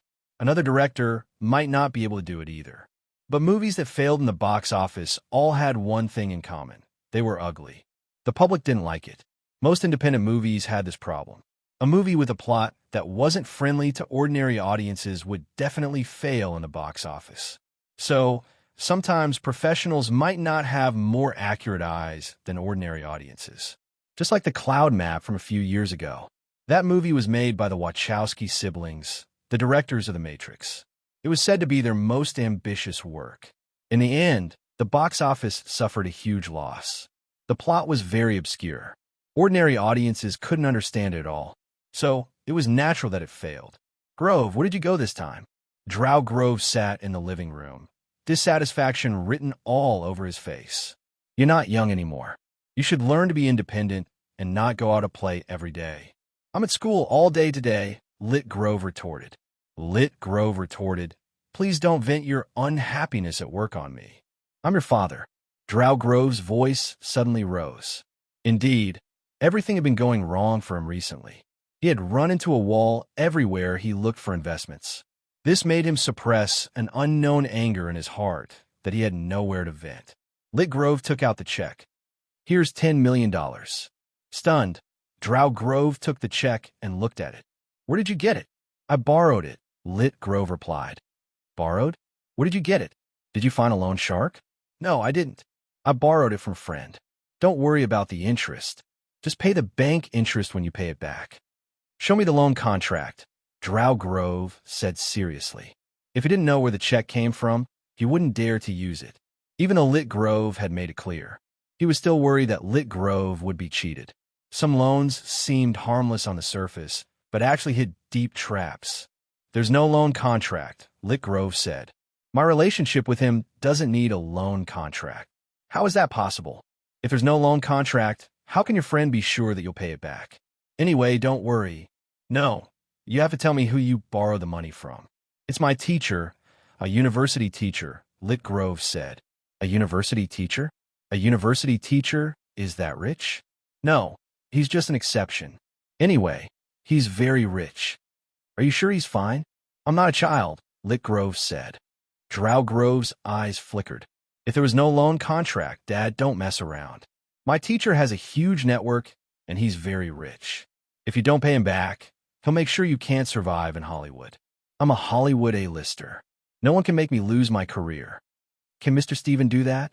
He can, but I don't have any conflicts with him. Chapter 1840. He can get Mr. Steven to ban you. Trust me, as long as he asks, Mr. Steven will make you disappear from Hollywood forever. Your teacher knows Mr. Steven? Not only do they know each other, he and Mr. Steven are best friends. They invested in the movie Kidnapped, which is currently airing. Little Grove shook his head. Plus, his assets are in the tens of billions. He can kill you with money. Drow Grove inhaled sharply. He did not know that his son's teacher had such a powerful background. He glanced at the check in his hand. 10 million was tempting, but it wasn't worth risking his life. A super rich man was terrifying. Neither he nor his son could fight against him. Son, when are you going to introduce me to your teacher? Forget it. My teacher doesn't like to have anything to do with you. Drow Grove was rather disappointed. If only he'd known that his son knew such a super rich man. He would have gotten to know him earlier. After Kalon said goodbye, Chun Zhao immediately pulled Xian Li to his side. Xian Li, I'm not against you dating, but my request is that you're not allowed to sleep with any man before you turn 18. Uncle, Xian Li looked at Chun Zhao, her face bright red. Okay, I know what you want to say. That's my request. Chun Zhao shrugged. You can leave now. Xian Li stomped away. Chun Zhao added from behind. Oh, I know what you want to say. By the way, if I find out that someone had sex with you, I will crush that man's organs, no matter who that man is. Xian Li was already furious. She ran away, her face bright red. You can't take a joke, Chun Zhao said, chuckling. Fei Lai placed a plate of cut fruits before Chun Zhao. Are you joking with Xian Li? No, I'm serious. Don't you think it's too early for Xian Li to talk about this? Don't you think it'll be too late when it happens? Just then, the deer strolled over and started eating the fruits on Chun Zhao's plate. It had been 2 weeks since the deer came home. It had gradually familiarized itself with the environment. It was no longer afraid of everything in Mingyue Villa like before. Chun Zhao waved his hand, and the deer strolled toward him. It liked to be touched and enjoyed it very much. Chun Zhao stroked the deer, feeling the trace of immortal power in its body. This was what Chun Zhao had sent into its body. Just like Ellie Rodriguez Alexander, the immortal power in its body was also preserved, and it was moving all over his body. Compared to the first time it came here, the deer was much stronger. At that time, it was suffering from disease. Chun Zhao silently checked the deer's condition. He also discovered that the immortal power in the deer's body seemed to have grown stronger. Chun Zhao was surprised. Why was the immortal power in the deer so strong? This situation didn't seem to happen to Ellie Rodriguez Alexander. Chen Zhao didn't understand why this had happened. Why was the immortal energy in little deer's body so strong? There should be no reason for this to happen, right? Although the immortal power was in little deer's body, little deer didn't know how to circulate it. Why was it growing stronger in its body? And why didn't this happen to Ellie Rodriguez Alexander? What was the difference between the two? Chen Zhao fell into deep thought. Chen Zhao suddenly thought of a possibility. Animals could demonize, but humans couldn't. Transvestites didn't count. Was it possible that little deer was also demonizing? But Ellie Rodriguez Alexander definitely wouldn't become a monster or a deity because of a trace of immortal power. If Chen Zhao guessed, what would little deer become in the end? This made Chen Zhao even more curious. Would it really demonize? Chen Zhao looked at his hands. The power of yin and yang flowed between his palms. Then he carefully sent it into little deer's body. The deer suddenly fell to the ground with a thud, its body stiff. Oh no! Chen Zhao hurriedly picked up little deer. He couldn't be dead, right? Chen Zhao immediately checked little deer's body. Little deer's heart was still beating, but the power of yin and yang was creating conflict. Originally, there were two distinct powers in Chen Zhao's body. But in little deer's body, there were side effects. The power of yin was cosmic rays. It was chaotic and hard to control. Right now, it was continuously destroying little deer's body. The power of yang was pure immortal power. It was full of vitality. It kept repairing little deer's damaged body. It was the two powers that made little deer lose its ability to move and even its consciousness. Chen Zhao hurriedly guided the two powers. Originally, the two powers coexisted harmoniously in Chen Zhao's body in the form of a yin-yang fish, forming a stable state. But little deer didn't know how to control the power of yin and yang. So, Chen Zhao had to control it. However, these two forces were too weak. They weren't enough to form a yin-yang fish. Chen Zhao couldn't send him more power. After all, little deer's body was also weak. It couldn't handle more power. Chen Zhao slowly controlled the two powers so that they wouldn't run amok. No, once they left Chen Zhao's control, the two powers would run amok again. Should he just let them run amok? Chen Zhao hesitated. Or should he just take back the two powers? Chen Zhao couldn't think of a solution no matter how hard he thought. He could only take back the power of yin and yang. If he allowed the two powers to continue running amok, logically, the power of yin and yang should counter each other. But destroying was much easier than recovering. The power of yin could easily wreak havoc in little deer's body. But the power of yang couldn't repair little deer's body so quickly. So if this situation continued, little deer would definitely die. Chen Zhao didn't want little deer to die yet, so he could only take back the power. Chen Zhao left a bit more celestial power in it and fused it with the previous strand of celestial power.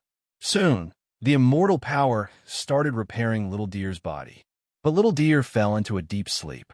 Chen Zhao couldn't continue experimenting on little deer now. He could only put it in his nest first.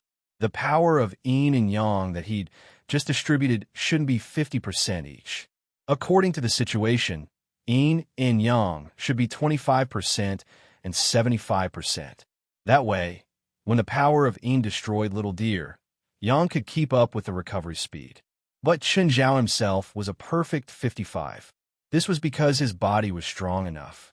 It wouldn't be destroyed or killed by the power of yin. Chapter 1841. Chen Zhao looked around and saw Princess. Chen Zhao hesitated again. Because of that accident, Princess had been fed a demonic potion by Chen Zhao and turned into a hybrid demon. But other than the change in size, Princess didn't change much. Chen Zhao wanted test subjects now. The requirement was that the test subjects couldn't have their own energy.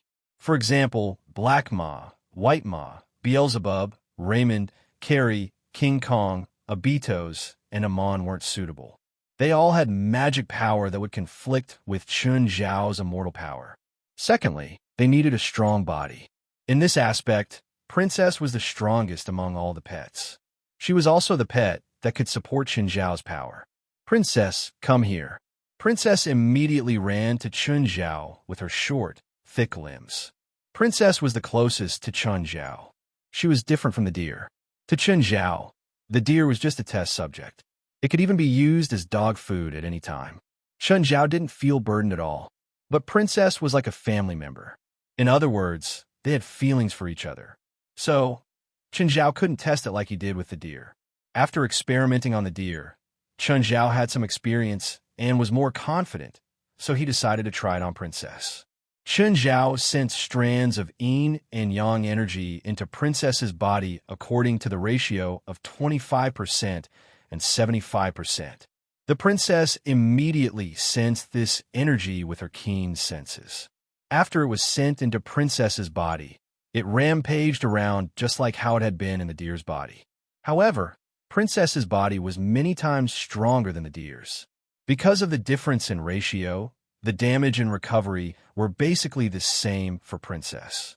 So, Princess didn't feel pain. She even felt comfortable. Chun Zhao realized that Princess's body seemed to have grown bigger. Moreover, the princess's muscles had also tightened. But because of her fur, her muscles weren't obvious. Princess's front paws slammed on the ground, creating a crack. Chun Zhao was surprised. The crack wasn't caused by pure power. It was more like some special power. Princess should be able to accept more yin and yang energy. Chun Zhao thought. At the same time, he sent a strand of yin and yang energy. Just then, Princess's growth became even more obvious. Princess's weight was already 2,000 kilograms. At this moment, its physique had grown tremendously. Chun Zhao took out an electronic scale. It was specially modified from a cow scale. It could even weigh a few thousand kilograms of weight. Princess stepped onto the electronic scale. A number immediately appeared on the electronic scale, 2,878 kilograms. Chun Zhao exclaimed. The princess's growth was too obvious. Just like that, he gained about 800 kilograms out of nowhere. Princess, do you have any special abilities? The princess howled twice. There is. Ow. The princess nodded. Can I use it here? Ow, ow. The princess shook her head. Then let's go to the courtyard. Chun Zhao and the princess stood face to face. Use it on me. Tilting her head, Princess looked at him hesitantly. Princess never attacked him. This was the loyalty of the princess. It didn't understand why Chun Zhao wanted it to attack it. Although the princess was very smart, there were some requests that conflicted with her principles, so her brain couldn't function properly. Forget it. Attack that tree. Chun Zhao pointed at a dwarf tree in the yard. Chun Zhao had spent tens of thousands of dollars to transplant this tree. Of course, it wasn't an expensive plant. It was just beautiful. Princess didn't have much sympathy for this dwarf tree. She slammed her claws on the ground. Hiss! A tearing sound spread out. Immediately, Chun Zhao felt a wave of power being released along the sound. The power that Princess released was channeled through the ground. However, it didn't spread out like lightning. Instead, it formed a straight line. Crack! The dwarf fir tree, several meters away, suddenly split in half.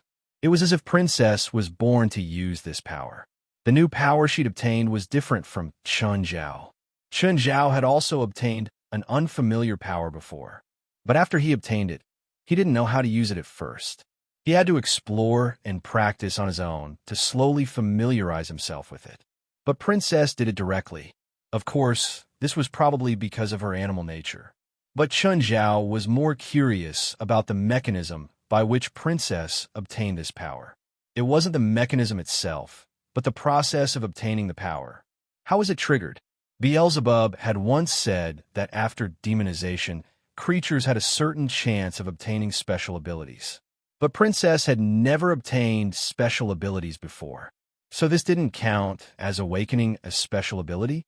If this was a special ability after demonization, then, in other words, after the princess demonized, she already had this ability. Now, after using the yin and yang energy, this ability was revealed. It wasn't hard to confirm the mechanism of obtaining this ability. Walter and White Snow were also half-demons. After experimenting on Princess, Chun Zhao was even more familiar with it. So, Chun Zhao was confident that he could complete the experiment while ensuring Walter and White Snow's safety. Chen Zhao called White Snow to his side first. The entire process was like princess. However, White Snow's body was far from princess. It could only withstand 1/5 of princess energy at most. Chen Zhao sent the yin and yang energy into White Snow's body. White Snow's body shook violently. Then it split into two and became two snowies. Then two became four. Chen Zhao looked at White Snow's transformation in surprise. Doppelganger? Was this its special ability? Chen Zhao did the same experiment on Walter's body. Chen Zhao realized that Walter could actually teleport, but it wasn't the kind where he could appear a dozen or dozens of meters in a flash. His body flickered very slightly, perhaps only a meter away, but the frequency was very fast. Chen Zhao had encountered enemies who could flash before, but he'd never seen someone flash so frequently. If one didn't observe closely, one would only think that Walter was running fast and not teleporting. Was this evolution? Chen Zhao didn't know whether it was evolution or mutation. Walter, the princess, and Snow White were all born with knowledge. It seemed like they didn't need to practice or others to teach them. They already knew and mastered their special abilities. Oh, the 5 tiger generals and dolphins family seemed to be able to undergo the same enhancement. Chen Zhao didn't care how much celestial power he had to pay. It wouldn't cost much in the first place. Plus, with so much celestial power, it would only take a few days of cultivation. Chen Zhao wanted to see what special abilities the 5 tiger generals and dolphins family would obtain. Chapter 1842. But Chen Zhao still hesitated, because they weren't half demons. The 5 tiger generals and the dolphin family weren't demons. Back then, Chen Zhao had turned Princess and Snow White into half-demons, because they'd been on the verge of death. Demonization was an irreversible process. Plus, it wasn't completely safe every time. So, after thinking for a long time, Chen Zhao gave up on the idea. At night, Chen Zhao rose to an altitude of 50,000 meters again. Chen Zhao tried to fly higher, but he still couldn't escape the restraints of oxygen. Chen Zhao could absorb the oxygen in the small world, but once he reached a vacuum environment, the oxygen in the small world would completely disappear. Chen Zhao couldn't absorb it, even if he wanted to. By then, he would have to hold his breath. 50,000 meters was a relatively easy altitude. He couldn't go any higher. Plus, the higher the altitude, the stronger the cosmic rays. Chen Zhao didn't need that much strength right now. This had basically become a daily routine for Chen Zhao, but he couldn't absorb cosmic rays endlessly. Chen Zhao needed to maintain a balance between yin and yang. The amount of celestial power he absorbed was the same amount of cosmic rays. As Chen Zhao absorbed more and more cosmic rays, his body was almost covered in a layer of high-energy light. Chen Zhao's body was almost covered in a layer of high-energy light, like a ball of light. Suddenly, Chen Zhao sensed something. He raised his head and looked up. Space station? Did the space station find him? At the same time, the astronauts in the space station were reporting to the ground. ISS Alpha. It is now 1:23 a.m. New York time. We are 30,000 meters above the Pacific Ocean at coordinates 33.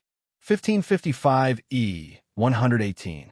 72004N, and we have discovered a high-energy light source. We are unable to determine the specific origin of the object. The object has strong cosmic radiation. Just then, the headquarters of many stations on the ground received this information. Because the location was above American territorial waters, NASA naturally reported this to the Department of Defense. Apart from space shuttles, the only plane that could fly at this altitude was the Night Owl. The Night Owl, B-1, was also the highest plane in the world. It was a combination of fighter and bomber. It could reach a height of 60,000 meters and a top speed of Mach 2. 5. After receiving the order from the Air Force of the Department of Defense, a Night Owl flew toward the sea. Malone Williamston and the co-pilot Heckman's Prin were nervous. After all, they were facing an unknown.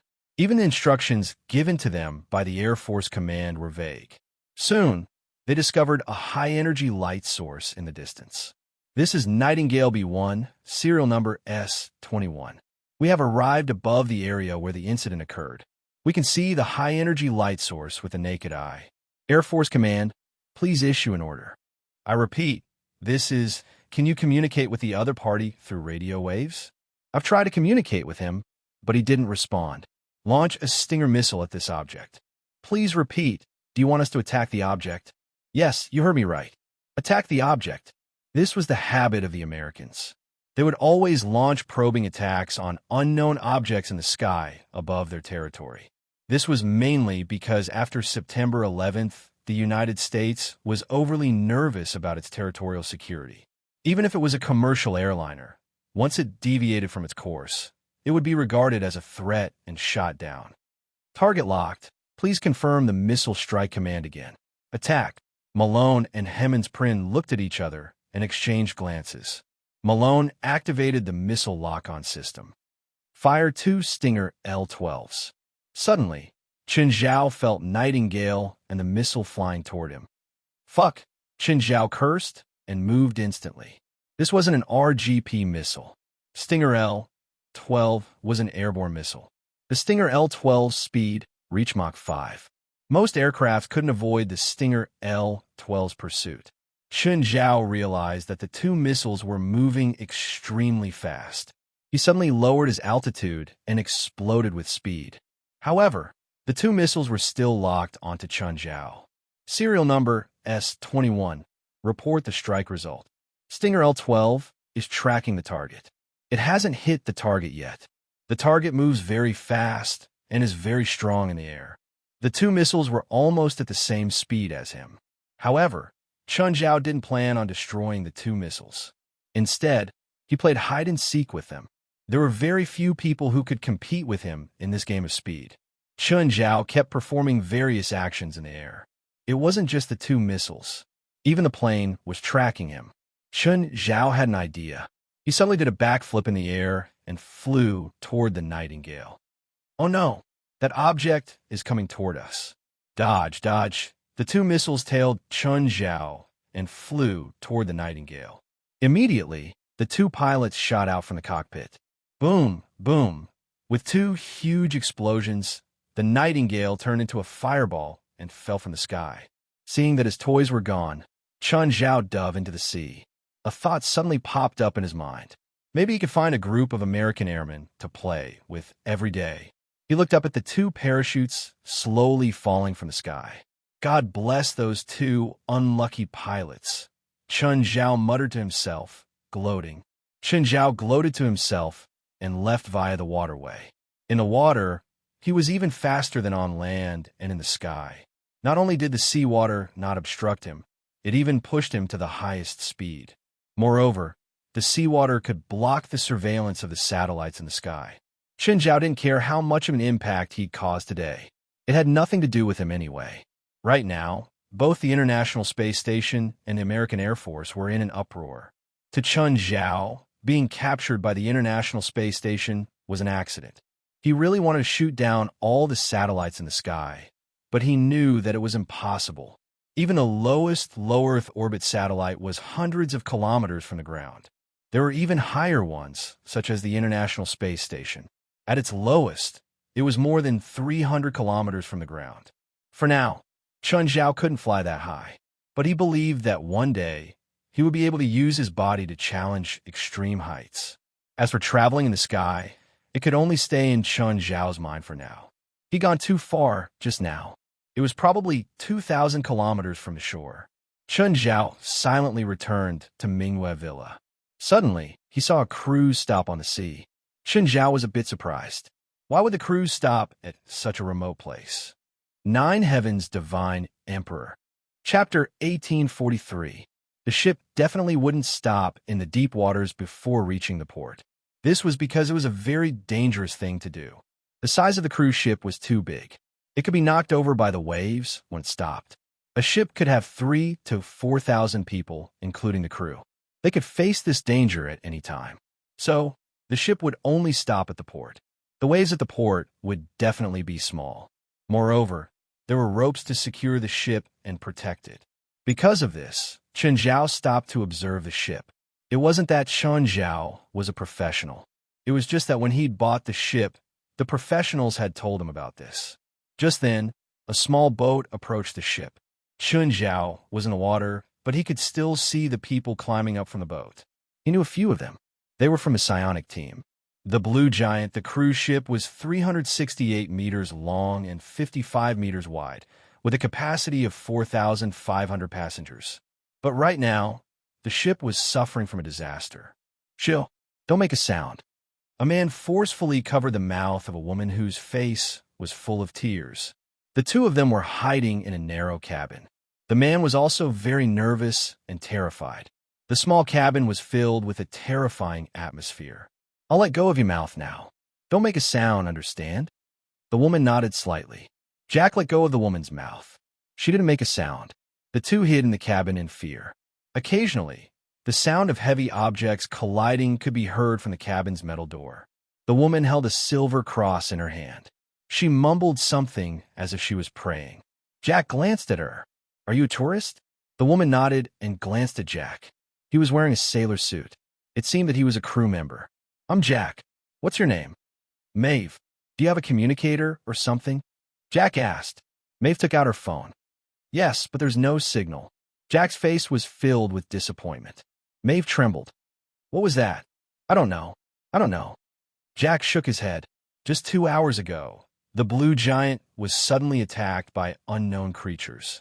There were many of them, and they were cruel and bloodthirsty. They even started a massacre on the ship. They were like demons that had crawled out of hell, wantonly slaughtering defenseless humans. Suddenly, a horrifying and distorted black face peered through the window. Jack and Maeve's scalps were about to explode. They all hid under the door, not daring to make the slightest sound. The demon didn't notice Jack and Maeve right under his nose. After a few more glances, he turned around and left. At this time, 2 voices came from outside. It was a language they had never heard before.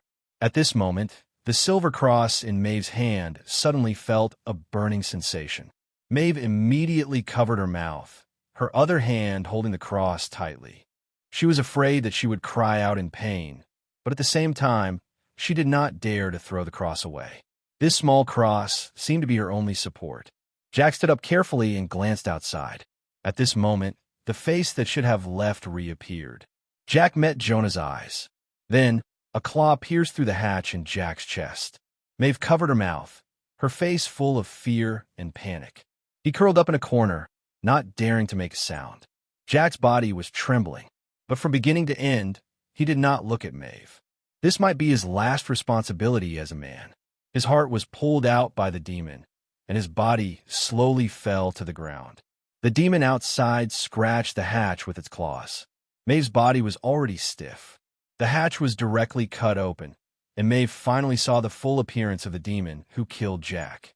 The demon's skin was dark, with a pair of protruding horns on his head, red pupils, and pointed ears. However, the most impressive thing about him was his hands. All 10 of his fingers were long and slender claws. His left hand was also holding a heart, Jack's heart. The demon licked his lips, took a deep breath with his hooked nose, and then began to look around the cabin. Maeve found that the demon did not seem to see her. His eyes swept over her body, but did not linger on her body. This made Maeve very surprised. Why is this? Could it be because of this cross pendant of hers? The demon's mouth made strange syllables. At this moment, the wind suddenly rose in the cabin. Maeve subconsciously shrank, and there was a subtle sound of friction under her feet. The demon's pupil shrank, and he suddenly looked at Maeve's position. But he still could not see Maeve. He smelled the scent of a second person in the cabin. He also heard the sound just now. The demon tilted his head and kept looking at the corner, at Maeve's position. The demon began to walk in Maeve's direction, and then reached out. Maeve was so frightened that she threw the cross directly at the demon. In an instant, Maeve's figure was revealed, and the cross hit the demon's face. The demon let out an unbearable howl of pain. The cross was like a branding iron, leaving a cross mark directly on his face. Maeve took the opportunity to quickly crawl out of the cabin with her limbs. The desire to survive made her extremely fast, but after a few steps, she saw the corpses lying on the ground. The demon had come out of the cabin, his face full of rage. The cross mark on his face was very obvious.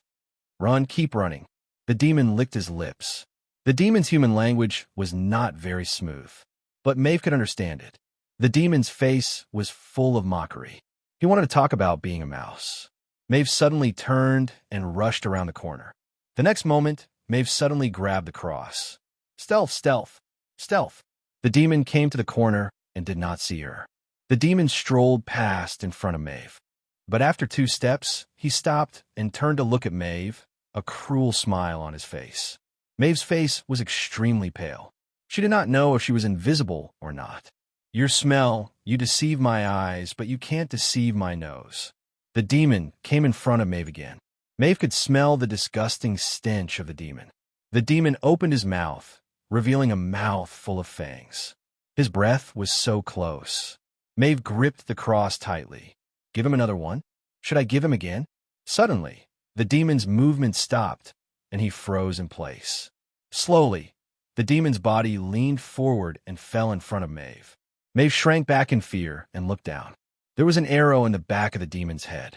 Maeve looked in the other direction of the aisle in shock.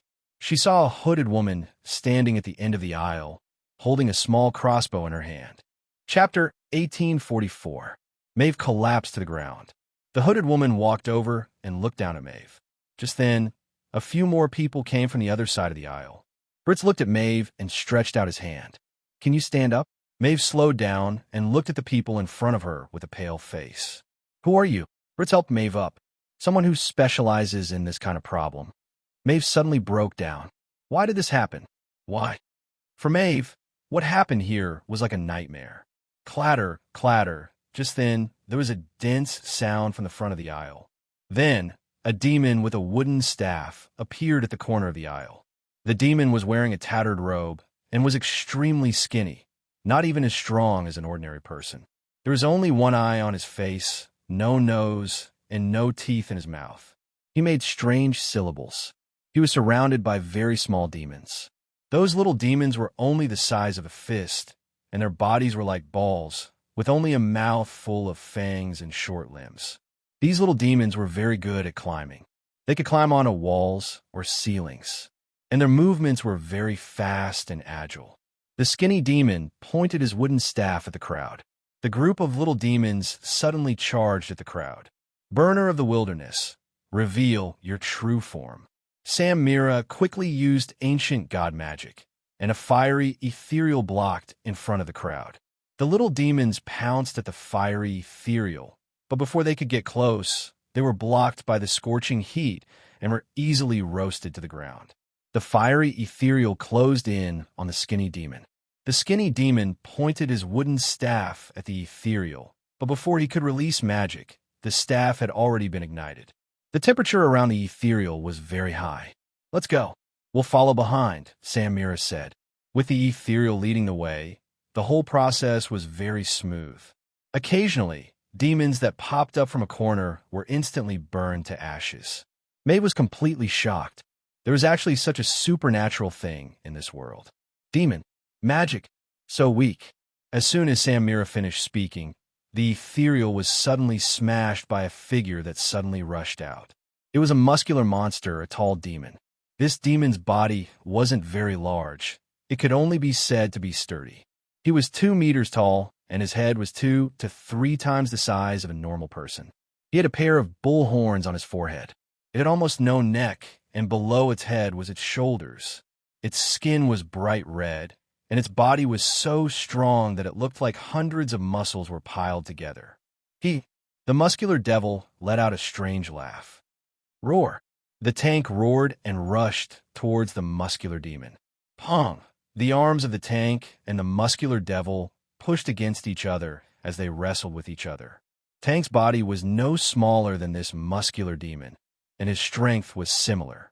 However, everyone had calm expressions on their faces because they were able to match this muscular demon without even transforming into a tank. Therefore, in their opinion, the tank would definitely win. The muscular demon suddenly let out a painful howl. Both of his arms were broken by the tank. Tank headbutt the muscular devil on the head. The muscular devil instantly lost the ability to resist and fell to the ground. However, the next moment, more muscular demons appeared in front of them. Countless, densely packed, muscular devils. Tank roared again. His body suddenly grew, reaching a height of 3 meters. Violent crushing. The tank charged forward in a berserk manner. He ran from the original spot to the end of the corridor. The muscular devils along the way were all crushed by the tank. Maeve looked at the tank in shock. Was he still human? She had thought that it would be a tough battle. However, she didn't expect the tank to be this strong. Nearly 100 muscular devils were crushed in an instant. So strong. Maeve looked at Tank's stalwart back in shock. Sam Mira shook his head, his expression not relaxing at all. Not enough, not strong enough. Not enough, far from enough, Tank said the same thing. In the past, once Tank transformed, he would lose the ability to speak. He would completely lose his mind and become a crazy killing machine. But now, he could still maintain his mind after transforming. The hooded woman glanced at everyone, confusion written all over her face. She was a newcomer to the psionic team. She didn't understand everyone's mentality. Mira, is it just my imagination? Ever since the first day I joined your team, you've been in a very strange state. Everyone's been training like crazy and accepting all kinds of missions. Is this the tradition of the psionic team? Because we have an enemy we must defeat, an extremely powerful one, Sam Mira said calmly. Sam Mira said faintly, Angelace, as long as you stay in our team, you'll have to face him one day. I've never feared any enemy, Angelace said calmly, but her eyes were filled with determination. The group continued forward, their expressions extremely serious. I feel a great evil on the left, Britt said. Then let's go that way. I hope it'll give us a greater challenge. Devils continued to appear along the way. There were mainly 3 types. One was the one Maeve had encountered at the beginning. Their claws were long and sharp, and they had powerful cutting abilities. They also moved quickly. The other 2 types were the withered devil and the muscular devil. The withered devil was a pure magic type, while the muscular devil was a pure physical type. They were 2 extremes. None of the 3 types could cause any trouble for the psionic team. The journey was very smooth. The performance hall is up ahead, Maeve said. There was originally going to be a stage performance there tonight. Half of the ship's people were in that hall. Tank directly pushed open the door to the performance hall. In an instant, an extremely pungent stench assaulted everyone's noses. Everyone couldn't help but cover their noses. As soon as they stepped into the performance hall, everyone was shocked. This was a feast of blood and flesh. Inside the large and spacious performance hall, there were hundreds of small devils. Their skin was dry and red, and they were crazily feasting on the flesh and blood on the ground. For demons stood on the stage, and they were clearly different from the other demons, not only in their forms, but also in their pressuring auras. Chapter 1845. A demon sat in the center of the stage. He was astonishingly large, at least 5 meters tall. His skin was dark red, and a pair of canine teeth protruded from his chin. Even sitting on the ground, he was still taller than the other 3 demons. The male demon was around 2 meters tall, with a pair of demon wings on his back. His eyes were completely black, and his skin was also dark gray. Beside him was a great sword that was even taller than him. The other 2 demons were female. One had an enchanting figure, and her clothes were even more revealing. Only her breasts and lower body were covered. This female demon's figure was almost the same as a normal woman's, but more seductive. She had a pair of small demon horns on her head and held a leather whip in her hand. There was also a female demon with long hair, and her face couldn't be seen clearly. She wore a white robe and looked like Sadako. However, her arms were a bit too long, and they were almost touching the ground. A few more bugs. The huge demon looked at the group of uninvited guests. I like that one. The seductive demon pointed at Tank. I can feel the power in his body. Ah, how fascinating. Maeve was already trembling in fear. The atmosphere here was completely different from before. She could even feel the nervousness of the people around her. Even they could feel the tension. That meant the situation here wasn't optimistic. The demon with one hand on the greatsword looked at the crowd. "My children, go enjoy fresh meat." The big-headed demons turned to look at the crowd, and terrifying sounds came from their mouths. There were probably close to 1,000 big-headed demons in the performance hall. Every big-headed demon's eyes emitted a cruel and bloodthirsty light. Maeve subconsciously hid at the back of the crowd. "Go," the greatsword demon ordered. In an instant, all the big demons charged at the crowd. Angelace spread her arms like a swan goose, and at the same time performed a beautiful somersault in the air. While in the air, the crossbow in her hand instantly fired a series of arrows. Swish, swish, swish. Angelace might not be the strongest, but her killing efficiency was definitely the highest. In an instant, 6 big-headed demons were shot in the eye sockets, and they were instantly killed. Tank's crushing killing method wasn't as effective as before. These big-headed demons seemed to be very resistant to force, and their bodies were very soft and elastic. Tank threw a punch with all his might, but it only bounced off the big-headed demon. It didn't pose a fatal threat. The scene was in chaos, and no one cared about Maeve's safety anymore. No one had the time to go out of their way to protect Maeve. Maeve had never been part of their plan. Suddenly, a big-headed demon lunged at Maeve. Maeve fell to the ground in fright. She could do nothing but cover her head. Puff! Maeve heard a strange muffled sound. She waited a few seconds, but didn't feel any pain. Maeve glanced around and found that there was another person beside her. It was an Asian man. The man glanced at her, then pulled a chair over and sat down. He crossed his legs as if he was enjoying a performance. Who are you?" "To watch the show," Chun Zhao answered. These demons reminded him of the demons from Bermuda. If it really was a demon from Bermuda, then the frequency of their activities was really high. Moreover, this was probably not the first or second time he had created such a tragedy. Maeve also kept her distance from Chun Zhao. The man's arrival was too sudden. Moreover, he seemed to have an uninvolved attitude. He didn't look like he was going to help the psionic team at all. Angelace, Samira, Brits, and Tank were all very powerful. There were many big-headed demons, but they could only cause some trouble for them. Apart from draining their magic power, they didn't have any other effect. "Enough. Leave." The Greatsword Fiend was a terror fiend, and these big-headed fiends were his subordinates. He didn't want all his subordinates to die. Angelace, Samira, Brits, and Tank didn't notice Chun Zhao's arrival. Instead, the 4 demons in the center of the stage noticed him. The 4 people from the psionic team noticed the 4 demons' gazes. They couldn't help but turn toward the door. Instantly, hostility filled the air. Only Angelace looked at Chun Zhao, confused. She didn't know him at all. "What are you doing here?" Britz's tone was filled with hostility and wariness. "You guys better focus on the 4 demons," Chun Zhao said calmly. "They don't look easy to deal with." "Who is he?" Angelace asked, confused. "Hey, miss, don't you know me? I'm your enemy. Of course, I won't do anything before you attack, but I won't save you when you're in danger either. You can treat me as a spectator now." Just then, the terror demon suddenly spread its wings and slashed down at Chun Zhao's head with its giant sword. Chun Zhao clamped the sword between 2 fingers, making it hard for the demon to move. "Do you know Patton?" The demon's pupils constricted. Chun Zhao saw its gaze. "Looks like I know him." Chun Zhao loosened his fingers, and the demon took 2 steps back. "They're your enemies. At least, I won't do anything before you kill them." Chun Zhao wouldn't be kind enough to help them share the danger. Chun Zhao wanted all 4 of them to die. Suddenly, Brits launched a sneak attack at the demon with its back to him. The demon flapped its wings and blocked Britz's sneak attack. "Tank, don't hold back. Go all out," Brits warned. Tank exploded with 100% rage. In an instant, he turned into a 5-meter giant.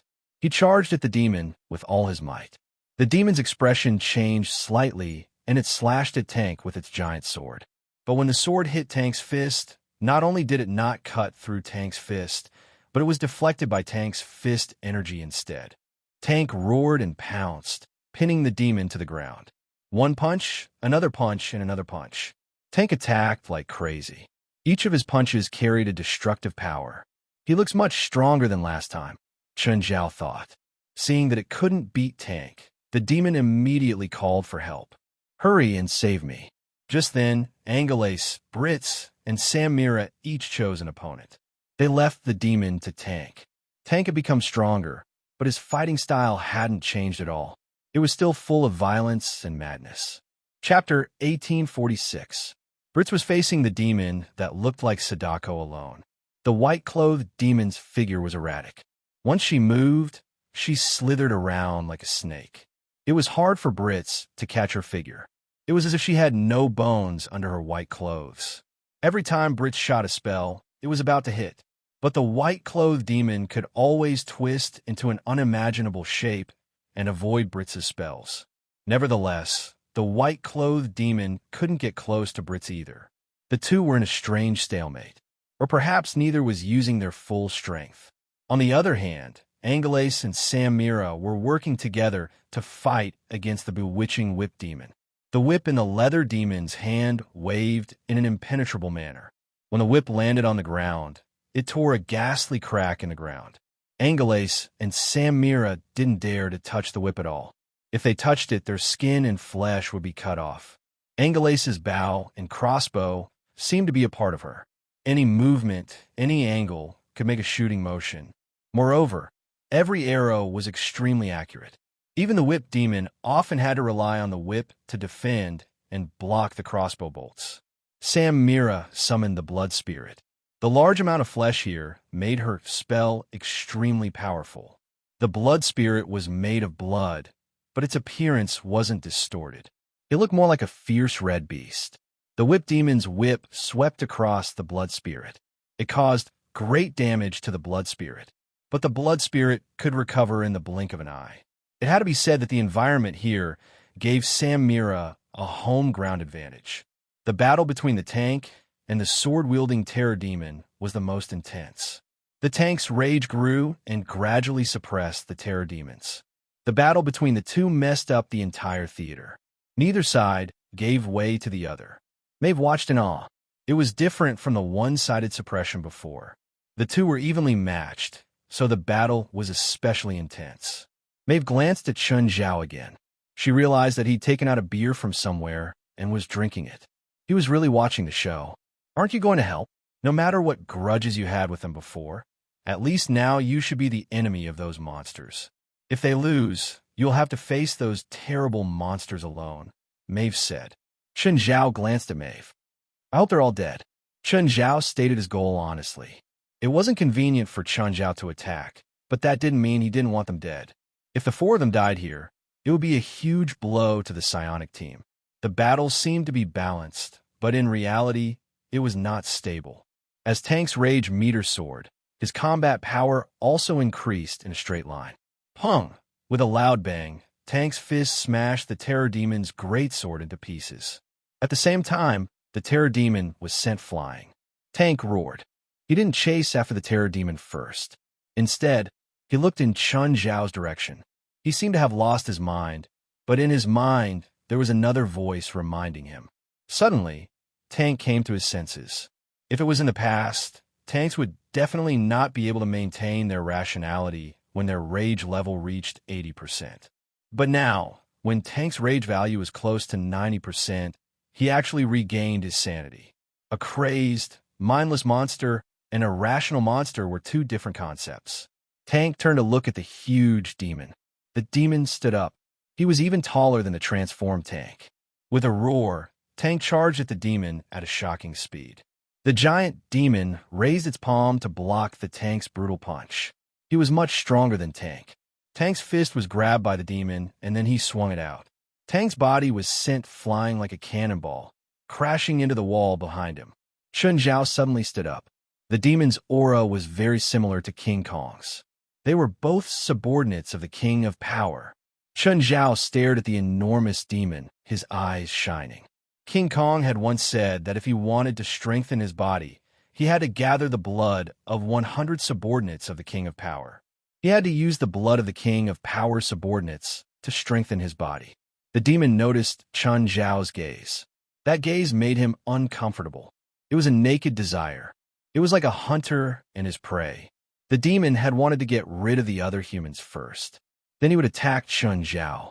but Chen Zhao's gaze made him uncomfortable. Just now, Chen Zhao had caught the terror demon's sword with 2 fingers. It was clear that Chen Zhao was far more powerful than the terror demon. The demon felt that he was more powerful than the terror demon, but he had to be careful with Chen Zhao. The giant demon's body began to be covered with a layer of metallic skin, like indestructible armor. Chen Zhao suddenly took out a huge container and placed it on the ground. The demon stomped with both feet, bringing with it a gust of wind. Whoosh! Mei felt like a mountain was pressing down on her. Whether it was her or Chen Zhao, they were like ants in front of that mountain. What the giant demon possessed was pure power. However, Chen Zhao was a bit surprised by the aura he had. It was so solid that Chen Zhao didn't understand. The aura seemed to increase the demon's power by 100 times. But the number of demons was still too low. 1 times 100 was still a world of difference from 10,000. Maeve's vision blurred. Then she saw the demon's arm break. The demon's body was pressed to the ground. Her eyes couldn't follow Chen Zhao's movements. Chen Zhao lifted the demon's severed arm and placed it on the container. Mei felt her scalp go numb. Meanwhile, the battle on the other side had also changed due to the drastic changes here. No matter if it was the psionic team or the demons, they were all stunned as they looked at the gigantic demon that was instantly defeated. The demon was the strongest among them. It wasn't just a difference in power, but also in level. But the demon had been defeated so easily. They didn't even understand what had happened to the demon. Even the demon's brain was in a state of shock. It was an absolute and defenseless oppression. The demon struggled to stand up several times, but Chen Zhao pressed him back to the ground. His strength was being drained away, and his blood was being forced out. The more blood he lost, the stronger he was. "Can you tell me where your master is?" Chen Zhao asked in demon language. 9 Heavens Divine Emperor. Chapter 1847. The huge demon looked up at Chen Zhao. "Looks like you don't want to tell me." Chen Zhao grabbed the demon's head and shoulder. "I'll ask you one last time. Are you willing to tell me where your master is in Bermuda?" The huge demon closed its eyes, looking as if it would rather die than submit. "Fine." Maeve's pupils constricted. She saw Chen Zhao tear off the demon's head. Blood spurted out. Maeve was shocked. The huge demon's head suddenly opened its eyes in Chen Zhao's hand. It stared straight at Chen Zhao with a terrifying gaze. But Chen Zhao didn't care. The 4 psionic team members and the 3 demons on the other side all gasped. "Kill him," the terror demon roared. "Kill that human." His servants and big-headed demons swarmed toward Chen Zhao. Maeve saw the flood of demons and took a few steps back in fear. Chen Zhao raised his right arm. Holy light cannon. A white blast shot out from Chen Zhao's palm. Boom! In an instant, hundreds of big-headed demons were covered by the white blast and turned to dust. Only a few dozen large-headed evil demons managed to survive. Everyone was stunned. They stared at Chen Zhao in astonishment. Brits and the others knew that Chen Zhao was strong. They knew that Chen Zhao was stronger than all of them. But this time, their understanding of Chen Zhao was refreshed. Chen Zhao had a smile on his face. "I don't really want to get involved in your fight." Chen Zhao tossed the head in his left hand. "But if you really want me to get involved, I'm happy to." Britz's expression became even more serious. It wasn't because of the demon that looked like Sadako. It was because Chen Zhao was stronger than he'd imagined. Britz somewhat understood Vestana's attitude back then. The difference was so huge that it was hard to even think about fighting back. Chen Zhao actually wasn't in a good mood, because he'd helped the psionic team solve some problems. The remaining 3 demons weren't weak, but the psionic team members were strong too. In particular, the strength of the tank was clearly superior. Britz was still holding back. So boring. Chen Zhao pouted. Putting away the blood container, he turned to leave. Seeing Chen Zhao leave, Maeve couldn't help but heave a sigh of relief. Chen Zhao had never attacked her, but with Chen Zhao by her side, she felt a lot of pressure. Moreover, Chen Zhao's attitude towards this hellish scene was indifferent. It made her feel very uncomfortable. But before Chen Zhao left, he made an opening at the bottom of the ship. The ship would slowly sink into the water. The next day, he saw the news. A cruise ship sank in American territorial waters. As always, he covered it up. However, This was understandable. After all, if the public knew about the existence of the supernatural realm, they even learned that there were demons in their world. That would bring about social unrest. The panic of the people might even be used by those with ulterior motives. Chun Zhao understood this. However, just like the previous incident, it happened in the waters near Los Angeles. This was why Chun Zhao had always been unhappy. After all, Chun Zhao saw the entire area as his territory. Now, there was a group of blind people causing trouble in the vicinity. This made Chun Zhao feel like he had been insulted. West, did you see the news about the cruise ship sinking in the waters near Los Angeles? Wait, I'll go take a look. Is there something wrong with the news? It was done by a group of demons. Their habitat is near Bermuda, Chun Zhao said. This isn't the first time they've caused trouble in the nearby waters. I've dealt with them 3 or 4 times. Huh? I don't know about this at all. The Anti-Terrorism Security Department must have kept this information and assigned it to the psionic team, Chun Zhao said. Last night, Chun Zhao told him what had happened last night, except for the game between him and the American Air Force. Are these guys trying to steal our rice bowls so blatantly? West sounded rather dissatisfied. What do you think? Chun Zhao asked. Are those demons in Bermuda? Yes, they should be in that area, but I'm not sure of the exact location. How strong are these demons? I think there are a few very powerful beings among these demons. There might even be some that are on par with me. Chun Zhao wasn't very sure. Then let the psionic team die, West said. If we leak this information to the government, they'll definitely give us a mission. With the Anti-Terrorism Security Department's personality, they'll definitely keep this mission. Are you sure this plan can trick the psionic team? Chun Zhao asked. Don't let us trick ourselves. Cover up some information. As long as they don't know the exact information and the demon's strength, I think the psionic team will be happy to steal our mission. West was indeed a sly old fox. He didn't feel guilty at all for doing such a ruthless thing. Anyway, you'll do it, Chun Zhao said. Don't let the government know that we're the ones behind this. Never go against the government. The Anti-Terrorism Security Department was far from the government. At noon, Stephen arrived at Chun Zhao's moon villa. 2 of his bodyguards came along with him. Wow, Princess Chun. Is she princess? Stephen exclaimed as he looked at the huge princess. He was already used to the princess form in the past. He wasn't that shocked. But now, Princess was twice as big as before. Stephen stood in front of the princess with a body as big as a hill. He could feel the oppressive aura emanating from the princess. What did almost 3,000 kilograms mean? It was almost the weight of an adult Asian elephant. Of course, Princess wasn't even as big as an Asian elephant. This was mainly because Princess muscles were tighter. But it was still shocking. Stephen's 2 bodyguards, Frank and Famtis, were also shocked. Chun, how did Princess become so big? She's been eating a lot lately, Chun Zhao said. Stephen rolled his eyes, but he knew that Chun Zhao had secrets. Can Princess handle those crocodiles? Raymond is enough, Chun Zhao said. Although the princess had been reborn, there was still a fundamental gap between her and Raymond. Also, Princess has to take care of her child. Don't bring her. Raymond can handle those crocodiles. Chapter 1848. How about we bring Briar and Bramble too? Chun Zhao rolled his eyes. Have Princess deal with the crocodiles and bring Briar and Bramble. Those 2 are good at causing trouble.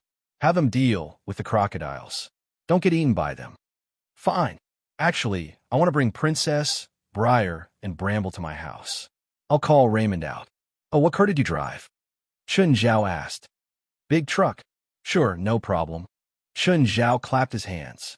Raymond shot out of the grass like a bolt of lightning. Even though Frank and Famtis had seen Raymond before, they were still shocked by his appearance. Stephen took Raymond away. Chun Zhao also told Raymond to do what he needed to do. After dropping Raymond off on Stephen's land, Famtis and Frank were a bit worried. They didn't dare to open Raymond. After all, Chun Zhao wasn't here. What are you waiting for? Hurry up and open the truck. Mr. Stephen, that snake won't eat us, right? After all, Mr. Chun isn't here. Don't worry, Stephen said nonchalantly. I'm very close to Raymond. He even slept in my arms when he was young. Okay, Mr. Stephen, if that snake is in danger, you have to protect us. Frank pulled open the door of the container, and Raymond jumped out. Raymond's huge body made all of Frank's hair stand on end. Raymond's tail swung at Frank. Frank was slapped to the ground. Ah, Raymond, sorry. He didn't mean to say bad things about you. Stephen went up and touched Raymond's body. Raymond lowered his head and let Stephen touch him. Raymond had clearly done it on purpose. Raymond, I'll leave this place to you, Stephen said. Raymond nodded and slipped into the bushes. Frank got up gloomily and returned to Stephen's side. Mr. Stephen, Fampus also said, why that snake only wants to take revenge on me. Fampus knows Raymond, Stephen said matter-of-factly. Fine. Fampus thought of the night he stayed over at Chun Zhao's house. When Stephen was running for his life, she had escorted him to Chun Zhao's house in the middle of the night, and she saw with her own eyes that Raymond tore the monster that was chasing after Stephen into pieces. It was not a pleasant memory. Mr. Stephen, can that guy really handle so many crocodiles? Who? Suddenly, a 5-meter-long crocodile descended from the sky. He landed right in front of Frank. The crocodile's neck had been broken, and the angle of its head and body was very uncoordinated. However, when he suddenly landed in front of Frank, the three of them were startled. Frank, don't you think you should be more careful with your words? Frank wanted to cry. Mr. Stephen, is that guy so vengeful? Right? Raymond has killed people before. Stephen patted Frank's shoulder. Snakes are very vengeful. I heard that in Africa, reticulated pythons will take revenge on the local natives. There is a real incident where the partner of a reticulated python was killed by a native, and that reticulated python killed 12 people from that tribe in one night. Famutus added fuel to the fire. Uncle, Kalon and I plan to go to England the day after tomorrow. Xianli stood before Chun Zhao, looking a bit reserved. Did you find any clues? Chun Zhao asked. There's a clue. We found out that the original owner of the Book of Prometheus was a man called Aaron Lebos. In 1970, he donated the Book of Prometheus to the British Museum. Now that he's already 98 years old, perhaps he doesn't even need to steal from the British Museum to find out about the contents of the Book of Prometheus from Aaron Lebos. Xianli said. Chun Zhao thought about it and nodded. Take this credit card. Chun Zhao had prepared this credit card a long time ago. He could check the credit card's spending records anytime and anywhere. So, as long as Xianli wanted to spend money, Chun Zhao could roughly know their whereabouts. Of course, this was apart from the credit card. More, Lisa and Ruan Faxben would also report their whereabouts in real time. Thank you, Uncle. Come back safely. Chun Zhao hugged Xianli. Okay, golden apple? Chun Zhao really wanted to know if the golden apple was actually edible. But he also knew that in the magic world, many things that sounded like food actually had nothing to do with food. Uncle, can I go on adventures in the future? Dadaira looked at Chun Zhao with watery eyes. Chun Zhao's face twitched. If you're stronger than Xianli, I'll let you go on adventures. As a parent, they wanted to keep their child by their side for the rest of their lives. Because all parents thought that their child was a child that hadn't grown up. No matter how old the child was, they all thought so. For example, Xianli was going to find some golden apple. How much preparation had Chun Zhao done? Any parent would do the same. Chun Zhao really wanted to find the golden apple himself. Then, he went to the headquarters. He found Lisa, Moore, and Ruan Faxben to ask them about their preparations. They'd all prepared some equipment and large amounts of medicine. At the same time, Chun Zhao warned them to prioritize safety. President, I've finished the magic tool you asked me to make last time, Ruan Faxben said. Over the past few days, he had been working hard and finally completed the magic tool that Chun Zhao had requested. Ruan Faxi was very curious about who designed the design of the magic tool. It was definitely a design that surpassed genius. He couldn't even imagine how exquisite it was. If he hadn't seen the design, Ruan Faxben would be a frog at the bottom of a well. Only after seeing it did he understand how vast the world was. Although he'd completed the tool according to the design, it didn't mean that he was at the same level. Design was design, manufacturing was manufacturing. He was just a high-level worker. The truly powerful person was the one who designed the tool. That was someone that he couldn't compare to or reach. Take me to see, Chun Zhao said. Ruan Faxbin brought Chun Zhao to his lab. Chun Zhao saw that Nur was locked in his lab. Nur was still glaring at Chun Zhao. Chun Zhao ignored Nur's gaze. Ruan Faxbin pressed a few keys on the lab's wall. The wall opened. There was a metal ball about 2 meters in diameter inside. It was covered in protrusions. Is this it? Chapter 1849. Chun Zhao lifted the metal ball with one hand. Gurnier sucked in a cold breath. So strong. This magic tool wasn't much in the eyes of humans. But to demons, it was a terrifying demon-slaying weapon. Of course, the core of the weapon hadn't been installed yet. The angelic crystal was the true core. Ruan Fasheben had only made the outer shell. Chun Zhao put the weapon away. Then he looked at Gyunel. She seems to be in good condition. Gyunel was chained up in the lab like a dog. However, her arrogance made her unwilling to yield even in the face of despair. Ruan Fasheben looked at Gyunel. Gyunel, if you can't control your gaze again, maybe I'll use your eyeballs for an experiment. Gyunel lowered her head, avoiding Chun Zhao and Ruan Fasheben's gazes. Chun Zhao and Ruan Fasheben walked out of the lab. I heard she's related to you. Chun Zhao asked. Ruan Fasheben was already prepared for this question. There were no secrets in the headquarters. When he'd asked Gyunel last time, they'd talked about how the matter would spread. It was only a matter of time before it reached Chun Zhao's ears. If there's no accident, she should be my daughter, Ruan Fasheben said. Your daughter? Chun Zhao looked at Ruan in surprise. Why was this different for what he'd heard? The daughter of my student and I, Ruan Fasheben said. Ruan Faxburn said. She was my former student, a Fumin. We had sex, and then one day, a Fumin found out that I wanted to do research on her, so she ran away pregnant. Chun Zhao's face darkened. Ruan Fasheben was really despicable. He'd used his student, woman, and the mother of his child as an experiment. President, I didn't want to do anything, Ruan Fasheben said helplessly. I just want to take some blood and skin tissue. It won't hurt her at all.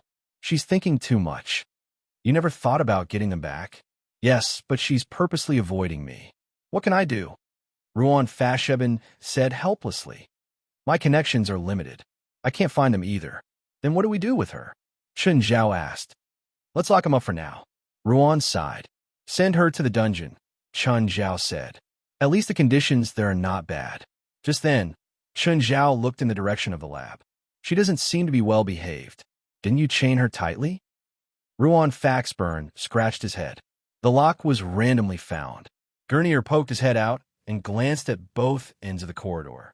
In the end, he happened to see Chun Zhao and Ruan Faxeben standing in the corridor. Gurnier immediately returned to the lab and broke through the window. Gurnier somersaulted in the air, kneeled on one knee, and landed steadily on the ground. Just then, Jindra walked over. Gakula looked at the broken window on the second floor, then at Gyunel. Did you go the wrong way? Gyunel charged straight at Jinkira and attacked without saying a word. Gage lifted his leg and kicked Neil in the stomach. Getkira had the bloodline of a berserker and was several times stronger than ordinary people in his normal state. Neil rolled a few times on the ground and stood up again. Just then, she revealed a bracer on her wrist. She'd stolen this bracer from Ruan Faxeben's lab. She'd seen Ruan Faxeben use this bracer before. Neil pressed a button on the bracer. Instantly, a screen of light shot out from the bracer and enveloped Getkira. But before it could land on Getkira, the screen disappeared. Chun Zhao and Ruan Faxeben looked down at Neil from the window. Your bracer doesn't seem to be very useful. This gauntlet needs to be infused with magic. Where did she get the magic? Since it needs mana, how did she activate it? It should be her pain power. I didn't think that it could be activated too. Gurnier cursed in exasperation. It was at this moment that Gatella rushed over again. Uppercut, left hook, right hook, mystical dragon tail whip. A series of consecutive moves directly beat Gurnier to the point where he couldn't even tell which way was north. However, Neil, who had the primordial bloodline, stood up again. Gyunel then took out a large piece of bright red cloth from his bosom and covered his body. In the blink of an eye, Gurnier disappeared from where he stood. Oh, a magic item that can turn invisible. Chun Zhao was surprised. Ruan Faxeben shook his head. This invisibility cloak is good for ordinary people, but it's much worse than Ocelis's invisibility. Ocelis's invisibility can even completely cover one's aura. We can equip Klaus and the others. If we equip them, we need to consider putting a mana source. Otherwise, they won't be able to use it at all. Neil was originally invisible. However, Jinkira punched the air, and Gunil immediately let out a blood-curdling scream. Neil also found it unbelievable that Jinkira could attack her while she was invisible. Neil didn't understand it all. After entering the Tower of Trials, they faced hundreds and thousands of monsters. They needed to predict the monsters' attacks and sense their attack patterns. If they couldn't do these two things, they wouldn't even be able to pass the first level. Jinkira's main job was to forge weapons, but that didn't mean that she was weak. Of course, Gatkila's battle prowess was among the bottom few in the entire association. But if she couldn't even deal with Neil, then she should find a place to slit her own throat. Seeing that invisibility was useless against Jinkira, Neil could only put away the cloak. She realized that using the cloak continuously made her weaker and weaker. Neil took out a crystal ball the size of a ping-pong ball. "Rowan, how many magic items did you give her?" "President, my things are all in the lab." "How would I know how many she took?" Ruan Faxaban was frustrated too, because he usually left large amounts of magic items and materials in the lab. He didn't even know how many things were in the lab. Neil smashed the crystal ball on the ground. The black gas in the crystal ball enveloped Neil. Gingy threw a punch, but when his fist landed on Gurnier's body, it felt like he was punching air. "What's the effect of the crystal ball?"